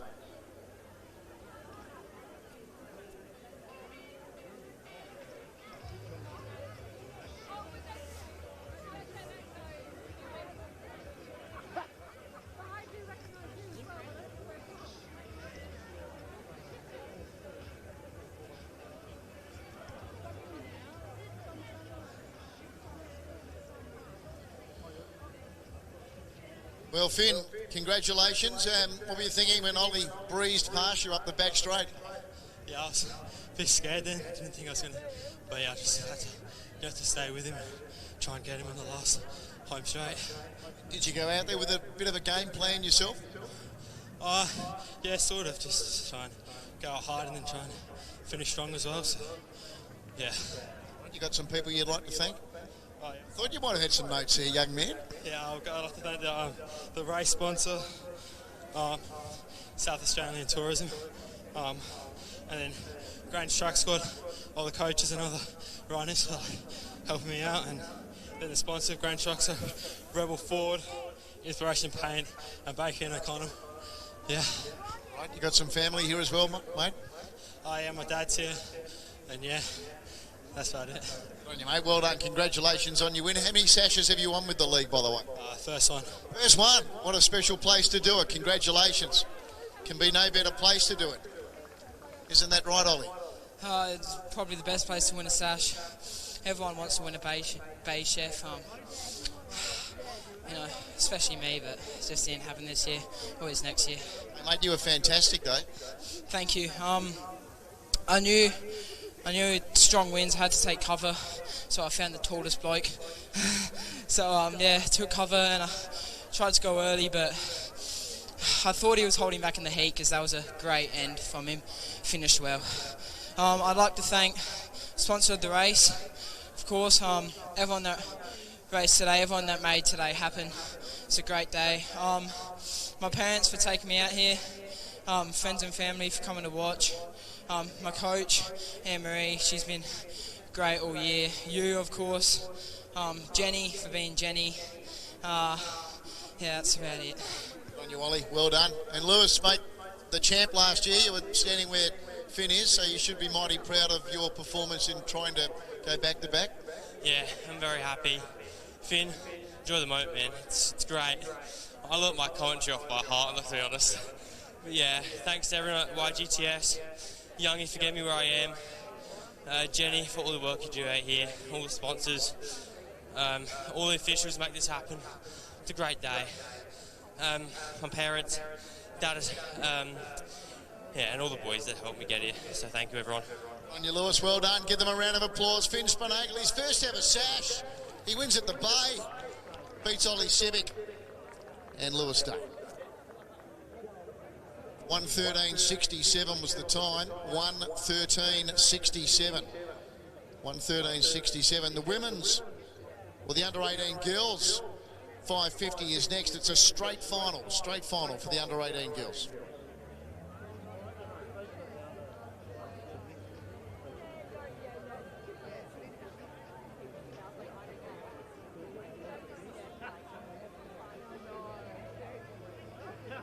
Are you going to... So coming up here, the under-18 girls 550. This is the Andrew Rowe 550. Kylie Drew, our back marker, she runs here in the red. She's there running off 6, so a big task for her. We go all the way out to Tallulah Kovacic running off 62 in number 6. 3 Camden athletes as well leading the field away, but it's a good field here, straight final. Elsie Parsons in the white, Tiger Lily Kovacic the blue, Georgie Fielder the yellow, Beth Griffin in green, Maddie Humphrey in black, Eden Grant in pink, Emily Fiedler. So we've got Fielder and Fiedler, don't be confused, different athletes lining up here. Evelyn Cornish number 1, Ava Griffin number 2, Lily Potter in 3, Anya Horgan in 4, Olivia Turney in 5, and Tallulah Kovacic wears number 6. So there we go, that's our front marker, Tallulah Kovacic. Over to Terry McAuliffe for the call.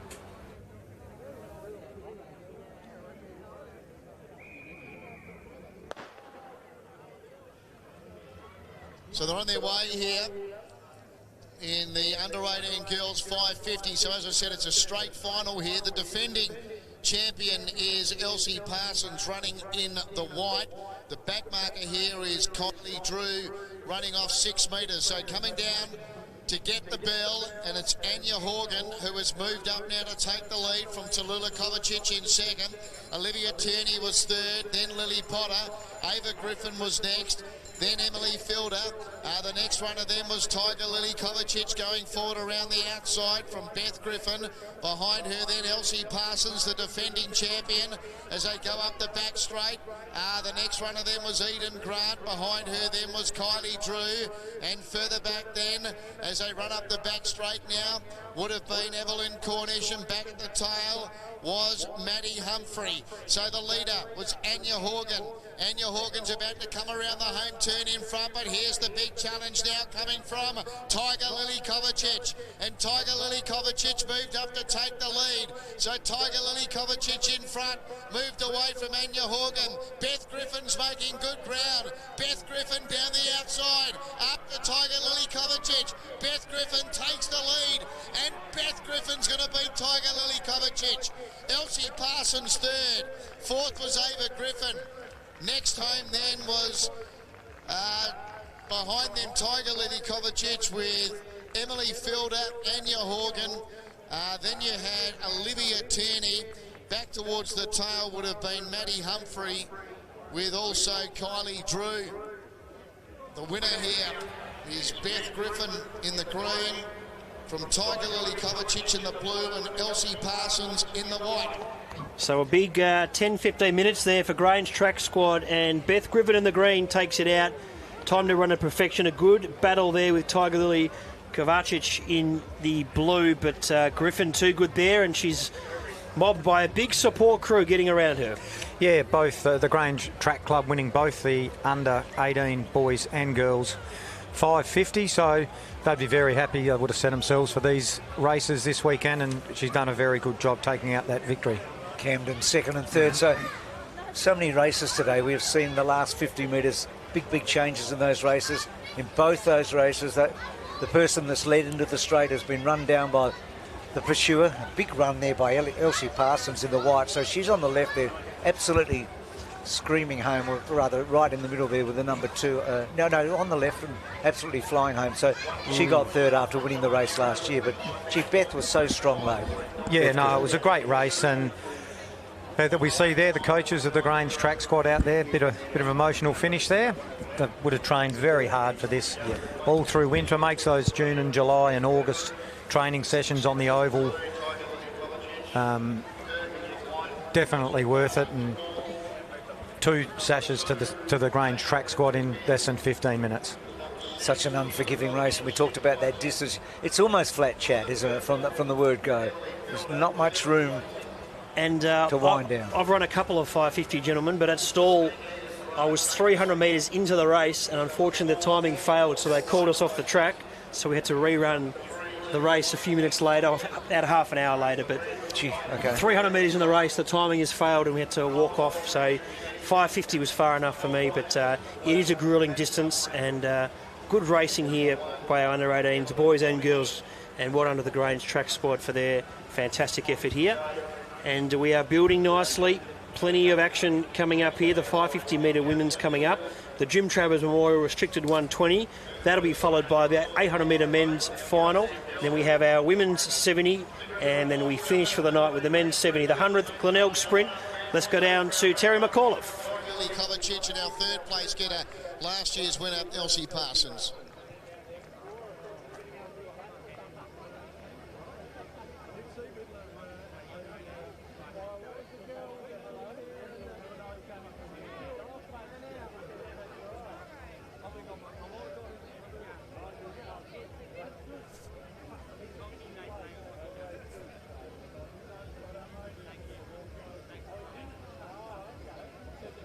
Okay, now Beth, I can see you're armed with some notes, a bit like Finn in the previous, so shall I just hand over to you?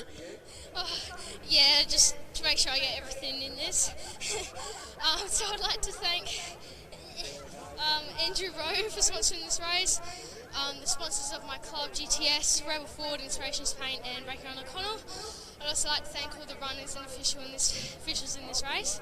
Thank you so much. I'd like to thank all of GTS, my coaches Ian Burge and Peter Vedette, my family, my mum, dad and my sister have come out. Fantastic. And what were you thinking when Tiger Lily breezed past you with about 120 metres to go?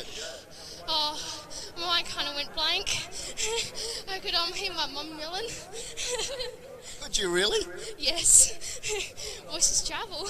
I was just thinking, gotta hang on for as long as I could. Yeah. Congratulations. Have you ever won a sash here at the Bay? Not at Bay Sheffield, no. But I've won one other one at Pre-Bay a few years ago. This is pretty exciting, though. Yes, very. Well done. Tiger Lily, that was a great run. Thank you. I just want to thank Frank, everyone at Camden, Mum, Dad, Tallulah, and my brother. Big team of girls in the final as well for Camden. Yeah, it's nice because we all train together, so it's good to compete against each other too. Including the defending champion, and Elsie, that was a great effort in third spot. Yeah, thank you. Tough run. Just trying to catch the girls. They've all improved, so it's really good competition. Thanks to Frank, everyone at the club for help pushing me. My family, everyone out supporting. I love you to bits. Thank you for all the officials and sponsors and everyone out here making it a great atmosphere. Right, certainly is a great atmosphere, and one that Beth won't forget. Well done to Beth Griffin, our winner, from Tiger Lily Kovacic and Elsie Parsons after the Andrew Rowe. The under-18 girls 5:50. So great racing there, and it doesn't stop because the 550 metre women's coming up. Brought to you by Days Landscaping and the ladies out there. Catherine O'Dwyer in the red, Lucy Zotti in white, Sophie Stokes in blue, Molly Cook in yellow, Georgie Fielder in green, Lucy Sperling in black, Mercedes Turney in pink, Ali Trawartha in purple. So bit happening, good racing coming up here. $2,000 to the winner. So this race is obviously the prestige of winning a sash here at the Bay Sheffield, but also great prize money, $2,000. And not a lot between the back markers and the front marker here. So a couple off 50 and then a couple or three more in the 50s. Yep. And then we're out to 70, 72, 80. So Bernie, they're going to close up pretty quickly, you would think. We get a good view of them in the back. So, you know, the gaps are not so great here over the 550 final here. We had the heats earlier today. There is see those in the 50 there, and then the gap to the 70, 72, and then Ali Trawartha on 80. So about to race now. We'll head to Terry McCullough for his call. There we go. Days Landscaping, 550 metre women's final. This is the fifth last event today, so we're getting to the pointy end of day one. Ali Trawartha is your leader here. So Ali Trawartha out in front from Mercedes Tierney in second spot. Lucy Sperling was third. Georgie Fielder on her inside was fourth. The red runner Catherine O'Dwyer going through on the inside. Sophie Stokes in the blue outside of her. Then Molly Cook and Lucy Zotti was at the tail. There's only about 8 metres first to last. So it's going to be anybody's race from here. And as they go into the back, it's Ali Trawartha in front. Mercedes Tierney going up to challenge. Georgie Fielder going to third. Catherine O'Dwyer's gone to fourth. Lucy Zotti went to fifth. Lucy Sperling was next, and behind her, Sophie Stokes, and back to the tail now was Molly Cook. Still Ali Trawartha the leader. Ali Trawartha from Mercedes Tierney. Going into third now, Georgie Fielder again. And then Catherine O'Dwyer and Lucy Zotti, they're in the straight. Ali Trawartha trying to fight them all off. Mercedes Tierney throwing out the challenge. It's Ali Trawartha still in front. Ali Trawartha from Mercedes Tierney. Lucy Zotti flying late. Ali Trawartha in front. Ali Trawartha, that's outstanding. Lucy Zotti second. Mercedes Tierney third. Then Georgie Fielder, Catherine O'Dwyer, Lucy Sperling, Molly Cook, Sophie Stokes, and Ali Trawartha has fought them all off to score. So the two ladies have battled it out in their heat there. Trawartha and Zotti battled it out once again. What a finish, Bernie. Yeah, so Ali, as you said, first and second in their heat and in the final. Ali probably just a little bit better in that final there than she was in the heat earlier today. But a great run. She's run with the Athletic League for many, many years as well, so a well-deserved victory for a long-time Athletic League member. So just go down to the finish there. Zoddy on the outside at that point maybe, but no, Ali was just too good at the end. I'm right, Bernie. I feel like I'm making it. She won the 70, didn't she, Ali? Am I right in saying that? In 2012, I reckon she won. Just to have a look. Have I got that wrong? She did, Bruce. Yeah. You should never doubt yourself. No, how can you do that? Anyway, That's right, yeah. Because I don't reckon Bernie's winning the 550 next year. But the courage here, I mean, she was done and dusted 5 times in this race. It was, I mean, yeah. Lucy Zoddy's run was just remarkable. And she made a gift final only a couple of weeks ago in her hometown of Seymour in the over 120. So some very diverse athletes lining up. And speaking of yesterday, we spoke to Amin Shahadi, who's won a 70 all the way to the 2 miles. So some athletes are able to find that perfect medium where they can sprint but also run longer distances. Not many, but a few can, and clearly a couple of ladies here. Traortha has done a great job here, and she looks thrilled with it. Talked a lot about the handicapping a bit today. Again, just great handicapping. I mean, that race was just on from the go, and at the top of the straight, there were probably 5 chances, weren't there? At least 5 at the top of the straight, and we commented as they came round with about 300 to go, the field had completely bunched up, and it was on for the last 300. Fantastic race. I mean, I guess we're repeating ourselves, but I feel like we've seen some spectacular running, and with 3 or 4 of the biggest races still to come. In fact, the 2 biggest races still to come. But, Ollie, it's been just great viewing. Oh, it's been fantastic, and hopefully those joining us wherever you're tuning in from have enjoyed the coverage, and we've got plenty more racing to come, and Traortha absolutely thrilled with the victory. We'll cross down to Terry McCullough for his presentation, and plenty more racing to come here at day 1 of the Bay Sheffield.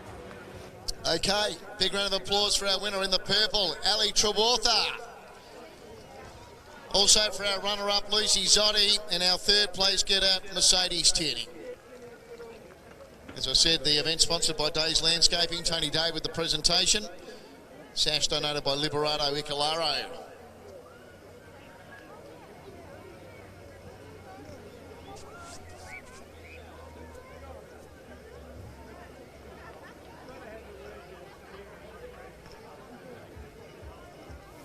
Thanks, Tony. Well, Ali, back in the day, you were one of the star SA sprinters come Bay Sheffield time. You were one of our big hopes, and whether it be the 70, which you won one, or in the women's Bay Sheffield, you went away, you became a mum, and here you are back winning the women's 550. Can you believe it? I cannot believe it. I can remember running here and Red has said to me, what happened? Looked like someone dropped a piano on your back.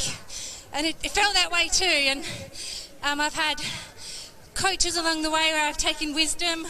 Steve Butler taught me mindset and break their hearts early when you're the front runner. Paul Taylor taught me speed and technique. Becoming a mum taught me patience and gratitude. And now with Michael Nitchie and Stuart Mee, I have an aerobic capacity that I've never had before and a self-belief. And that's how it all came together today. And you needed that self-belief because the challenges kept coming. One by one, they all came up and had a look and had a go, but you kept fighting them off one by one. Yeah, you just know that you don't know what's going to happen. And since having kids, it just changed my mindset. Like, I set out today to be a courageous runner, a determined runner. They're the things I can control. I wanted to win, but I can't think about winning because that's out of my control. So as long as I was courageous and asked the question of myself when I was out there, I was going to be happy whether I won or not, but I'm bloody thrilled to have won. As I say, you've got so many thrills here, but this might even sit right at the top of the tree. Yeah, I think so, because I actually just never dreamt of it because I didn't think I could. As I said, I used to come last and trail over the line. 550 was just too long. About 2 years ago, Andrew and I chatted for a good hour, and he doesn't talk about things for more than 4 minutes. So it was quite a decent chat. Should I move from sprinting? I don't know if I can do it. You know, I still got fire in my belly, and he talked me around and said, just give it a go. You got nothing to lose. And then that's all she wrote. Well done. Outstanding. Anything else you'd like to share? Oh, I would like to thank my mum as well. She helps me with the kids and helps me get to training. Andrew does a brilliant job as well to support me, and it's his win as much as mine. And the girls, they just love it, and they just give me strength because I know they care so much, and it's good for them to see what's possible. Congratulations, Ali. Thank you very much. Hey, Lucy, I've got to say, watching you up the back straight and Kath was taking inside runs and you were just following her through, if you hadn't been my jockey, I would have said you rode the absolute perfect race. There was nothing more I don't think you could have done. Thank you. 550 on this track is particularly tough. They're really well known for their bends, so you just take whatever line you have and go with it, I guess. You got some people here you'd like to thank? Yeah, first of all, I'd like to thank the CalFit squad. We've got 4 amazing runners who have come down to Adelaide from Vic to represent Calvin Lubeck, who's my coach. I've been with him for ages. Hopefully we can reap the rewards this year. My mum and dad, I think they're back home watching. And the Bay Chef for putting on such an amazing event. And the girls for such an amazing run as well. Boyfriend, did someone say? Yeah, and Dylan, if you're watching, thanks. Got to mention. What about you, young Mercedes? Yes, I'm very happy to be up here, hoping to make the final today, which I did. So this is a bonus. I'd also like to say thank you to Frank for everything that he's pushing me to do, as well as my parents and my sister, everyone out at Camden, as well as the sponsors and the officials. Well done, Mercedes. Great effort. Big round of applause for our 3 place getters, Ali Trewartha, Lucy Zotti and Mercedes Tierney. Okay, fantastic there. Great to hear from those ladies. Coming up next is the free lap 120 metre restricted Jim Travers Memorial. Good field assembled here. Max Thompson runs in the red, Jason Weir in the white, Riley James in the blue, Luke Rigby the yellow, Jasmine Rowe in the green, Olivia Parnell in the black. And Bruce, you've been digging into the archives. We've never had a female win the restricted 120. We haven't, Ollie. I don't think they've been eligible to run against the men in this race forever and ever, but so it goes back to 1973. We talked about this earlier today. Michael Moscow 2 years ago, Harrison Kerr, go back to Dallas O'Brien, Clay Watkins, but Jasmine Rowe's favourite. I think that's fair to say in the green. She's off 23, and right now, after the heat and semi-final, she has shown a clean pair of spikes to everybody, hasn't she? Yeah, she has. She seemed to have her heat and semi all to herself. And I think we'll go the same way in the final. Very cold. I mean, it's a cold night. The sun's gone now. The setting in. They've been down there for a while, Ollie. So, to keep warm, to keep... Bernie, you know more about this than us. So, pretty important part of it, I think. Yeah, keep yourself warm. And the girls and boys going down on the blocks. 120 metre restricted final. Here we go. Terry McAuliffe to call the action. Big one coming up. We are 6.5. I might hold it there.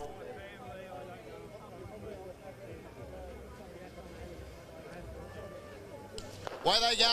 So Olivia Parnell led, Jasmine Rowe out brilliantly. Luke Rigby, Riley James, Jason Weir, Max Thompson. Jasmine Rowe in front. Jasmine Rowe led from Jason Weir, Max Thompson. Jasmine Rowe beats Jason Weir, Max Thompson. Riley James, Luke Rigby, Olivia Parnell.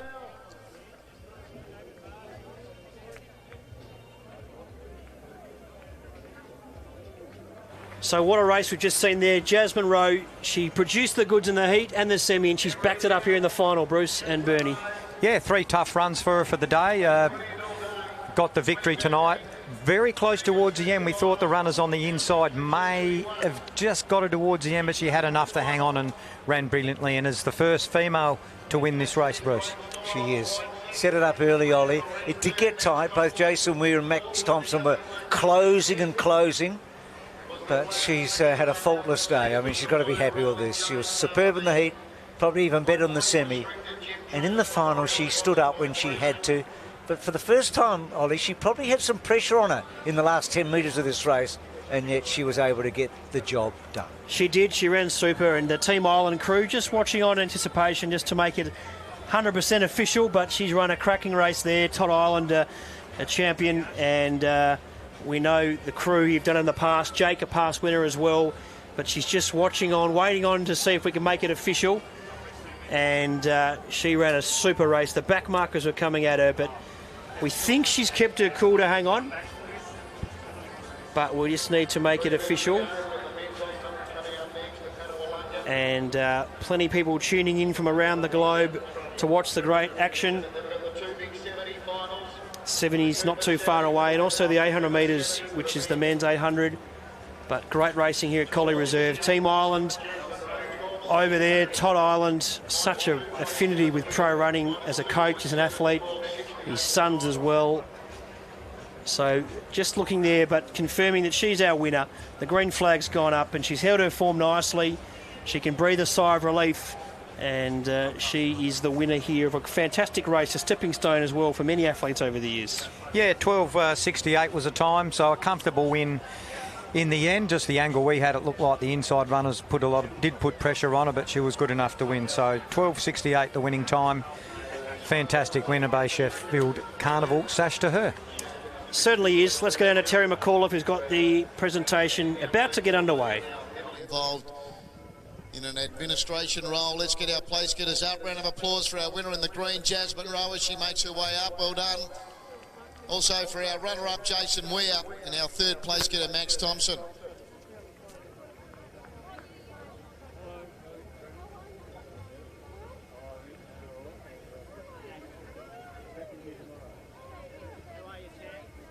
Sash donated by John Barker. Big thank you to John.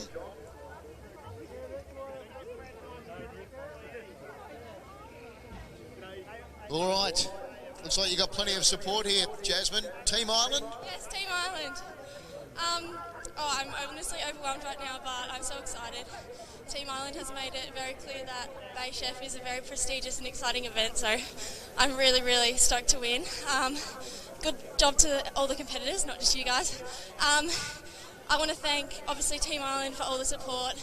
Toddy for training me every night. My beautiful partner Bells for always being there. Jakey also won this in 2018, so I'm following in his footsteps, so that's very exciting. And all my family at home. Congratulations. The conditions today, the wind, obviously it didn't seem to hamper your running at all.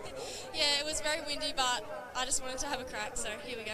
And you were really good in your heat, really good in the semi-final. How confident were you for the big one? I wasn't that confident leading into the heats, but I had so much fun doing the semi, so I was just wanted to give it all my best. Well, fantastic. It was never really in doubt. Congratulations on your win. Jason, well done. You must be pretty pleased with your performance as well. Yeah, I'm pleased with the performance, you know. Thanks to all the athletes, the sponsors for this event, and also want to thank the Grange Track Squad sponsors for training me and supporting me. Yeah. Can I just have a look at that little cheat note? We also need to thank Rebel Ford, Inspirations Paint and Bakery on O'Connell, very important GTS sponsors. They're the words of Jason Weir. Well done. Can I get one of those from your coach? It might make it a bit easier for some of you. Hey, Max, well done. You met Jasmine in the heat. She beat you in the heat. You had a good battle. Then you came out and both won semi-finals. So you knew she was going to be the one in the final to beat? Yeah, definitely, yeah. Well, mate, congratulations. You've done a mighty job all day long. You got some people you'd like to thank? Yeah, I'd like to thank AAD, all my friends, family, all coming out to support, and the sponsors. All right, well played. Cheers. Here we go. Jasmine Rowe, congratulations on your win in the 120 restricted Jim Travers Memorial. Big thank you to our sponsor, Freelap, Leon Burkhardt and the team. And So also still a bit of action coming up. Our last circular event for the day here, the men's 800 metres. This should be a good race here, Bernie. Yeah, the fastest qualifier, 1:52, was Rory White. Would probably start favourite in this race. Trained by Frank McHugh, and they've had some good victories down here over the years. And as you said earlier, you don't have too many Bay Chef Carnivals without one of Frank's runners winning. And Rory might be the one in this race. No doubt. Archer Charles runs in the red, Cameron Moss in the white, so they're sharing the back mark together off 50. Tom Lancaster ran well in the heats in the blue, James McManus in the yellow. Victorian Michael Chimmington in the green, Rory White in the black, Timothy Hayes in the pink, and Darren Naismith, another one of the Nick Fiedler train athletes, in the purple off 104. So that's our field, Bruce. And some past winners, Ollie. So last year's winner, Archer Charles from 50. Tom Lancaster's won this race before. He's off 55. There were a number in the heats that have won the race as well. No, it's always one of the big highlights here. It's worth a lot of money. It's one of the most lucrative races of the meet, with $1,500 cash to the winner. Yeah, it's been run at this carnival for many years. The 800 on the first day of the carnival, probably the 70-metre races, and 800 are the two big ones. So we've got 3 races left to go, the 800 and the women's 70, followed by the men's 70, to finish off day 1 of the 138th running of the carnival. It's been a big day. It's hard to believe we're here now at 8:48 local time here, but gearing up to some great racing here, and it's been well supported, well received all round here at the venue at Collie Reserve as it is, and day 2 promises to be even bigger. So I hope you've enjoyed the coverage wherever you're tuned in from for today, but do make sure you join us as well for day 2. And you've got that mix tomorrow. The form we've seen today, and we're going to see some more form in a moment in the 70 metres, because a lot of those people that are running in the finals today will still be on the start line tomorrow for the heats of the Bay Sheffield. So others have kept their powder dry and saved themselves. Some would stay at home today or in their apartments around the area. They might have wandered down just to have a bit of a look and a bit of a walk around to stretch the legs, but I think they'd probably be home now. It's a bit cool down here, so those that kept their powder dry, I think, would be at home, possibly watching the coverage today. And Ollie, you can think of Bree Masters, Jess Millett and Kayla Lem, all haven't run in the 70 today. All will be amongst the big names running tomorrow in the 120. But some of the young women running today in this final are going to be in the mix as well, aren't they? They will be. McMillan and Whittingham, a couple to... In particular, those back markers, for sure, Bruce, yeah. And every athlete's probably got a different approach. Some athletes might benefit from the run today. Some might actually, be targeting tomorrow and have a different approach and benefit from, running first up rather than coming in off today. So, intriguing day ahead, and always good to watch it unfold with the handicaps, the form leading into it, and who will come out. Will we see any surprises tomorrow? I haven't gone over and seen any odds or anything like that for the men's and women's gift races, but promises to be good racing all round. And right now we've got the 800 metres, and this is brought to you by the South Australian Tourism Commission. Archer Charles and Cameron Moss, the 2 back markers here. Darren Naismith, Nick Fiedler, train athlete, our front marker, running in the purple off 104. Let's head to Terry McAuliffe for the call. And they're on their way. So Darren Naismith is going to be the first at the judge the first time, with 2 laps to go, from Tim Hayes second, Rory White third. Then you got Michael Chimenton. Behind him was James McManus. Next was Cameron Moss from Archer Charles. He's the defending champion, the red runner, Archer Charles. And Tom Lancaster, also a previous winner. He's last of all in the blue. Going up the back now, and Tim Hayes went through on the inside to join Darren Naismith. Rory White was third. That trio still about 15 metres in front of Michael Chimenton and Archer Charles. Next then was James McManus. Second last Cameron Moss, and Tom Lancaster whipped them in. So they come up the home straight this time to get the bell in the South Australian Tourism Commission 800 metre men's final. And Rory White went through on the inside now to take it up. Rory White from Darren Naismith. Third, Tim Hayes. Michael Chimenton fourth. Archer Charles was next. Then Cameron Moss, Tom Lancaster. And at the tail now was James McManus running towards the back. And the leader, Rory White. Rory White now being challenged by Darren Naismith. They've moved away from Tim Hayes third. About 10 metres away, Michael Chimenton. Starting a run now, Tom Lancaster. Then Cameron Moss, Archer Charles. James McManus at the tail. They're about to come off the back. Rory White still led. Darren Naismith in second. Michael Chimenton went to third. Fourth, Tom Lancaster turning. Rory White in front. Rory White from Darren Naismith. Starting to close now was Michael Chimenton. Trying to go with him, Tom Lancaster. Still Rory White led from Michael Chimenton. Rory White, Michael Chimenton going to him. Got him! Michael Chimenton from Rory White, Tom Lancaster, Cameron Moss, James McManus, Darren Naismith, Archer Charles and Tim Hayes. Wow, what a finish there. Chimington has thrown himself over the line there. What a finish. Rory White ran a cracking race. Chimington's thrown himself, and that is a cracking finish there, Bruce. It's going to be hard to see, to work out from where we were sitting. We thought the green might have got up. Now, let's have a look. Rory White leading. Shipperton gets there. Oh, gee, they tangle up. Now, White's dived. So, let's have a look here.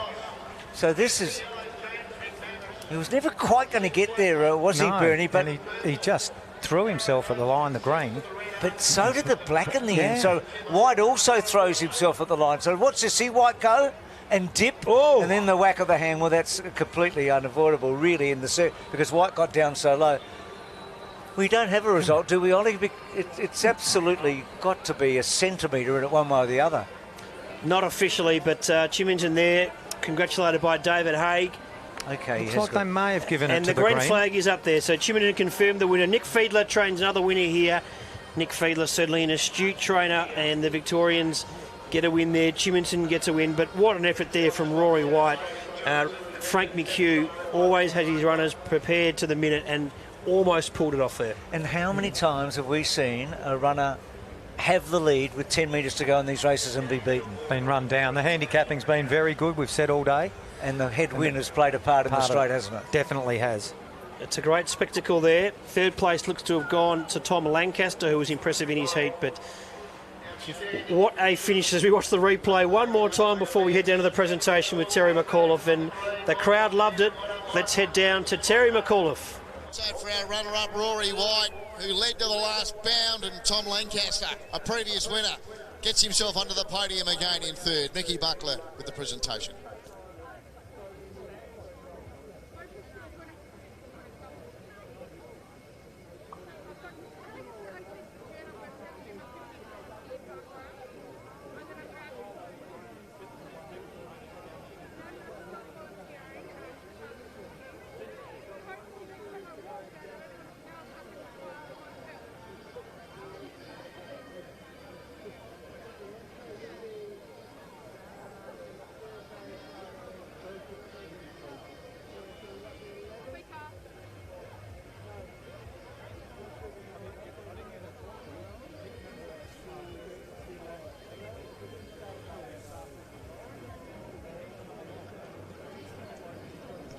We'll jump in and allow these guys that no doubt got some people that like to thank. Firstly, Michael, is that your style? You just like leaving it till very late? You left it late in the heat and ran second. Then you had to hope you got through as a fastest loser, which you did. And you left it to the very last stride virtually in the final. Yeah, I never planned on running a race like that. But credit to Black here. He pushed me all the way. Like, I knew what he was capable of after meeting him in the heat, and yeah, I had to just go a little bit harder down the straight that time. Tell us a bit about yourself and how many times you might have run here at the Bay previously. This is my third time here. Around 2017, finished second to Tom in the 800, so I've got one back on you. And then 2018 again, so yeah, this is the third time. So we haven't seen you for a number of years. I was competing, but wasn't really enjoying it that much. But a man by the name of Darren, he got me out of that hole and made running much more enjoyable again. And I put a credit to him. Right, you've obviously got a big team there here supporting as well. Yeah, well, with Team Fiedler, we always make Bay one of the races to go to. And it's always great to be here. So. Good on you, mate. Congratulations. Just one. Am I absolutely crucifying you with that name pronunciation, Chimington? No, that's good enough. Good enough. Okay. Hey, Rory, how you feeling, bud? Yeah, very tough loss. I mean, you know, Victorians come over here and they've ran very well, and so have South. So it's made a great race, great spectacle to watch, and I'm happy to be a part of it, but nice to go. You had the lead a fair way from home as well. Tough conditions out there as well. Yeah, I mean, a bit rainy this morning. I was thinking it's going to be a bog, but no, dried up well, and a bit windy, but it's the Bay. You would expect that, so can't really complain. Super performance. And support here for you? Yeah, my beautiful parents, my family, my training partner Lockie, his family, and my sister's boyfriend, who's Lockie's cousin. His family's out here, so we're all a funny bunch that's been linked together. And my coach, Frank McHugh, and all of Camden. All you guys really helped me, and it's come together for a great result like this. Even though without a stash, I still feel like I ran really well, so I can't argue with that. You certainly did. Well played, young man. And Tom, previous winner, I didn't realise it was this man you knocked off all those years ago. Yeah, 7 years ago. So like you said, he got one back. I mean, he was good today. Yourself, you were sort of out the back and never really got into the race there for a while. Yeah, very quickly got spat straight out the back, so it was good we were able to get back on. And yeah, I thought I was a bit of a chance to turn the back straight, but yeah, these guys held on well. It was a long home straight. Right, you got some people to thank, Tom? Yeah, obviously all the sponsors, officials, and everyone that helps get this event together. My coach Riley Cox and everyone out at Runners One. All the support from Flinders, and obviously my family for coming out today. Well done, Tom. There we go. Give them a round of applause. Well done to Michael Chimenta, our winner of the men's 800 in 152.18. 152.18 was the time.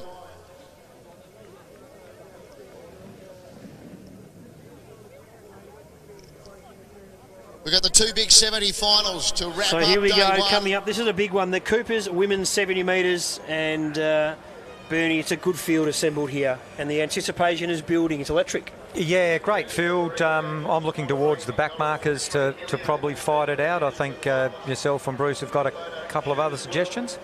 Look, Bruce, it's pretty open, isn't it? Well, I'm with one of the back markers. I'm with the white. I think the red's got a great chance as well, Geordie and Ellie. But it will be oh so close because both the front markers have been so impressive. Hable and Nobbs has been close last year, second placing. No, it's a fantastic field. We knew after the heats, Bernie and Ollie, that we had real depth and real class, and that's what we saw through the semi-finals. Yeah, it's fantastic. So, parading the finalists here, the 70s are always held in very high regard. Imogen Nobbs will run in the black. And Katrine Hilliard, Ollie, just there. Minister for Sport in South Australia does a wonderful job. Her brother's heavily involved in, and her nephew is a runner Ran here. second last year in this 70 in the men's. Yes. So she's got a big part of it. So no, it's a great race. Start's going to be important, isn't it? Because Whittingham didn't get a good start in the semi-final. Yeah, she came home very well. So if she can get away, might put pressure on Geordie, and she might have a good run to the finish. The one we haven't talked much about is Spackman, and she's been really strong, hasn't she? She ran super, didn't she? I mean, we really can't discount many here in this final, and one of these ladies might just find a bit. One of them may miss the start, but this is a cracking field as we are about to introduce our finalists here. Imogen Nobbs will run in the black off 10 as the fireworks go off here. It's all happening at Collie Reserve. There we go. Imogen Nobbs in the black, Brooke Hable in the green, Liana Shannon in the yellow, Taylor Speckman the blue, Ellie Whittingham in the white, and Geordie McMillan in the red. And there's a good buzz around here. Bruce, final thoughts from yourself? Ellie Whittingham, I think if she gets the right start, I think she might just get over the top of Imogen Nobbs. But it's going to be a blanket at the end. It will be in the Grange track squad. Ellie Willingham is a member of that Grange track squad, and they've had some great success today, and that just gives them a bit more confidence. Stablemates winning, you're out there running, you want to win as well. What about for you, Ollie? I think Imogen Nobbs might be able to hold them off, but I'm very worried about Whittingham in the white, and possibly McMillan could be the one who finds a bit here in the final. But Nobbs for mine if I'm laying down some cold hard cash. But this is a great final brought to you by Coopers. This is the women's 70, $2,500 to the winner. Let's head down to Terry McAuliffe. This should be a sensational final.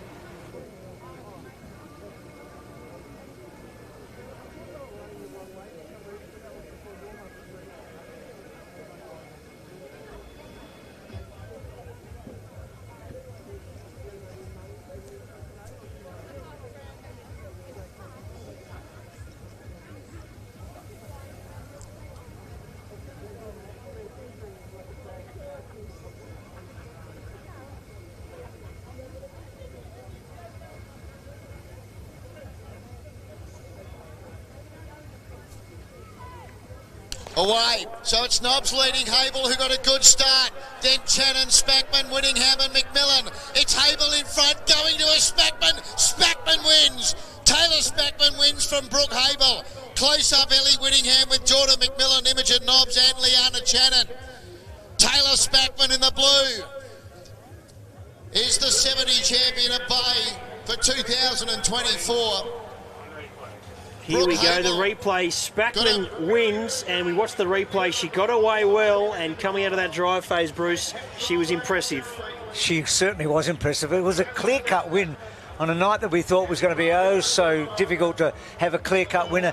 McMillan and Whittingham never really got into the frame, Bernie, did they? So I'm talking about the red and the white. Spackman next to those in the blue. She asserts her superiority, and Hable's the one she's got to run down in the green. I thought Hable did get a very good start, very, very good start, but just couldn't hold on. But Spackman came through, and it was a sensational run. So Nobbs didn't get away well in the final. No. Spackman did get away well, as did Hable in the green, and that's a cracking addition. Nobbs was run third.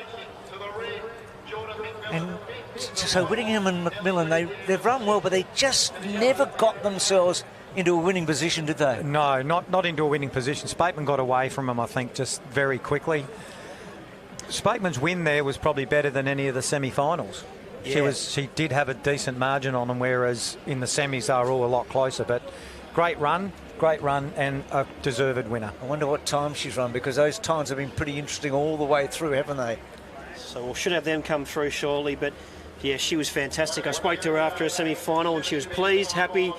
Seems like she's targeted this race, done well, and she's reaping the rewards here in what was a quality final, a good mix of back markers, some from the front as well, so a good field, and we might see some of those ladies as well be competitive tomorrow over the 120 as well. So good racing. One race to come here this evening, which is the Riley's Wine Men's 70, the 100th Glenelg Sprint. Right now the ladies are making their way to the presentation area in what was a sensational run. We focus in on the blue there, Taylor Spackman, who wins off 4.75. Good atmosphere here at Collie Reserve. And yeah, sort of towards the back there, Bruce, saying earlier it's to win behind the 4 metre mark.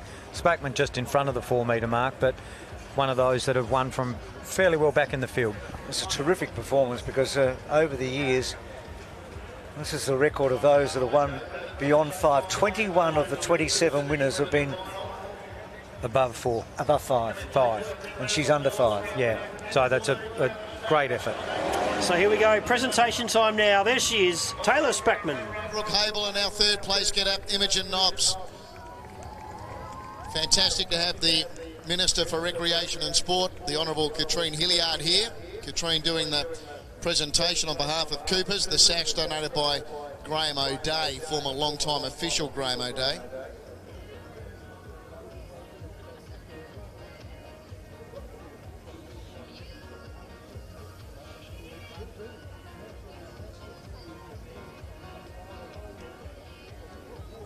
Thank you, Katrine.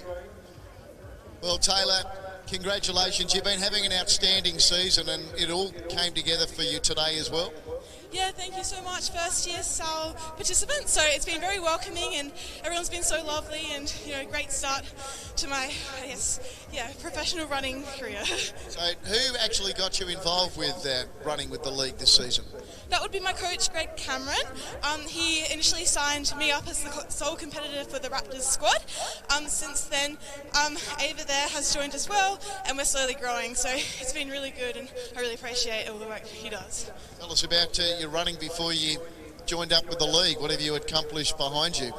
So I'm primarily a track competitor. So I really started training about, a year and a half ago, joined with Greg 2 and a bit years ago, but didn't really take it too seriously. And then ever since then I've just slowly been getting better with the help of Greg, so it's been really fun. Okay, you mentioned Greg, you got some other support here tonight? Yeah, so I train with Greg and also my Instinct group, the Masters group. Those guys and Robin have been amazing support also. The Ward family for coming out and supporting me today. They're like my second family. My mum's in South Africa at the moment, but she's gotten up nice and early to watch me live. So thank you to her. Thank you to my friends, Mason and Jem, who came along today. I think that's about it. Well, that I can think of. Well, congratulations, an outstanding performance. Brooke, another great effort by you today as well. Like, made the final last year and ran 4th. Obviously, so much sweeter to be up on the podium this time around. Yes, definitely. It's good. And for yourself, I don't think the final could have gone any better. I don't know. Well, you tell me how the race unfolded. It looked like you got a good start. You quickly got up alongside Imogen. I just tried to hold on, but yeah, got caught on the line. Now, you got plenty of support here tonight. Yes, I'd like to say thank you to Luke and Tolly and Maxie and all the girls, Mia, Shani, Bree, Rach, Cara, Rosie. Yeah, everyone who supported me today. And I've seen your mum and dad and your brother floating around in the crowd as well. Oh, and my family, yes. Right, well done. And Imogen, for yourself, 2nd last year, 3rd this year. I mean, that is super going. That's outstanding, young lady. Yeah, I did not expect to be up on the podium today, so super grateful, and yeah, I'm so pleased. But you were so good in the heat in the semi-final as well. You must have been thinking, I'm a chance of winning this. Oh, I try not to look at the times too much and think too much about it. Like, at each race it just resets, so yeah, just tried to go in with an open mind and just give it a red hot crack, and yeah. All right, you got some people you'd like to thank? Yeah, I'd like to thank my coach Rick, Team to 11, and shout out to Ruby and Maya and the Sulisic family for putting me up between heats and cutting up fruit, and yeah, got the 5-star experience. Well done to all the girls who competed, and a huge thank you to all the officials and volunteers. I know that they say the conditions are tough for us athletes, but it's 10 times harder for them because they're just out in it all day, so really, really grateful to them for putting on an amazing event. Some very kind words there from you, Imogen. Thank you for that. Big round of applause for our winner, Taylor Spackman, winning from Brooke Habel and Imogen Nobbs. Well done to other finalists as well. Jordan McMillan 4th, Ellie Whittingham 5th, Liana Channer made up the top 6. The winner's time was 8:26. So that was the women's 70, confirming Spackman the winner. The time was 8:26. Brooke Habel ran 2nd, Nobbs was 3rd, Jordan McMillan ran 4th, Ellie Whittingham was 5th, and Liana Channer was 6th. One race to go, gents. Yep. The lucky last, the men's 70-metre, 100th running of the Glenelg Sprint. Highlighted the Carnival this year with it being the 100th. So the runners are going to be fairly tightly bunched. And Bruce was saying earlier that some of the winners, most of them have come from more than 5 metres. Yeah, 86, can you believe? 86 of the 99. There's never been anyone win off 5 metres exactly, but we had yards in the old days. Yep. But 86 of the 99 have come from more than 5 metres and only 13 inside. So we've got 2 runners tonight on 4.75 and another one on 5. Just quickly, while we've got 1 second. Spackman 6.50 tomorrow. McMillan 2.25. Whittingham 3.50. So Spackman's going to meet them. You knew she'd meet them a little bit better anyway because of the 120. But Spackman's going to be very hard. She was strong late. Yeah, certainly. I think she's now in the frame as a chance in the 120. I think McMillan's a big chance in the 120. And Whittingham, I think, is going to be a bit disappointed with that for herself because of how well she ran earlier today. So she can regroup and we'll see what happens tomorrow. Yeah, member of the Grange track squad, so they've had a great carnival. She's been in 3 finals with them already. Definitely a chance. And Geordie's been a winner and a runner-up. And Bruce, 32 years ago, the man next to us, Bernie Tippins, was winning here, tearing down the track, taking out the Glenelg 70-metre sprint. When did you hit the front, Bernie? I think I was the 3rd front marker, and it was probably just over the last 5 metres. The lad that ran 2nd was Tony Fairweather from New South Wales. Now he's the fella that Coach Josh Ross. Exactly. And fella, found him. Tony. And Tony, a great fella. After that, Tony went on to win the 400 at Stawell that year. So he had a win there, so I didn't feel too bad. And one of my training partners finished 3rd. I had a good group of training partners, and that really helped. But yeah, just you sit here now and look back, and it seems like yesterday, 30-odd years ago. Was it a 2-day event in 1992? Yeah, it was. So it was not a night for the 70 metres. The first day used to finish up around 6:30. The 70 metres was the last race on the card. but now we're moving into sort of more having night racing, so a little bit different. But yeah, a great experience. There's Kim Steer, the president of the South Australian Athletic League, doing a brilliant job. Oh, gee, there's going to be some big stuff late in this race. We've got some big finishes, haven't we? We do. They're two back markers trained by Peter O'Dwyer, Elijah Cross in the red, Paddy Martin in the white. So they both ran super in their heat and semi. Johnny Evans in the blue. Now he's started his form. He looked gone in the semi, then kicked back. Tommy Perry in the yellow is similar. He'll be strong late. Adam Evans runs in the green. We don't know much about him, but he's running super today. He runs off 9.75. And Hayden Petherick, who'll be running for dear life, trying to hold on, and he's been running well today. So great field assembling now for some beautiful photos. And this should be a cracking edition of the final as John Evans just steering them away, organising there. He's the conductor here in the final of the men's 70. And this is brought to you by Riley's Wine of Clare Valley. And you get a great shot of the athletes and the dignitaries, but look at the flags above them. This is a stiff wind, strong headwind, isn't it? Well, the women's race didn't turn out as we expected, to be truthful. I mean, we gave Spackman a chance, but the margin was greater than we expected. The back markers never quite got into it. I don't know what to think here, Ollie. I'm not sure where to go. Honestly, we saw in the women's, we all had different views, and obviously Spackman was the one we didn't speak about, and she won. And look, very similarly here, any one of these six men could end up winning, and that's what we love to see, the intrigue. They've all run super in their heat and semi-final, and this promises to be a cracking edition here. The 100th running of the Glenelg Sprint, and no doubt we're going to see some fireworks here pre-race and during the race as well in a matter of minutes. And you mentioned earlier, Bruce, it was cold for some of the runners here, and we've got 3 of the runners that got elected to keep the tracksuit pants on and 3 haven't, so some keeping their legs warm. Bernie, there wouldn't have been too many Bay Sheffields run in these conditions. No. So night time for a start, strong winds, which we do get here a bit, but not too often the temperature's this low, is it? No, it's probably one of the cooler Bay Sheffields over the years. I would have thought so. Tomorrow warming up, Ollie, so another, I think, about 4 or 5 degrees warmer, which I think everyone will be pleased about. No doubt about it, and we've had a great turnout still here today, but day 2, obviously, big day, weather looks fantastic, and can't wait to wake up and bring you the action for day 2. But right now, this is a fascinating final, the men's 70. We'll cross down now to Terry McAuliffe, who will introduce our finals for the last time, the last race of day 1 of the Bay Sheffield. 70-metre men's final.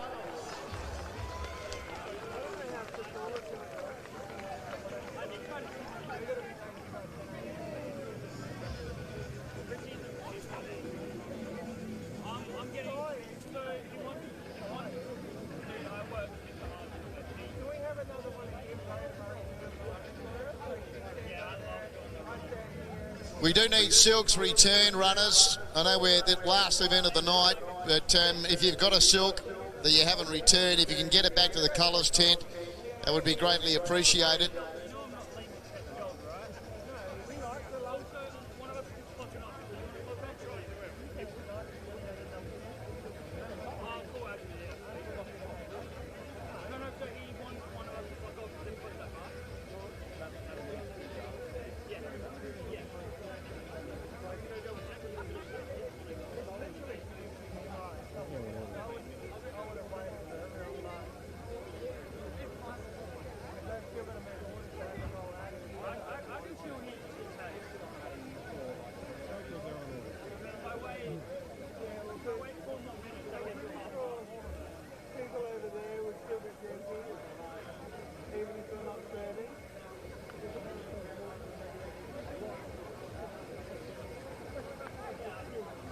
So here we go, the 100th running of the 70 here at the Bay.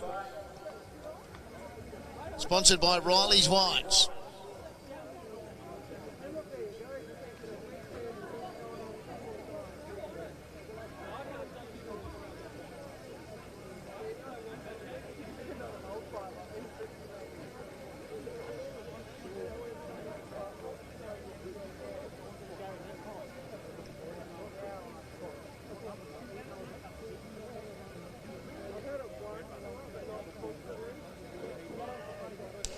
So Petherick leads Adam Evans, Perry, John Evans, Martin and Cross. Petherick tackled by Adam Evans. Adam Evans in front. Adam Evans!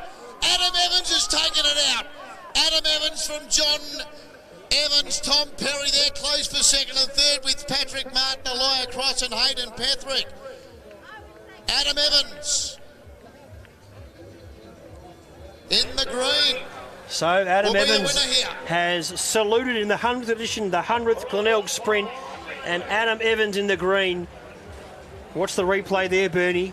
Yeah, he got away pretty well. He got onto the front marker in Petherick pretty quick, and then he just had to hold his form through to the line. The back markers were basically ran as one, all four of them across the track there together. He was up pretty quick though, Evans. He certainly was. I just noticed that. He came up very quick, but once he was up, he's run superbly. He's pumping the arms. Tommy Perry's coming at him, but Evans had done enough. Looks like Perry runs second, possibly Evans for third, but we'll stand by for the official placings. No, he got a better start here than he did actually in the semi-final. That was his problem there. He's been strong. He was very good in the heat. Now, I wrote down this morning without checking anyone that he was 41 years of age. Now, he might be 21. We don't doubt you, Bruce. No, we don't doubt he might you. be 21. Back yourself in, Bruce. But I mean, he's a good-looking rooster, so I don't know. But I think he's a veteran, so because I don't know a lot about him. No, neither do I. But he was so strong late, guys. So he's certainly a mature runner. There's no question about that. He's not a baby, is he? So as I said, I've written down 41. Now, if that's right, Bertie, there wouldn't be a whole lot of those in the 40s that have got up. Yeah, so look, we'll find out. I hope Terry asks, but anyway, it was a terrific win. I thought Perry was great. He ran superbly. He was terrific late, really good later, because his father was a legend of stall. How many back markers did he win his dad? 3, which he's a legend. They named the back markers after him, and we're just watching Tom Perry have a chat there to Nick Fiedler, so that's they seem pleased. Tom Perry's been building nicely, and he's come oh so close here today. And there we have on the screen in the green, Adam Evans. And John Brown with him, who won 3. Yeah, three in a row. And Brownie, of course, he's the only man to win 3 straight. Craig Marriott won 3, but I think Frank might have been in the middle of one of those. Yes, he was. But yeah. He was robbed of his 4th as well, he was telling us last night. Was it Shane McBain? Steve McBain, Sorry, Steve, of course, Steve McBain, who came down from the first time amateurs could run against the pros, wasn't it? Yeah, and took him out. So it was interesting hearing Steve speak last night, but today's winner, Evans.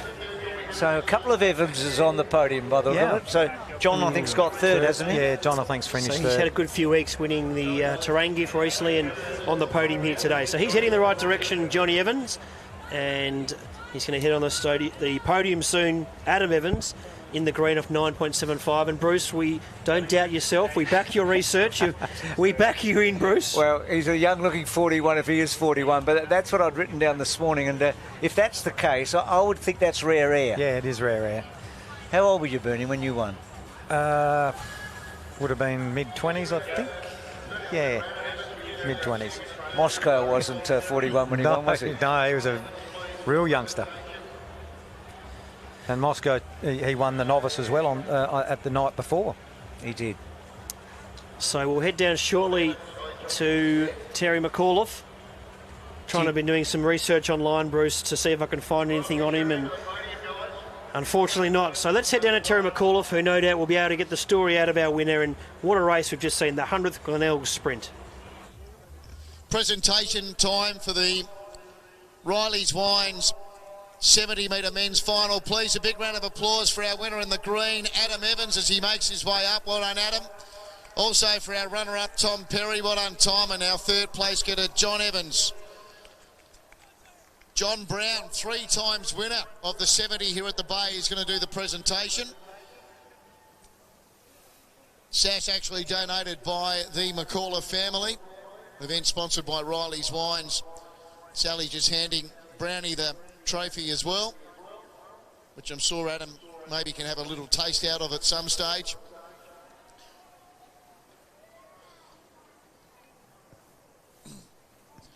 The time, 7:47, -2 the wind, -2.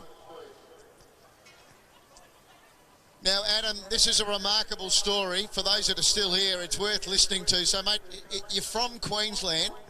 Yeah, I'm from Queensland, from the Gold Coast, and I've just been coming down for the last few weeks. I've loved my time in Adelaide. Beautiful people, beautiful place. Thanks. And you're running home with a lot of our money. So you turned up and had a run with us at Marion very early in the season.